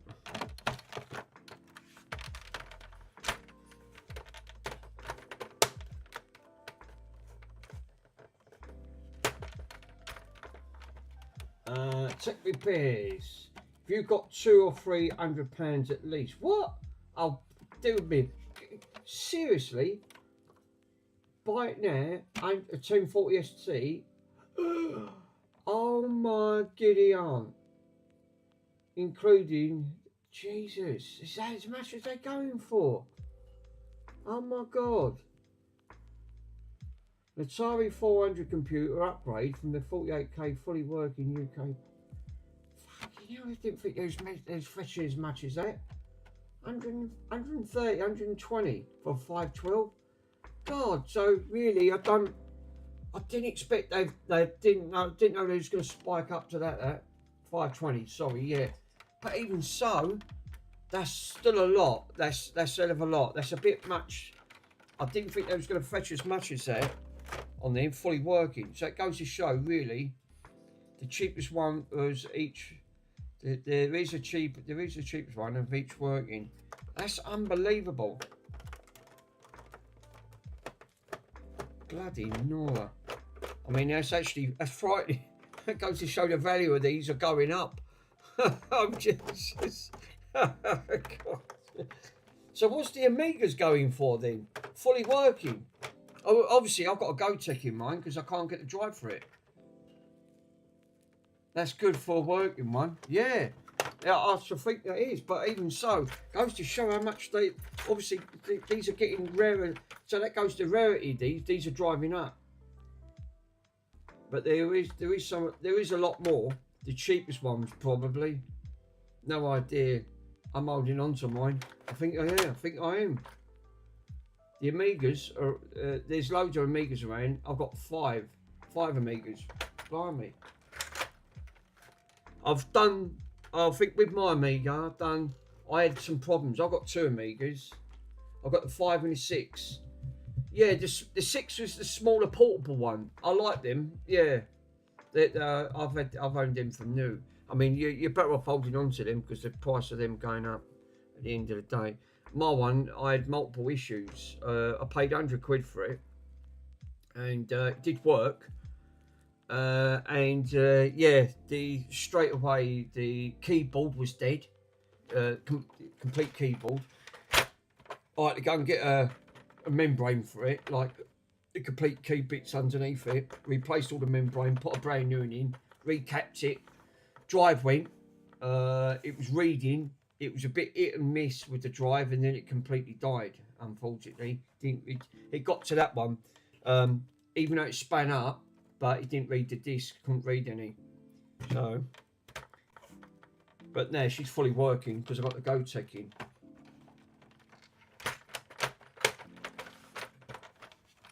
You know, I didn't know the Ataris now. They started to go up. So it's like you said, the value of these are going up. There's no two ways about it. Yeah.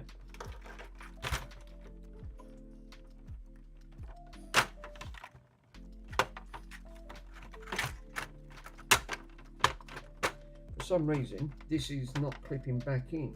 This should clip back in.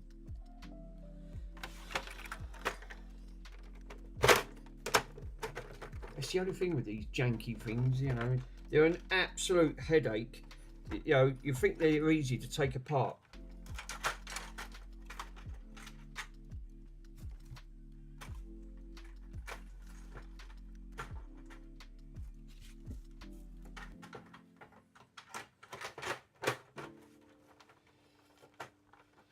For some reason, it seems like it's offset at the back here. And I don't know why it should be offset. These should have, you should have a gap. When you're putting these in, you should have a slight gap where these lips sits in. But for some reason, this one is not, it was a minute ago, but it's not now. Don't seem to be, the lip's not sitting right. Now, well, that probably would help. That wasn't helping at all. That was throwing it off. It was that bloody power supply, the outer bit. Right, let's try that again.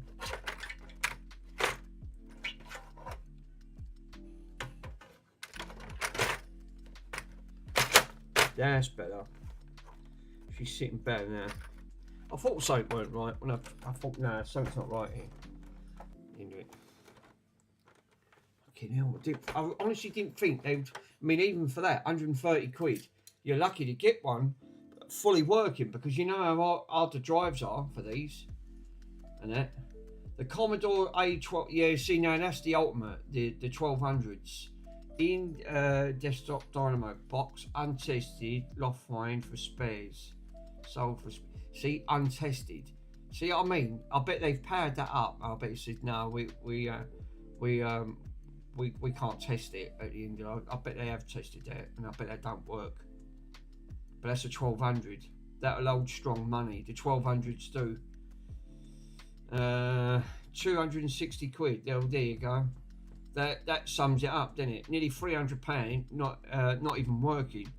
Now you're gonna have to pay to get that sort of, you know, which is gonna fetch you roughly another around about 130 quid, 140 pound to get that sorted out. Which sounds about right. I bet the old Amigas are going for absolutely the same price, but if not more. Yeah, I mean, like I said, all this retro stuff, obviously, there's getting less of it now. So this is where I think people have now started to actually, and I did say this, if you know, obviously where people just thinking, oh, I can't be asked, you know, put it in the bin, you know, get rid of it. But you'll get to the point where you will not be able to get none of it. It would literally, you're better off just sitting on it. I mean, most of it's all in bloody museums, in that front, because obviously they're thinking, well, I've got no room for it, you know, and we'll donate it. I'm gutted. I should have kept all mine. See what I mean, though, Chris? That's a prime example. What you just said there, you should have kept it at the end of it, and that's my point exactly. You should have kept it. You know, obviously, the ones that are out there now, obviously, it's driven the price, and it's obviously going for silly money. You know, absolutely, really daft money.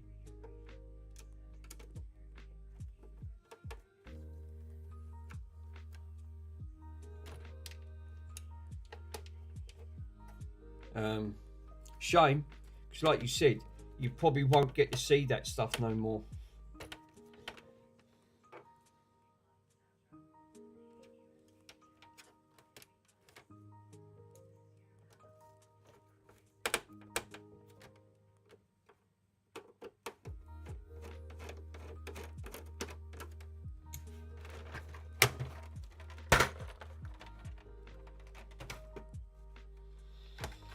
Yeah, bargain. Jesus, what was 529? What? Hold up, missed that. One of the leased Commodores, the A1200, the Rev 1D4, recapped the polymer caps. It's a 4GB CF drive, VGC. 529. Oh my giddy aunt. Jeez. That, see what I mean? You see what I mean? You could literally be sitting on a small minefield there. You just don't realise how much that's gone up. I'd say it, but I ain't got one to keep. Jesus. I mean, that's mad. That is absolutely, I didn't think they'd fetch that. Wow. You just don't know what you're sitting on, do you? You really don't.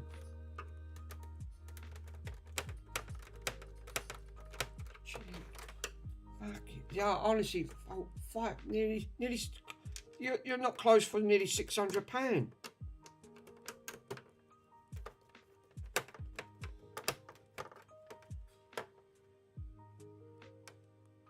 Yeah, so if you've got one, say keep it. Yeah, I think you're right there, Peter. Definitely, 100%. Don't get rid of it.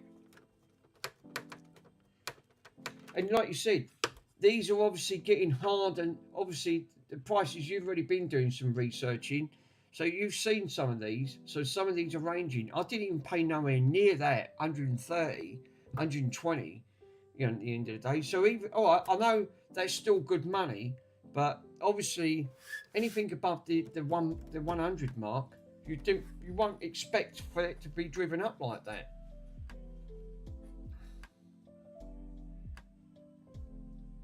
Yeah, well, do you know what, Worms? You've got a good point, because what happens when you're gone, right, at the end of the day, and I've said this time and time again, right, all we're a nation is that why we're on this planet, and we don't know how long we've got, and a lot of my friends are now gone.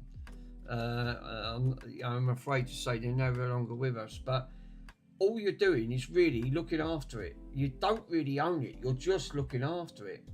So when you're gone, when you pass this over, right, what do you think they're going to do with it? I don't want the piece of junk, I'm going to get rid of it. And you're right, 100%, you're exactly right. All you're doing is just looking after it. Wow. It's a shame though, because you won't never get to see a piece of beauty like that ever again. These were big in the days. Obviously, these were manufactured on a large scale. But you think how many there is left now? There's not many left. And obviously all the others, it just gets even it gets even less, and it gets even less than that. Green light, orange light. Have we got a green light? Oh, I won't know, because there's obviously no light in that one. So let's bung a disc in. Yep, she's fine. She's reading beautiful. Do you know what? It's really hard to find a disc that's fully working on this. Absolutely is. And that ejects beautiful. So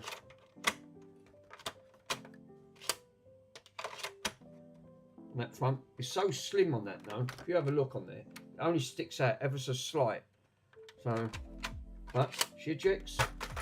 She lives again. She breathes. So the only thing now, this one's fully back to stock, right? 100% fully working drive. It's been recapped. I've recapped it. I've cleaned it all up. Retro brightened the keys. She's as good as I'm ever going to get her at the end of the day, and she is now fully back to her old self. Obviously, got all the ports got the ports underneath for your mouse and joystick, and you've got all your MIDI connections if you want to put it through a keyboard. I have one to pass it to, but like you said, I'm 100%. So she's fully back. I don't know if I'm ever going to play the Atari. Like a lot of it, I'm only using it purely. To me, it just gives me insight knowledge to actually put these together and put it on. It's true what Pico said. It's nice to put it on display. Exactly, in that front on there. So yeah, I'll totally agree on that front. But right. So the next task is then let's put the 1040 back together. But I've got to extend the wires. Otherwise, I won't have a fully working Atari 1040 because. But this one, she's now obviously I ain't got to ever worry about that ever again.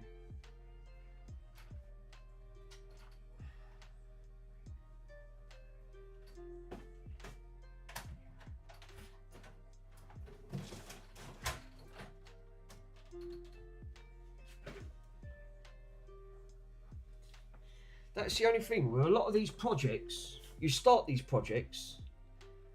Yeah, I would use it for MIDI sampling. The Atari had the.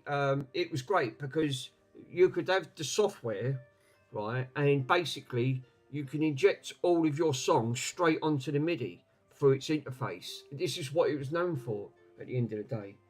It had the SID chip inside where you can actually do all of the sampling, and they did use it. They did use it in the 1980s. It was actually quite popular. Yeah, MIDI sampling. Yeah, but in the end, the Amiga took over. You didn't need to do that, obviously. But the Atari was known for it because you could attach a keyboard because it had the MIDI interface where it had the barrel jack connector, so it comes straight out of the keyboard straight into the Atari, and then you had the in and your output, so then it comes straight back out. So it was great for doing all your synth songs because the Atari was well known for that. It was pretty advanced for its era, to be totally honest.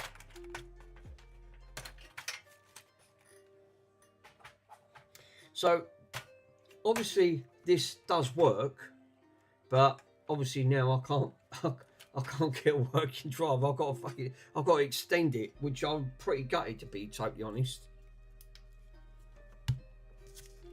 So I've got to open it back up again, take all that casing off, because I need access to these wires points on there to actually extend it, and then I've got to try and get the same gauge wire, and then just heat shrink it, and just extend it, and then put it all back.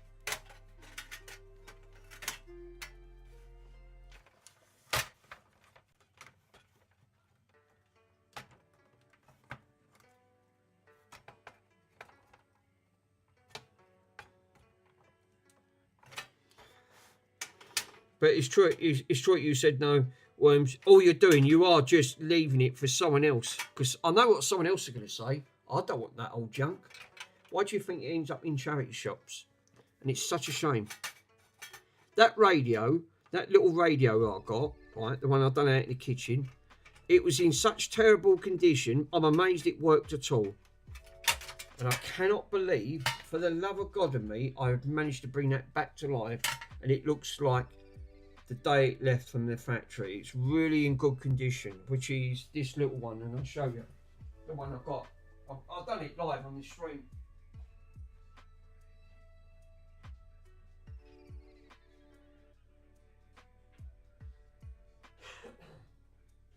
She is so ultra clean now, and I cannot believe that I restored her fully back, which is this one.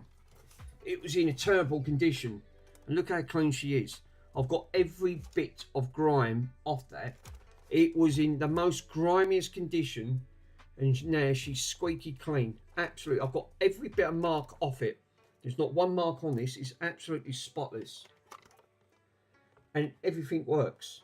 I cleaned all the ports, stripped it down, and totally give it a clean.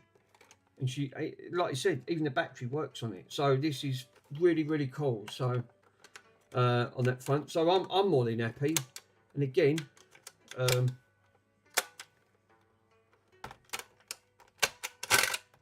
so we've got all the tapes, and you can play it. But yeah, simple. But I mean, to look at it, someone would have threw it in a bin. I didn't. I totally stripped it all the way down. You see, I done it.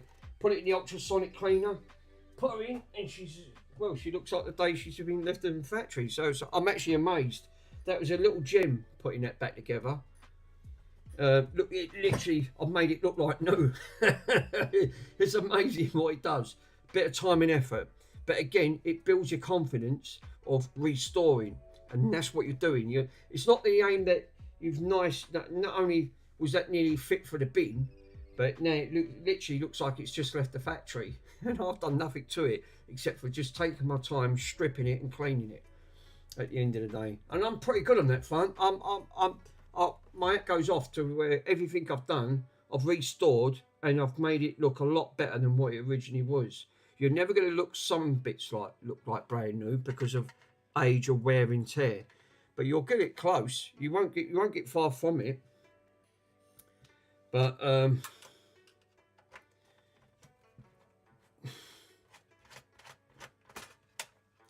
yeah, you could just buy an extender. An extender. I could just buy an extender. Actually, hold up. Before I cut this, because I don't really want to cut it, because you're right, Peter. I mean, at the end of the day, I'd rather not. I'm sure that I might have, again, that would be classed as a computer bit. Let me have a look in this wonderful Aladdin's box that I've got with my acoustic bits and pieces. Obviously got bits of board, TVs in there. Let's have a look in this wonderful box. This box comes up trumps every time. It literally does. It's amazing what I pull out and think, bloody hell, that's coming in. Oh, that's handy. That's brilliant. And it's literally, it's like a time wonder, this box. Literally, it's like a time wonder. Just think, right, well, what have we got? Let's have a look. Bits of PS4 controllers and think, well, I'm sure we can come up with something.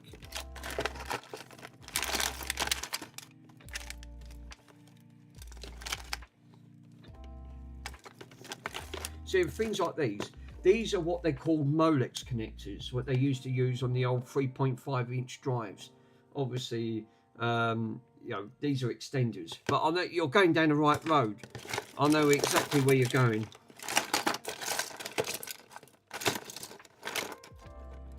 Before I do anything drastic, see, look, I mean, we've got the connectors there, so straight away, I mean,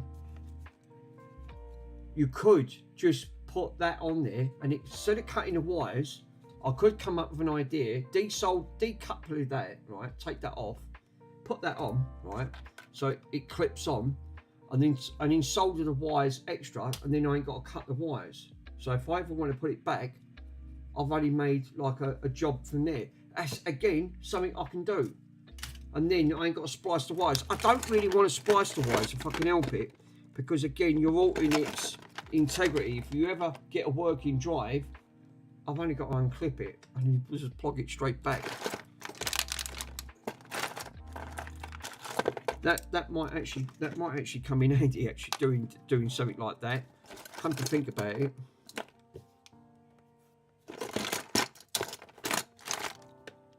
Now I've got some nice big chunky crocodile clips there, but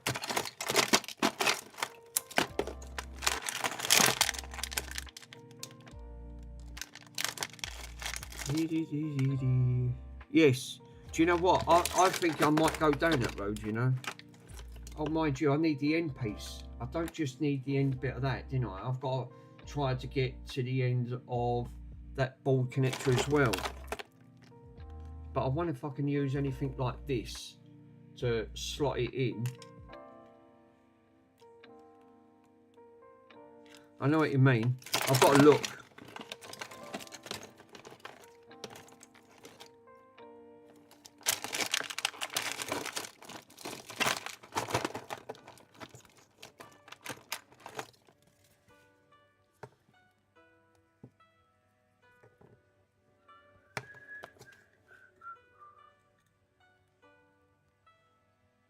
How many we got on there? So how many have we got on that optical drive? Let me have a quick gangers. Have we got 4? So it's got to be a 4-pin connector. Let's have a look. What's this? Is this a 4-pin or a 5-pin? That's a 4-pin. Can I use something similar to that and then sort of slide it over? Should come up with something. I should be able to come up with something, surely. I don't really want to splice them wires for the sake of science. Yeah, that red and yellow cable. Yeah, I was just looking at that red and yellow cable. There's got to be something in this box because it always comes up trumps, always. I've got so many bits in here.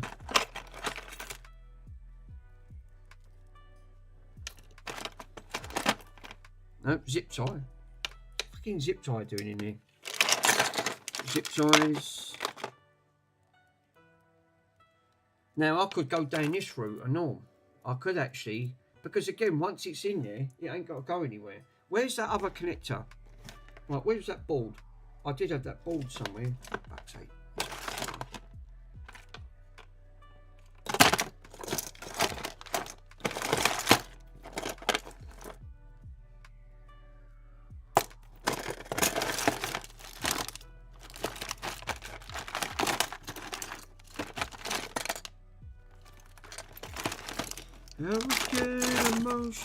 Right, no, can't beat that one on here.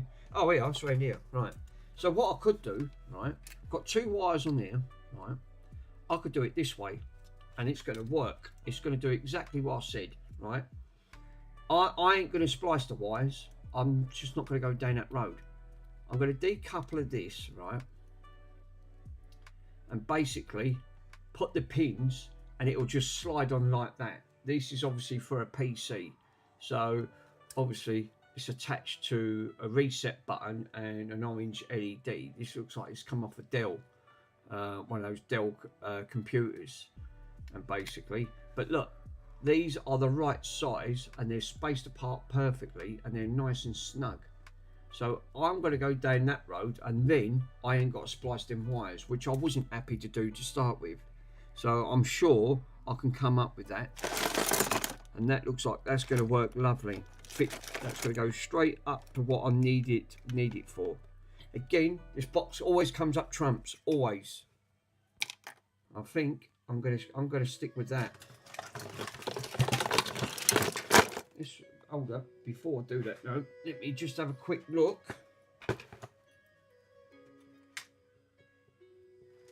So I need that, obviously I need that connector, because this won't connect to it otherwise. Because I don't want to splice into them wires. I just don't. Where's that board? Oh, fuck's sake, I did have that board somewhere.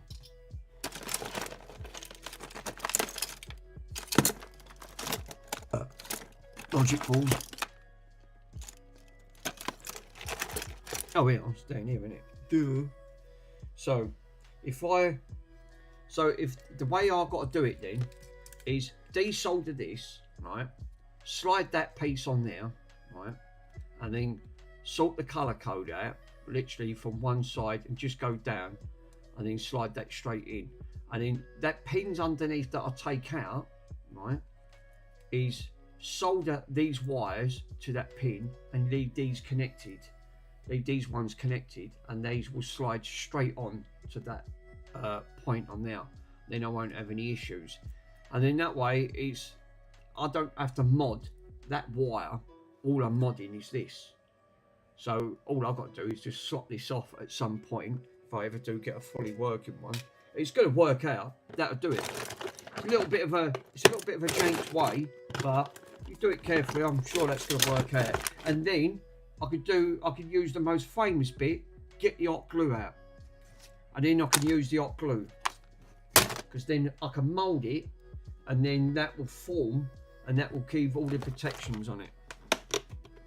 So yes, I think I'm going to go down that road. I think that's a sensible road to go. And then I ain't got to worry about cutting or splicing, because I wasn't happy with splicing bloody wires to start with. I really wasn't. Fucking PlayStation logo. Jesus. So I'm still going to need the hot glue. That'll please worms, because the hot glue's going to get involved again. We'll go down that route. I think you're right. Pretty sure that one in the red and white coat. Yeah, I'm thinking that this will work, but I'll double check before I do it, right? Because I don't want to go ahead and make sure. So, ideal is the route I want to go down, right? Take this off, take that connector off, right? Desolder that from the board. Plug that, once it's off, that then slides on, which it does, right? So let me put it in, right? That then slides on to this. So then I ain't got to splice these cables. Then take the ends that I cut off these, because I've only got to cut so much off. Then solder them wires directly to the back, right? Solder them, make sure they're all soldered, and then hot glue them so that way they don't touch and they don't all come apart on that front. Because I've only got to extend it by about that much. That's all I've got to extend it by. And then that way, these then leave these on at the end, and these slide on as if it was acting like that. And in that way, if I ever do get another bit, all I've got to do is unsolder that, literally just unplug it, and these wires are still original. So I haven't got to go down. It's a sort of crisscross way, but then you leave the wires standard, because as soon as you start breaking these, you can potentially start weakening them, and it's not ideal. I'd rather go down the route I was just doing at the end of it. It's going the longer route, but it will work. 100% it will work. But before I do that, I just want to plug these in and make sure that these ain't sitting. These are nice and snug next to each other, and that's what I just want to confirm. I think they will, and they do. These fit lovely, absolutely snug. So that will work 100%. I love it. What's the old A team? I love it when a plan comes together. Get the old A team out. I love it when a plan comes together. It gives you great ideas. I used to love watching the A team. I liked it when they used to make things up. It's like you said, watching it back in the days, you're thinking, bloody hell, I wish I thought of that. So, we're going to get the old move. We're going to get the move thing out, and we're going to do that. I mean, these are the projects that I was supposed to finish off ages ago, and I never got round to finish them. I mean, obviously, one thing leads to another. So, obviously, I'm not worried about this end. All I'm more worried about, all I need, really, is about that much, which is overkill.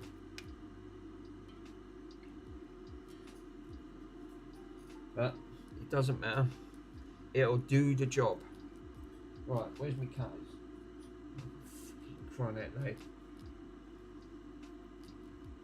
Torch. Yeah.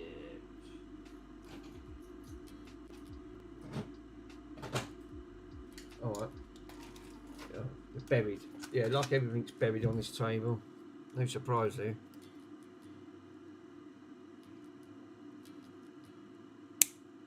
Clean cut. 104. So while we're waiting for that, we stick these wires, and then we can pair these wires up.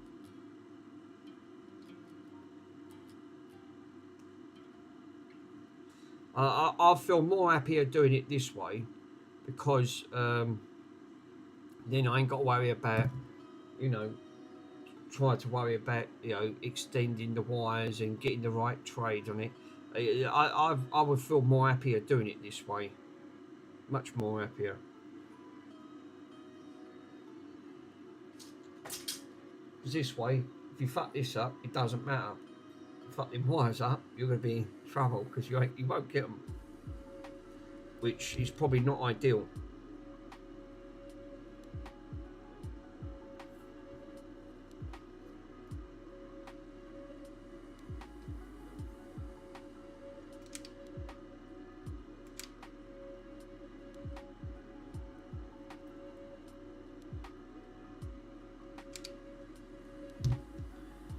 Cool. That's two.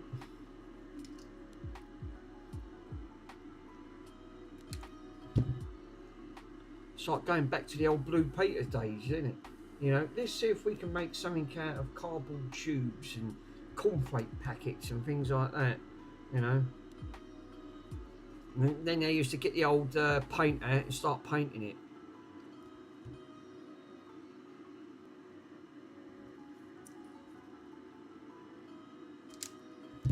Nice. We can separate these anyway, so that ain't going to make a difference. 300 Celsius, she's ready to go. She's good.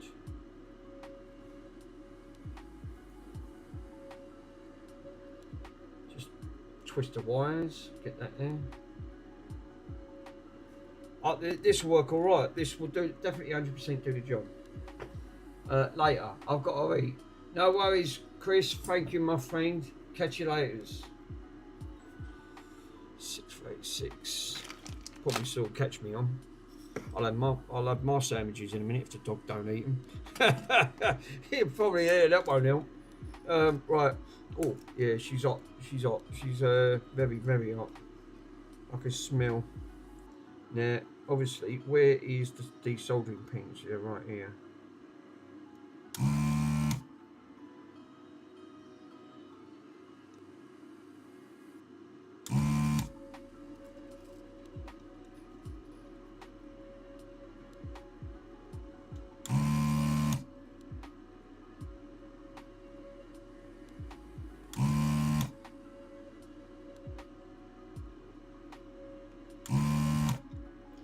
Really good, these desoldering guns. I absolutely love these things. Spot on. Look at that. Look, effortless. Absolutely effortless. I didn't even have to do anything in that. The moo. She's done. I just wish life was that so simple sometimes. You literally just, you know, desolder it. That's it. Makes it a lot easier. You know, all that solder sucking, trying to get that out in one go, and that done it. It didn't even batter an eyelid. So again, we can put that piece in there now. There might be some bits on there that I might need at a later date. I mean, so far everything's come up in that box has come up trumps. So what I need to do now is obviously solder these, and then I can follow the trace after.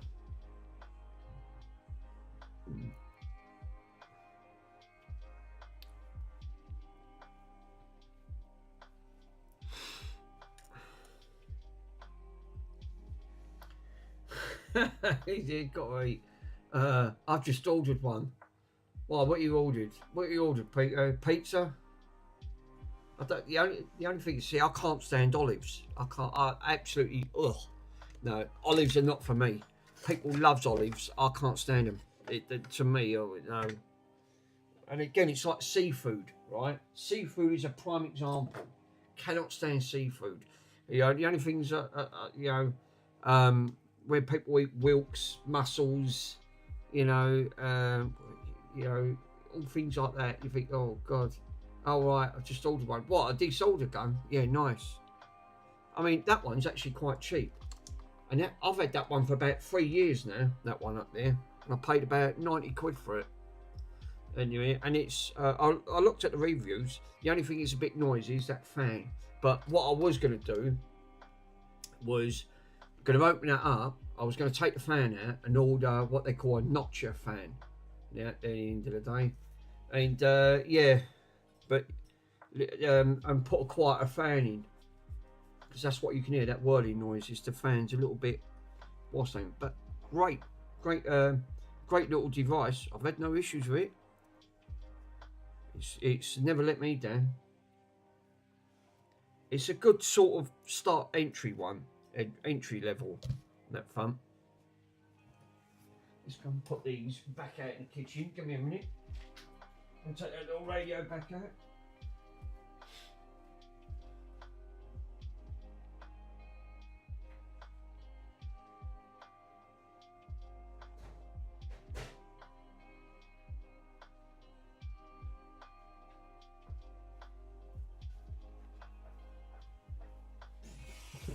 Obviously, I've got me sandwiches. Me sandwich. Now that bloody dog better not start. As soon as I eat my sandwiches, he always seems to start. Put all these fucking tools back. I've dragged all the bloody tools out because I need them.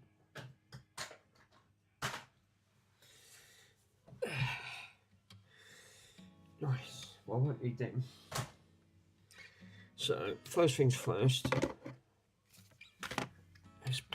Let's switch that on.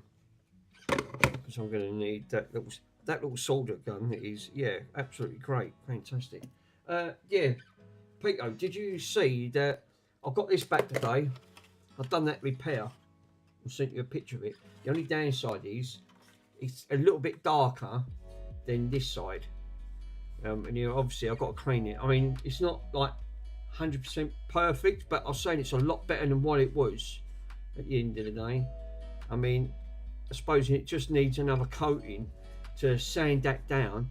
But to be honest, I'm nitpicking here. I mean, at the end of the day, I had a gaping big bloody hole in here at the end of the day.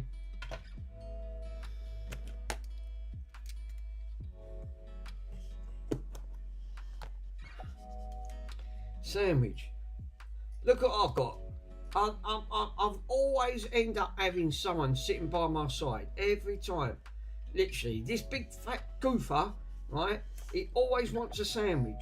Always. Yeah, that big goofing's there. It glues me up.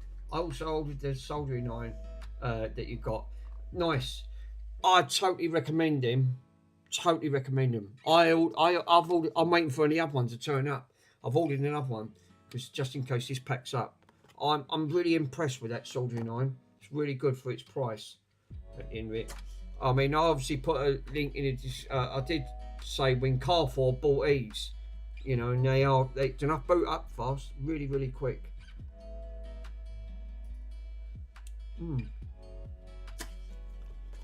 Cheese and pickle sandwich. I love a cheese and pickle sandwich, like a ploughman's. Absolutely lovely. Can't stand that stuff. So we got oh bugger, I didn't put that back. Oh, fuck that lad. Yeah, obviously the dog's gluing me up already. Watson, don't knock that bloody keyboard. You really knocked it, won't you, Frank?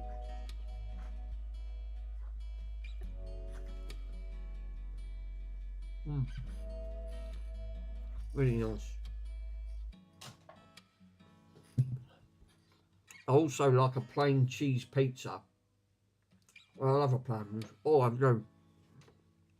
I've got to admit, really nice. I'll tell you what my favourite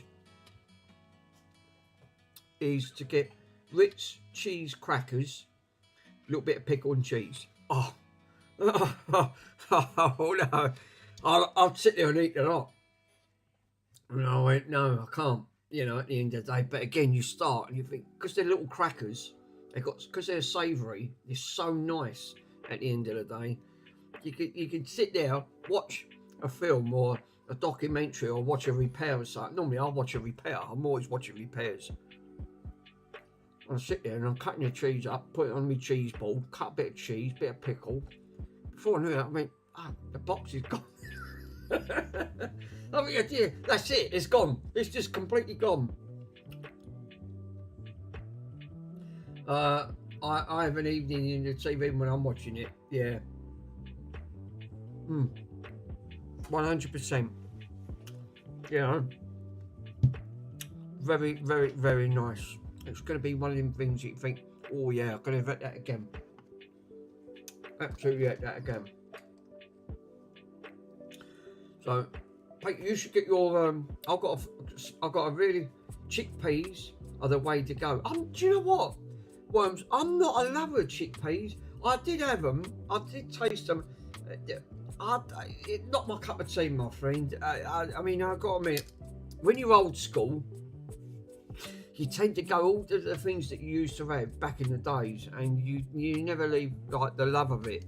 I mean, some people, it's like lentils. People love lentils. I'm not a lover of them.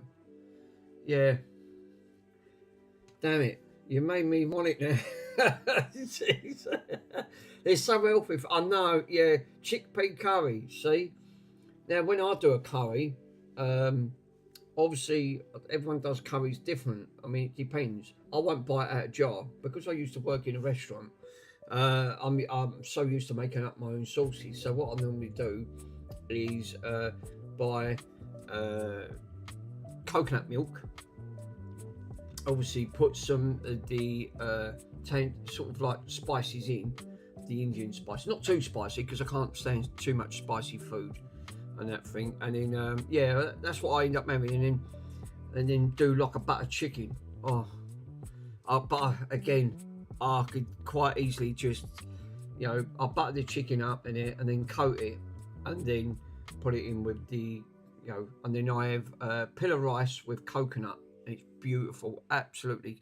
Fresh coconut, grind it up, put it in with the rice, with the old basmati rice, bang. It literally does. It's so light and fluffy, and you could just eat a plate of that just on its own. So you can eat healthy, depends which way you want to go down. 9 out of 10 people just take it out of a jar, tip it in. No, I don't believe in it. I've always been old school on that front, where I like to cook it from fresh.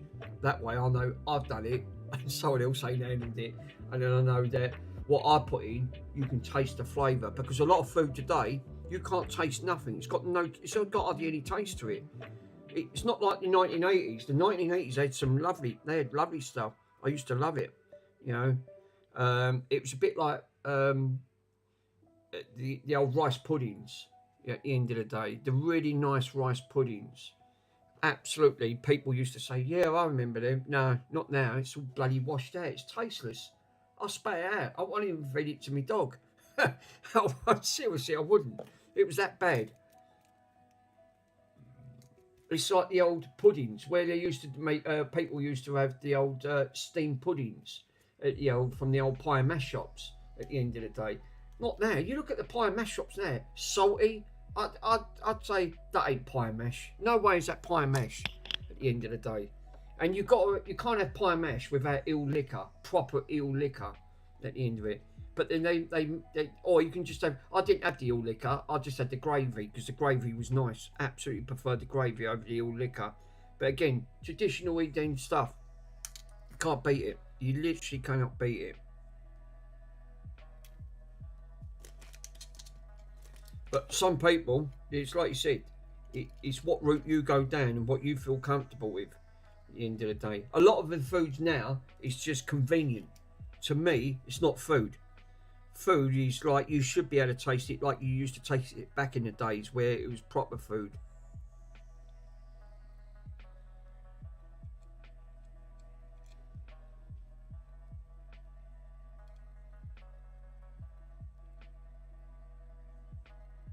This soldering iron is a blinding soldering iron. I bought that off eBay, right? It was £3.50, right? Little, and all it is, you just put your wire on and it just holds the wire in place. What a great little design. I mean, absolutely spot on. It just saves me burning my hands, and also it does the job.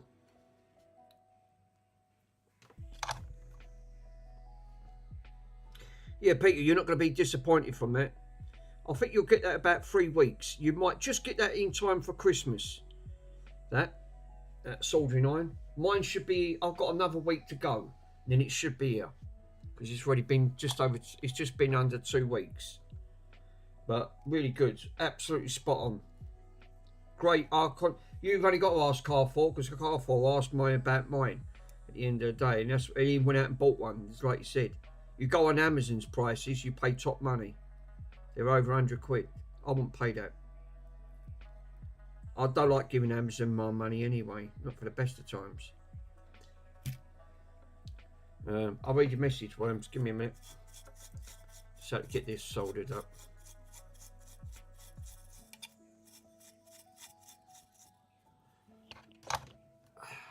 Great. Yes.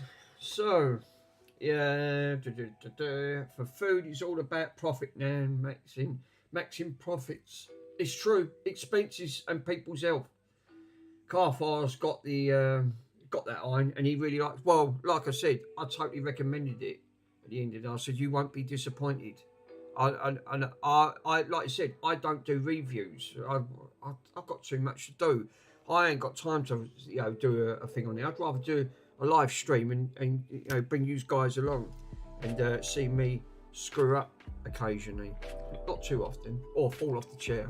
Again, not too often. And I didn't do that intentionally. It's just that I only leant over and the chair gave way. so it's like a scene out of that. But yeah, I'll say you won't be disappointed if you get it. You'll see how I mean. It literally just booted up so quick. It's just seconds. It puts my other one to shame. I mean, if it's good enough for Retro, if it's good for Luke at Retro 6, right, at the end of the day, and he's a top professional, he knows his stuff. I mean, he's got cameras. I mean, if he's got a camera worth $8,000 at the end of the day, don't that tell you something? And he's went out and bought one of these cheap Chinese irons, and he's had it for nearly 2 years, and he's still using it. Then it's obviously, it must be all right. So I thought, and he said, my other one packed up. He said, I just went out and bought another one. So he said, I'll always buy, and that's what I'm doing. I've bought another one just in case this packs up, and then I could just replace it at the end of the day. And then I've got spare parts. So, and for what it costs, if you get a couple of years out of it, you ain't done bad. Definitely ain't done bad at all. Right, so I need this little gadget now. So I need her to hold.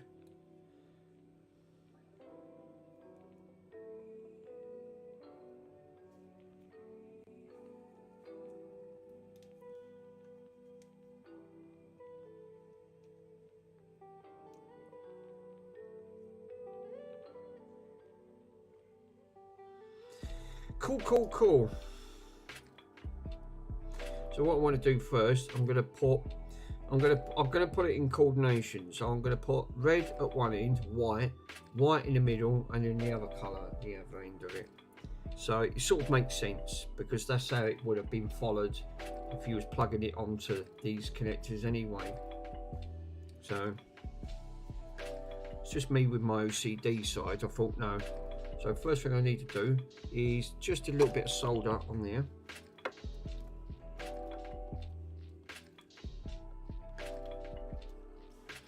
And tin these up.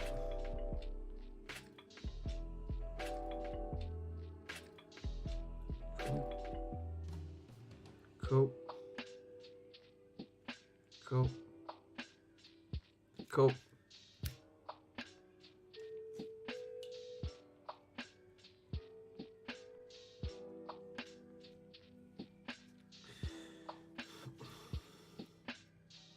And then I can get the hot glue and I'll glue it.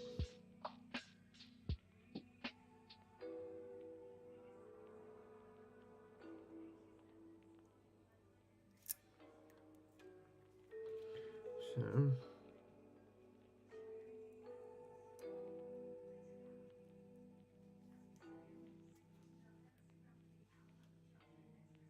ow, there's my finger. Ah, Jesus. That bitch was hot.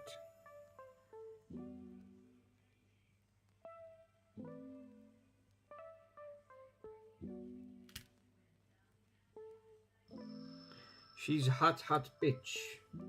I'll read your message. Give me a minute. I am reading your messages. Oh, fuck me, that light is so bright, it's fucking dazzling me. Jesus. Come on.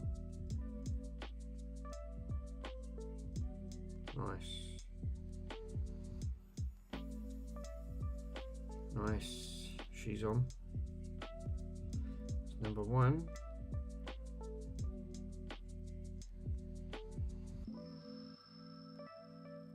That's number two. 2 for 2. We're good to go. We are really good to go. So. Wish I could bring this, these arms. I don't like these arms with these bloody stupid springs on. Absolutely joke. It's a joke. You can't seem to do anything properly. You know, how stupid is it? Andy's on. Yes. Yes, so we obviously established. Right, let me.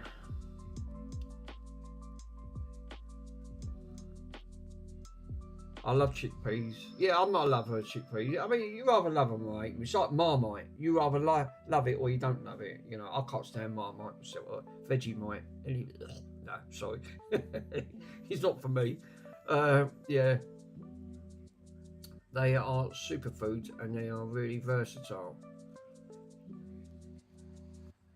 Are you calling me fat ones? No. Oh, just yeah. Look, it's not. It's not. It's just the clothing's just getting a little bit bigger. He said, "Don't take the notice." Is that a new flashlight? No, I've used this one.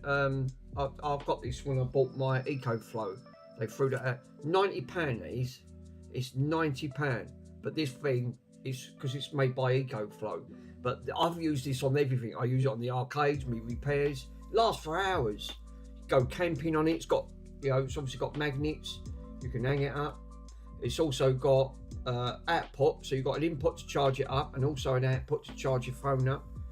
You know, absolutely, I use it all the time, constantly. Just concerned me with your health after the docs wanted to see. What I say with it. It don't look that bright. No, it's bright enough because obviously it's saturated with a light. I've got a fucking 4K light up above me. It's oversaturated. Yeah, I guess I'm old school. I just like, what's that? I guess I'm serious like that. It's chickpeas lol. It's like, it's the bait when you use, yeah, finishing when you go carp fishing at the end of the day. Yeah. So yeah, you're right, 100%. I mean, you know, again, I don't do fishing. I can't get into it. My dad used to go fishing. I used to get bored. See, the trouble with me, I've always, because I've grew up with computers, I wanted to do something. I always got creative. I wanted to say, no, I want to do something else. And I just found it boring, you know. And it's not for everyone, because like you said, some people find it very therapeutic, obviously waiting for the catch. But it's like everything else. It's what you get used to of what you was aiming at. I mean, I'd rather be out on my bike, and I was causing, when me and my mate was out on their motorbikes, went dirt cross. I used to just love it. I couldn't get enough. Danger wasn't an option then.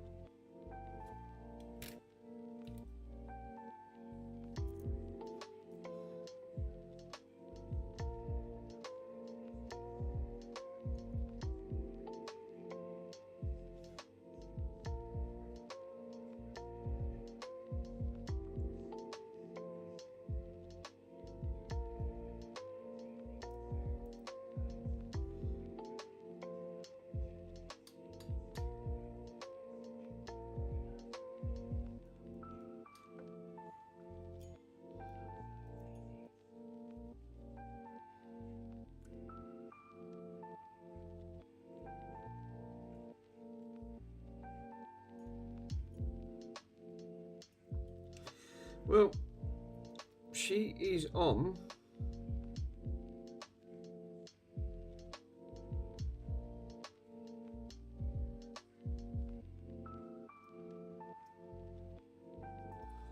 On that front, so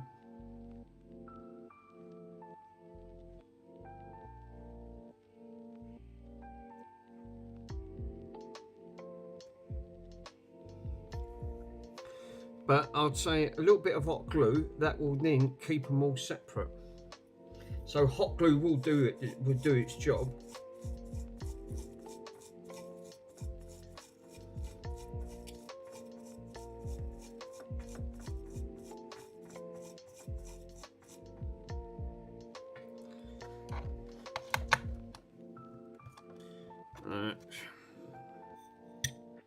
I'm going to say that is done.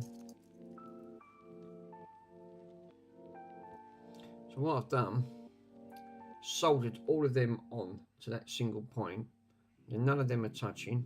Right, I'm going to make sure. I can't see anything except for dog's ears. Bloody typical. Excuse me, bit of indigestion.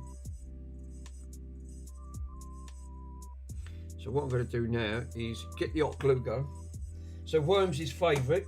We're back with the hot glue again, Worms. This is where the hot glue always comes in handy, you know, my friend. Always. 2 in 1 day. Bloody hell. Must be a treat. Get the hot glue going. So we're going to get the hot glue status. Get that glued. And then that way I ain't got no worries then about any of them terminals touching and keeping separate.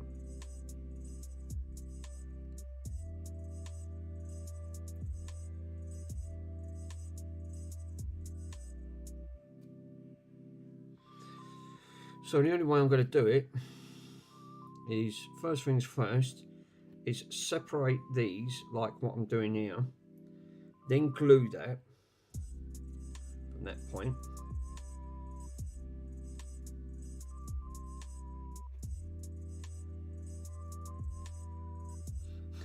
He's got the glue.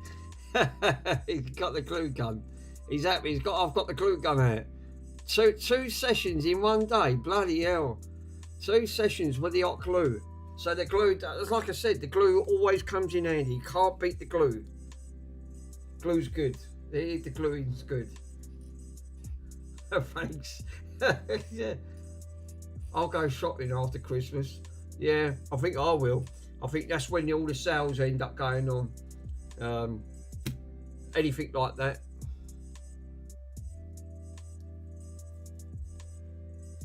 So I've done the hardest part, really, so I don't need to soldering on them. Literally.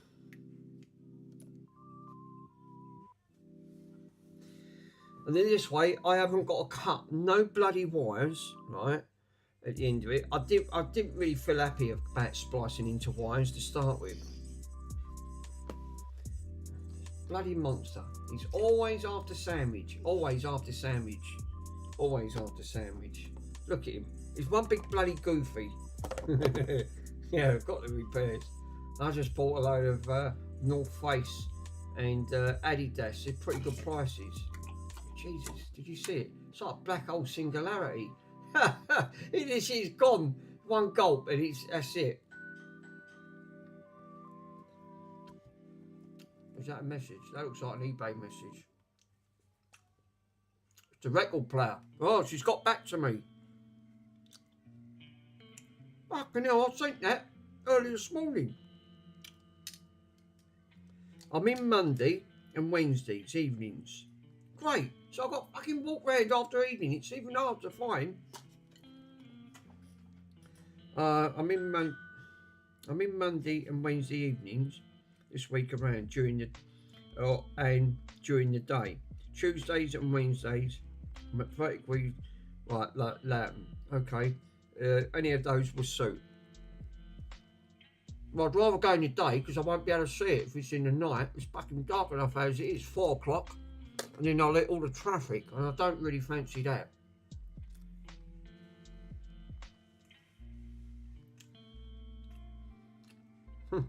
I used to, I used to be like a fart face now, you know, the links. Now it gets taken over. But bloody Bronson always wants the food. It's like a shark. Literally, it's like taking bait.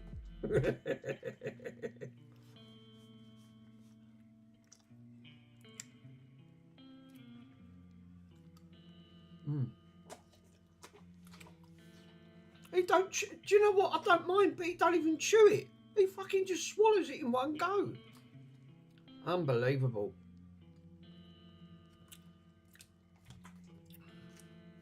Right.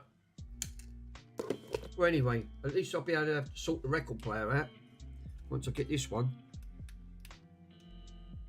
Get the glue. Let's get all this lovely glue.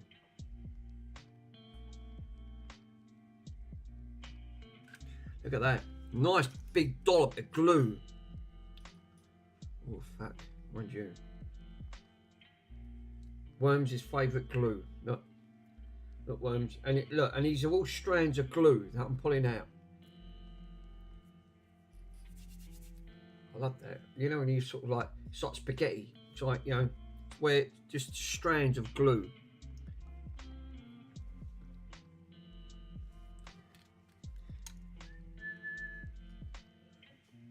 The dogs do.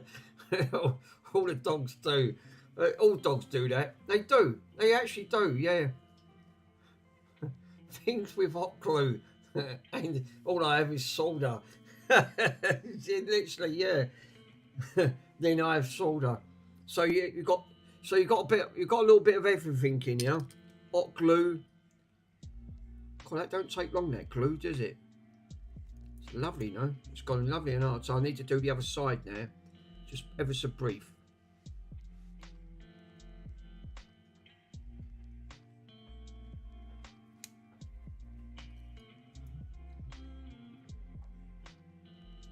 Right, I'm going to glue this side now. And we glue both sides. And there's nothing touching.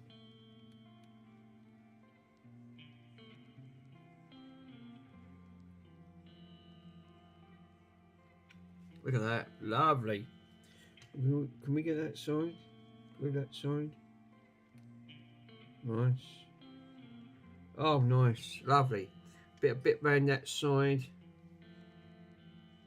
Get the glue going. Oh, nice. Absolutely done the job. Right, turn her off. We don't need no more glue. The glue is nice now. We've covered all of the aspects of covering all of the markings up on it.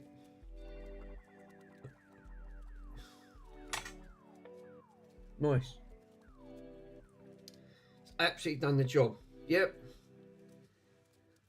Good hot glue. Good hot snot. It may not look pretty, but it'll do the job and it won't shorten out. So I'll zoom in and show you what I've done.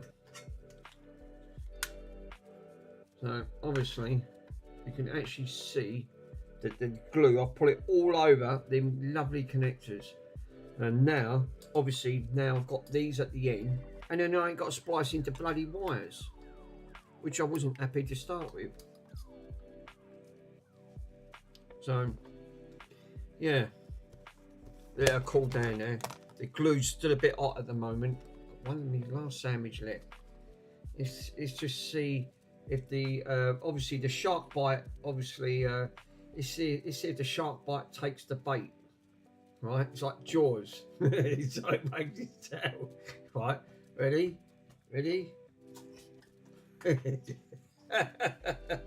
That's gone. It's like bait to him. I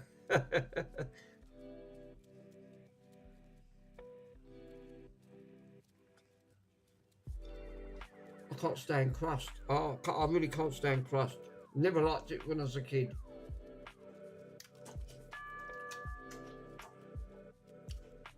Pico.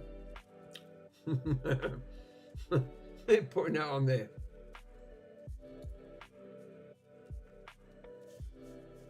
He ain't a bad dog really, he's pretty good in that front. He just tends to go off his head. He's named well. Bronson. He's named after a nutter.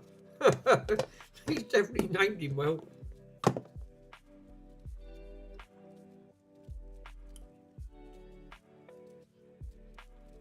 And that bread's a bit dry.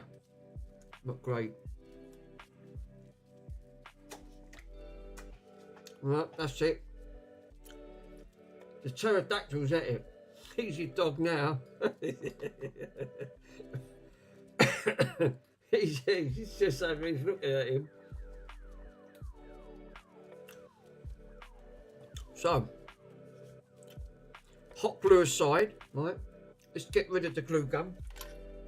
Absolutely love that glue gun. Absolutely spot on for what I wanted. Right.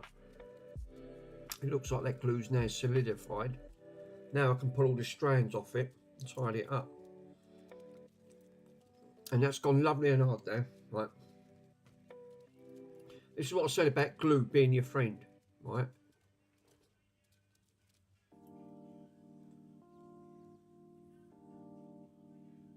There's no way them connectors are going to touch, right?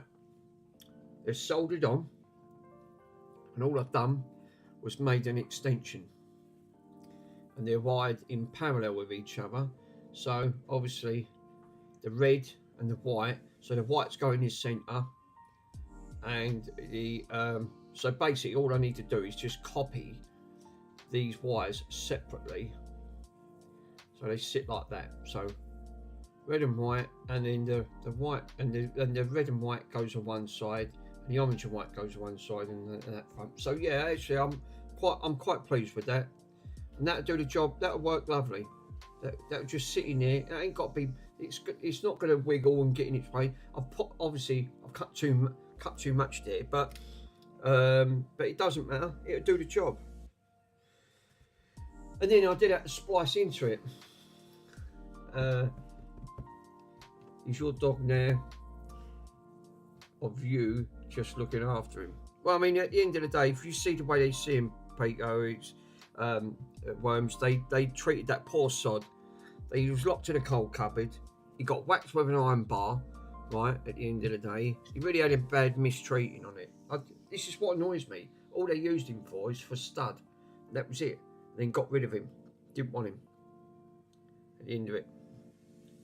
And then you can wonder why the dog's got mental, you know, it's just the way they've, because no one wanted him because of his boisterous ways. Well, can you wonder at it, poor sod? I mean, you know, the reasons why was that, you know, if you locked someone in a coal cupboard, got whacked with an iron bar, how would you like it? I wouldn't.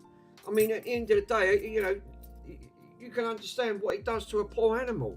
What did it deserve to actually have that? You know, it's literally, these people just annoy me. All they do it for, you want to see the cars he's driving, the late BMWs, he's got a brand new Ford Cougar outside, you know, and all they're doing is just using these animals just for purely breeding purposes. Most of the time he just got locked in a coal ground and left outside. I ain't got no more, boy, it's all gone. Daddy ain't got no more for you. Right, so, now we've done that, let me go and put these little ball bearing bits in the bin and get rid of the straining bits of glue. But she's done. Look, the gluings. We've glued both sides, we soldered. He thinks they're still food, look. He still thinks they're food there, look. He looks at it, he's thinking, yeah, I'll have that. No, you can't. So, not for Bronson, it's not for that Bronson. I'll give you a chicken fillet. You can have one of them chicken fillets out there. Yeah.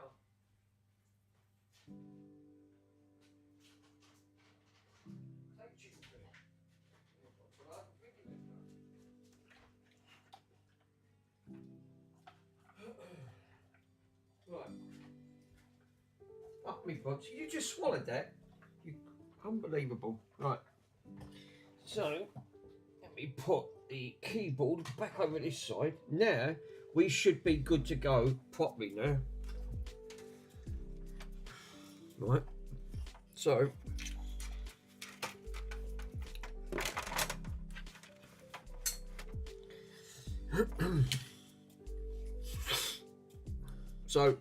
obviously what I wanted to do, and this is what I said about colour, getting the colour code right, and this is what I wanted to do on here. If I show you what I've done, I've copied exactly what this is, right? Red on one side, blue on one side, and the two blacks in the centre. So I've copied identical. It's just that the other ones are going to be in white, but the same principle applies. Yeah, that way. It's just for future reference that it makes it look much better. And then I'll just clip her in, which then goes from this side to this side.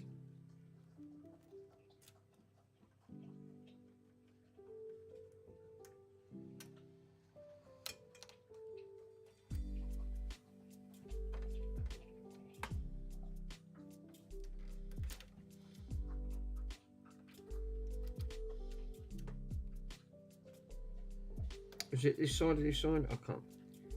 I think it's that. Oh, that's it. That's that side to that side. But again, the principles are the same, right? So basically, it now gives it a nice little snug L shape. I then had to splice the wires. Obviously the wires are far too long. I only had to go to there. That's all I had to go to. But then I thought, no, you know, leave the wire just in case it wants a little bit longer. And then that way. But now obviously, if you look at the colour code on here, the orange is where the red is. The two whites are in the centre, a bit like the black. And then that way I can then take that. That makes it easier for me to then follow suit and then just put the red on one side, which is upside down on this side, which is on the blue, and then the same with the orange with the red. Flip around, so one's on one side, one's on the other. So it's a bit like that. So what we got then is the two whites in the centre. The red is going to where the blue is, and the orange is going to where the red is. At the end of the day, that's it. That then feeds power directly into it. But I'm going to prove it because I'm going to boot her up while she's out of circuit. We ain't got the keyboard, but the Geotech should light up and work. Bonson ain't got no more, boy. It's all gone. No, he's not Bonzi. He's not Bonzi. He's not Bonzi food.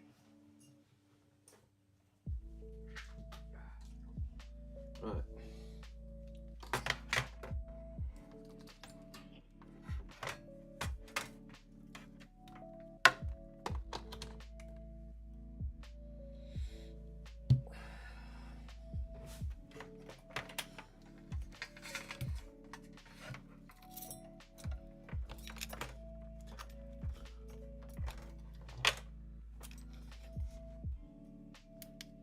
Right, so obviously I'm not going to touch that power supply because it's live, but what I do want to do is switch that on, and we got Geotech working. So we got the Geotech working, so she's all basically up and running.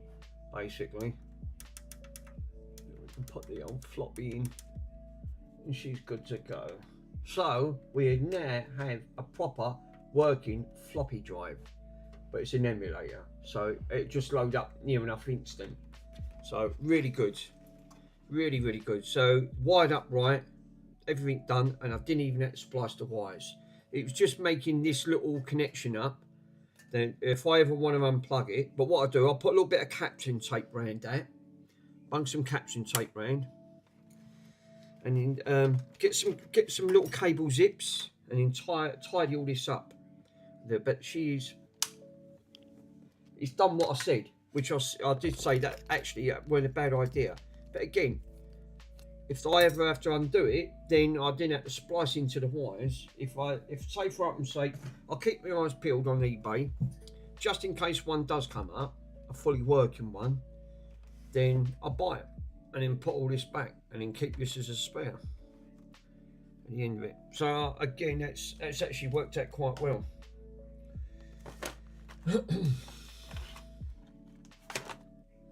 Obviously I've got to be careful here. That's been live, so we've got some little bonds. I haven't got no more. You keep coming over to me, boy. I haven't got no more. See, sandwiches are gone. Seriously, you've had them all. You had watermelon last night. He even ate the rind off the watermelon. You cranky sod. I told you not to. It was too late. Fucking swallowed it. I went, oh, fuck, crying out loud.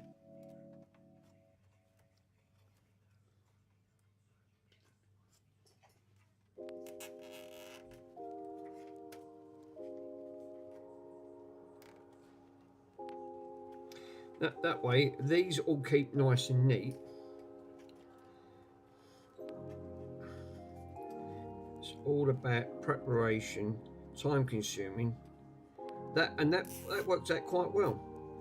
So this way, I've not done no destruction on any of these wires. So I need caption tape. That's a good question. Where's my caption tape? Once this is done, obviously I can put this away and it's officially finished. I ain't got to muck about for it.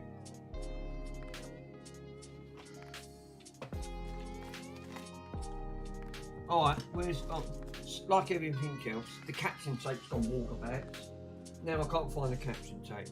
Great, lovely.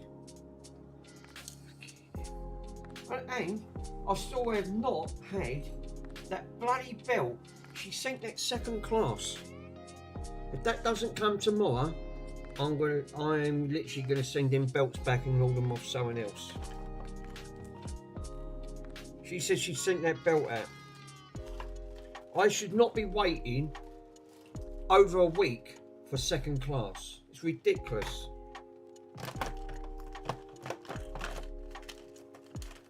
I can't finish off the reel to reel because obviously they sent me the wrong belt. That belt was too bloody loose.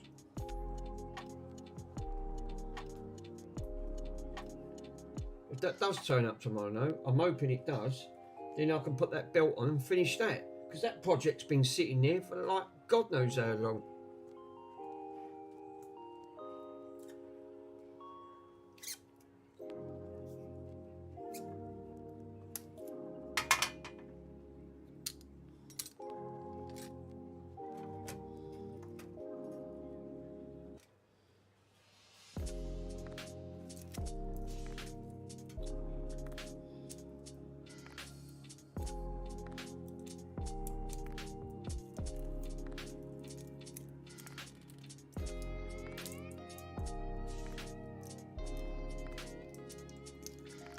This is why I love caption tape. Caption tape is really good. One, it doesn't leave any residue behind, right? It's good for heat resistance, and it's a good installation.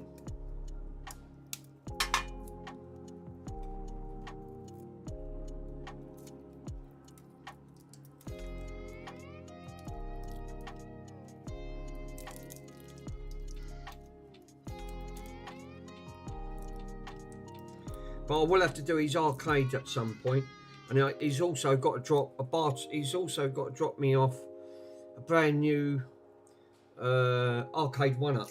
It's all packaged up. It's brand new in the box. Because for what I was going to charge him, I said, give me one of them arcade 1-ups. I don't know what one it is. I don't know if it's the Street Fighter limited edition, which is really lovely artwork, or the Mortal Kombat. It's good. It's one of them. I forgot what one it was.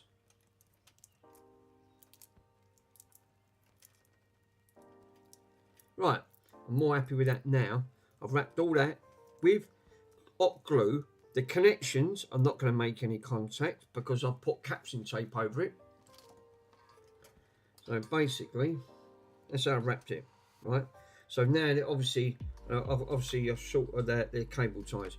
I'm going to cable tie these two together and then loop that over just loosely, so it'll be like that.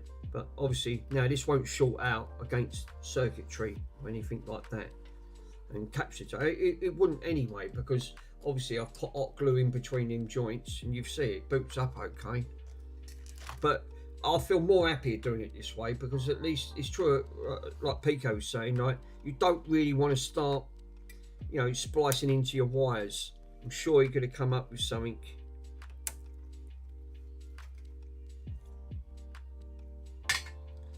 I wasn't happy with doing that. I mean, I really wasn't.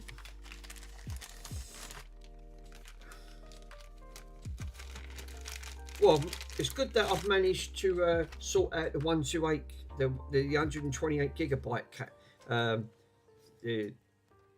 the thing up. So I can, what I'll do, I'll just copy that and redo it.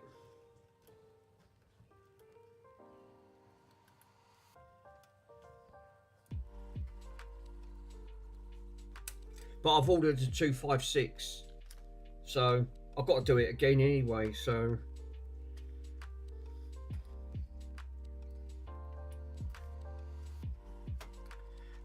can we put that? We can tuck that underneath there like that. See, that won't get in the way now, and that'd be perfect. So now I can put the cover back on. We've extended the wires.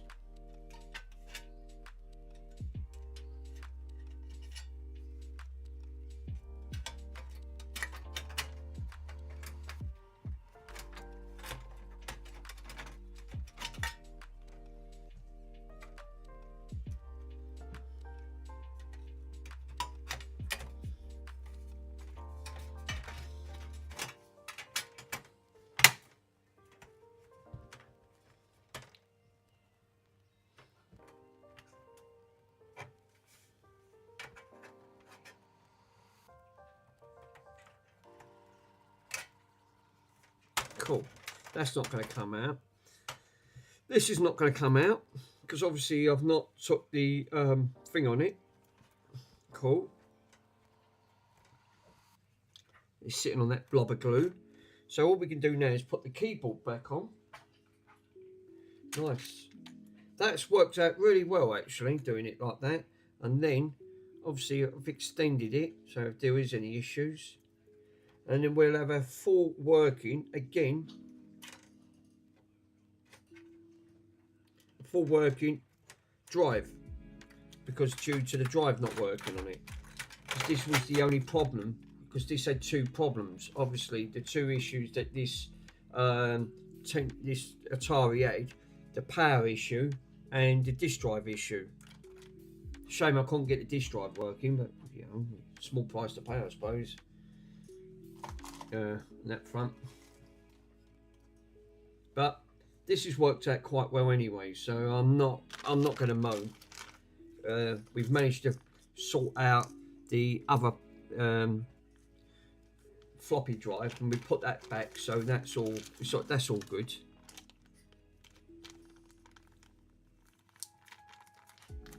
Right, let's put these back in.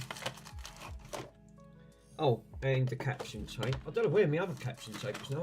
I had a big caption tape, and I don't know what happened to that. It's probably like everything else is buried somewhere. Let's put all this back in. We don't need that. Yeah, your Street Fighter one would be super nice. Well, obviously I've got the Dragon's Lair. The Dragon's Lair is nice. I like that. It's got Dragon's Lair 2. And oh, what's the other one? There's 3 games on that that's built in, but they take about 4 hours to put together, to put them arcade one-ups. They're buggers to put together. They're not easy. They really put up a fight. Like, you know, it's the connections, because that's all made out of MDF. MDF is a nightmare. Yeah, any would be cool. Wonder if that includes like the standard to make it iron. Yeah, they're called risers. Yeah, they come standard, the risers. Most of them now will come with the riser. The Mark 1s didn't come with a riser. You have to buy them separate. They're about £70. Between £50 and £70, the risers. But now, since the Mark II models, they now give you a light up marquee, and then they give you the risers to rise it up to about just under 5 foot. Yeah, the first ones didn't. Yeah, that's the Mark 1 models. Yeah. Now you can do what I done with the Mark 1, and I did sell it because I wasn't happy with it. I gutted out the innards and run a Raspberry Pi for it, and then obviously just dumped the images straight on. This is reasons why I wanted to sort this out and run Linux, because I will do the same thing, because Linux runs Raspberry Pi, obviously on that, you can have some really nice custom arcade games put on that. So, and this will run quite well because it's got the NVIDIA chip, so be interesting to put that on. That's why I wanted a bigger, it's true what Andy said, when you're doing them, you're better off just getting a bigger drive, like, you know, one of the little SD cards to try and upgrade it to the biggest one. 512, I looked at a 512, £70. Really, yeah, it's getting a bit expensive on that front. So there must have been another cover here on this one. Why aren't you saying that? The other one had screw holes. This one ain't got none. So this one, no, this one didn't have any. Wow. Now on that 512, there was a little slot on there that slotted over to protect all this. This one hasn't got one on it, because one, it hasn't got the holes there for it. So that's the way they've put it in play. But the main thing is, she is all back. And it goes straight in. And if we look, we can now, we'll have full slot, and which should, in theory should, where's that bloody SD card I had? Oh yeah, I see it. So basically, what we should have is to put this in, straight in, and it does go straight in. So we don't have any issues then of trying to worry about getting the optical drive working, because now it's all connected. So that's actually worked out quite well. And then now I've got another fully working, not only 520 put back to stock, but I've also got a full working 1040 ST at the end of the day. I'd like to sort the other one out. I am gonna get a bank of RAM. I'm gonna look for a bank of RAM on there, and see if these if that one don't the cool the first one, them first ones of them arcade one-ups, they I mean, it was cool, but I think they realised people, obviously, I call them poor man's arcade at the end of the day. But we did get there now, and obviously they was more happy, and then they started to upgrade on them.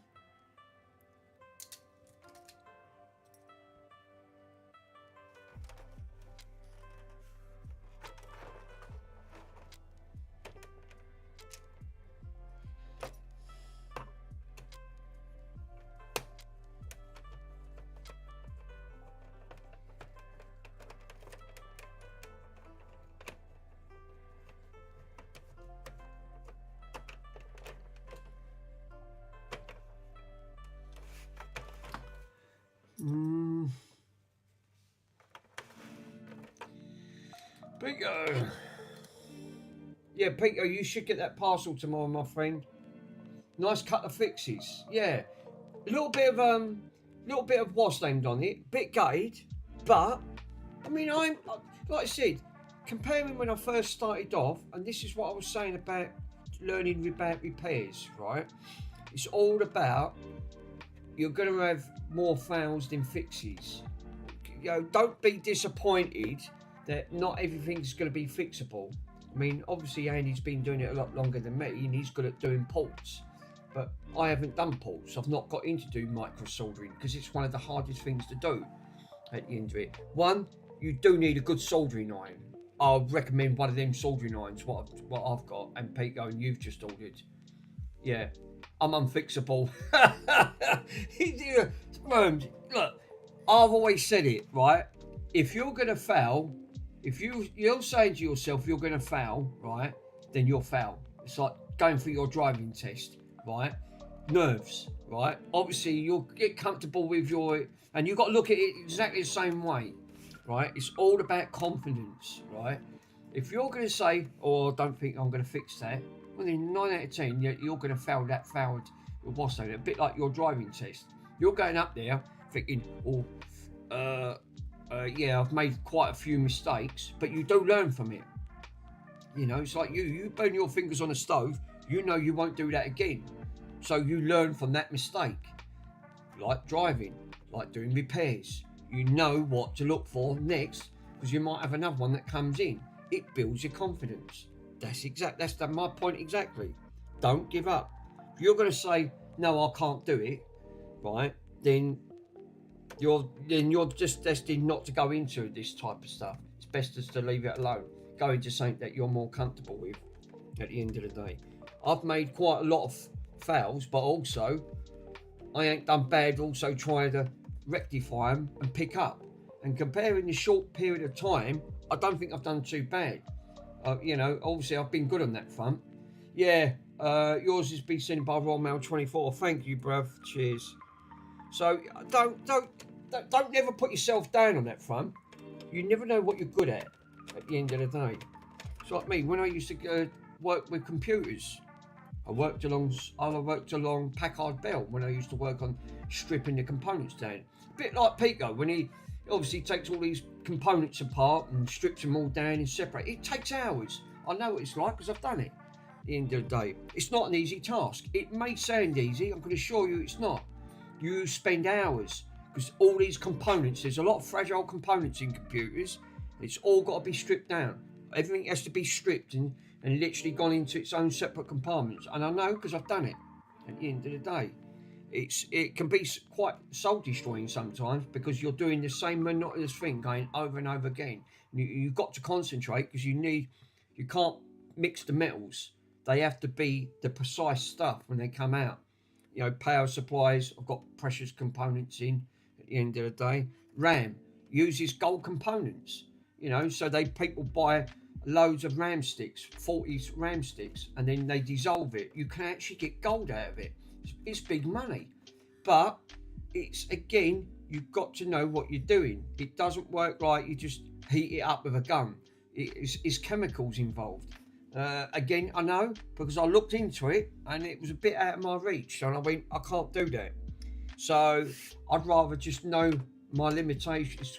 Creator said, man's got to know his limitations, and that's it. Don't get outside your comfort zone. But this stuff builds up slowly, but then you get more confident at it. And that's what Joey does take. I think that's what he was teaching. And J-Fix was saying the same thing. At the end of the day, you're going to make a lot of mistakes, but you will rectify their mistakes and you will learn from their mistakes. But you've got to keep persevering. So by you keep doing what you're doing, you will get better at it over time. And again, having the tools does help. I've got to admit. I mean, obviously, I've still got a source. I really want to get a decent oscilloscope and start learning about probing logic chips and looking into the way things clock and things like that. I mean, obviously, you don't want to go too fast because your brain won't be able to absorb it all in. It's like trying to learn the RA code. You won't learn it all at once. You have to take time to learn it, but you will learn it at the end of it. So I'm thinking on that front, but yeah, you will get there in the end. It will just take you a lot longer. But never give up. Never give up. I don't never give up on that front. You know, it's like you said, failure is not an option. I mean, I was going to join the army at one point, but I was too old. I was going to join the TA, and I went up to the TA office with my dad trying to join up in the army. They turned me down. They went, "No, your age is against you." I went, "Oh, fucking typical, isn't it?"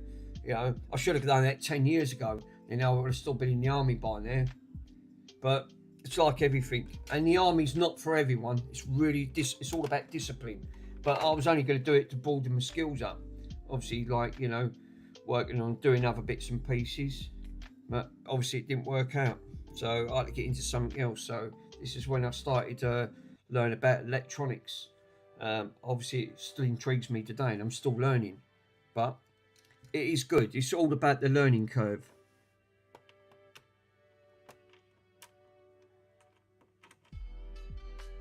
I mean, the army, people say, "Oh no, I wouldn't join the army. The army's not good." I think the army's great. I'd love to get in the army. At the end of it, I would. I'd really like to get in the army and give it a go. It's not going to be easy. I'd love to give it a go, but when you get to us old Gen X's, you get to, the army can only take you up to a certain age and they can't accept you no more. So, well, I can't put the other screws in because one, I can't find them, right? So I put 3 in at the bottom. Obviously the top ones up here were longer screws. They're about that long.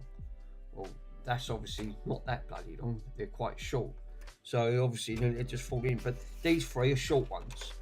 So the back ones still loose up there. But if I can get some screws out of it. But if we, again, we're going to plug them in there. But again, main thing is we have got, obviously couldn't put the original drive in on that front because of the issue of the disk drive not fully, I mean, I've got it partly working but not fully working. Comparing it, had no power at all in it, and it was obviously, you know, I thought it was a faulty chip, but it ended up, yeah, I think it's now, looking at it, I don't think that's a faulty chip. Looks more like the data's not being read properly, you can't read from it. So, and now this won't make a noise like a disk drive. It won't go.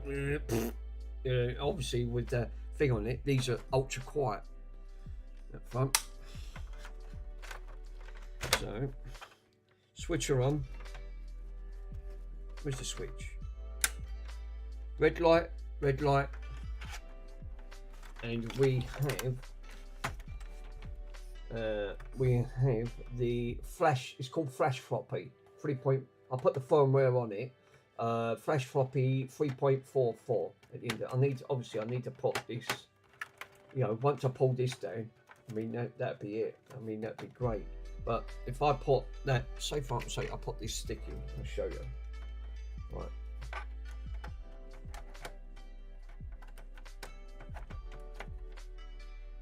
It won't work because there's nothing on it, so I won't be able to select anything, but the theory's there. So because it's obviously acting like a floppy disk, but you can get to it, and obviously it's not in a way. So actually that's worked out quite well. So I would say, again, nice little finish. I think that was a sensible move to do. Obviously restore the other one, put that one, get that fully back to the way it originally was, which I've done. This one obviously can't get a drive for. You've searched, had a look, can't get them at the end of it. But at least this one, oh, except the hard drive don't work on this one apparently. But everything else works. But I'm not going to use it for its hard drive purposes, obviously, because I won't need to. I've got a floppy disk. Why would you need to do that? I mean, at the end of it, for the sake of that section, I'm not really bothered. But again, this is being an earlier revision of the 1040 ST and that front. But yeah, she's alright. She's back up and running. She's another one fixed. I just got to find some longer screws and put her in. But again, she's done. So that is, again, 2 for 2 to actually fully restore it. I mean, obviously, if I ever get another drive, another 1040 ST drive, these big chunky things, if I can get one of these fully working, then I'll take that GoTech out and put her back to stock.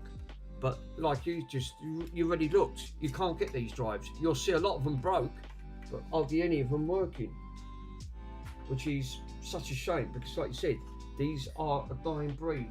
They are a dying breed now, which, you know, it's like a lot of this stuff. So yeah, that was not a bad little find. Now if I get them other 2 bits, I want to get them fully 100% fully restored and put back, which I will.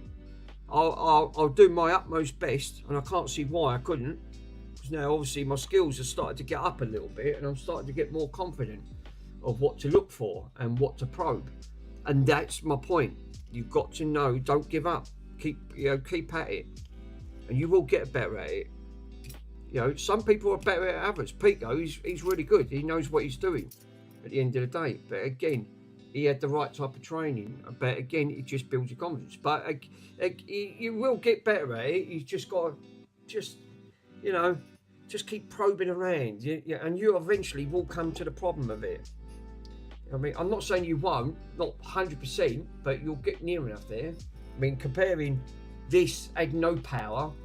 The light was so dim.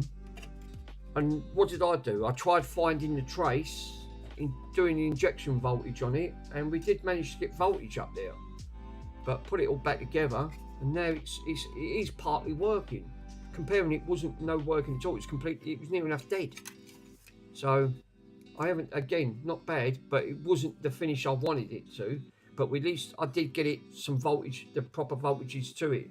And then ended up finding that it's obviously got a data issue. It can't read, and these are known for that at the end of it. So yeah, it's one of them things, unfortunately. It really is. But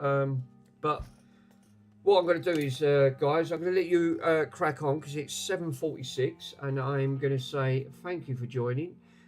In the next repair, I'm hoping to get the belt. If I can't get the belt at the end of the day, I'm thinking that I will. Obviously, I've got something else to fix, because it's like Aladdin's cave in here.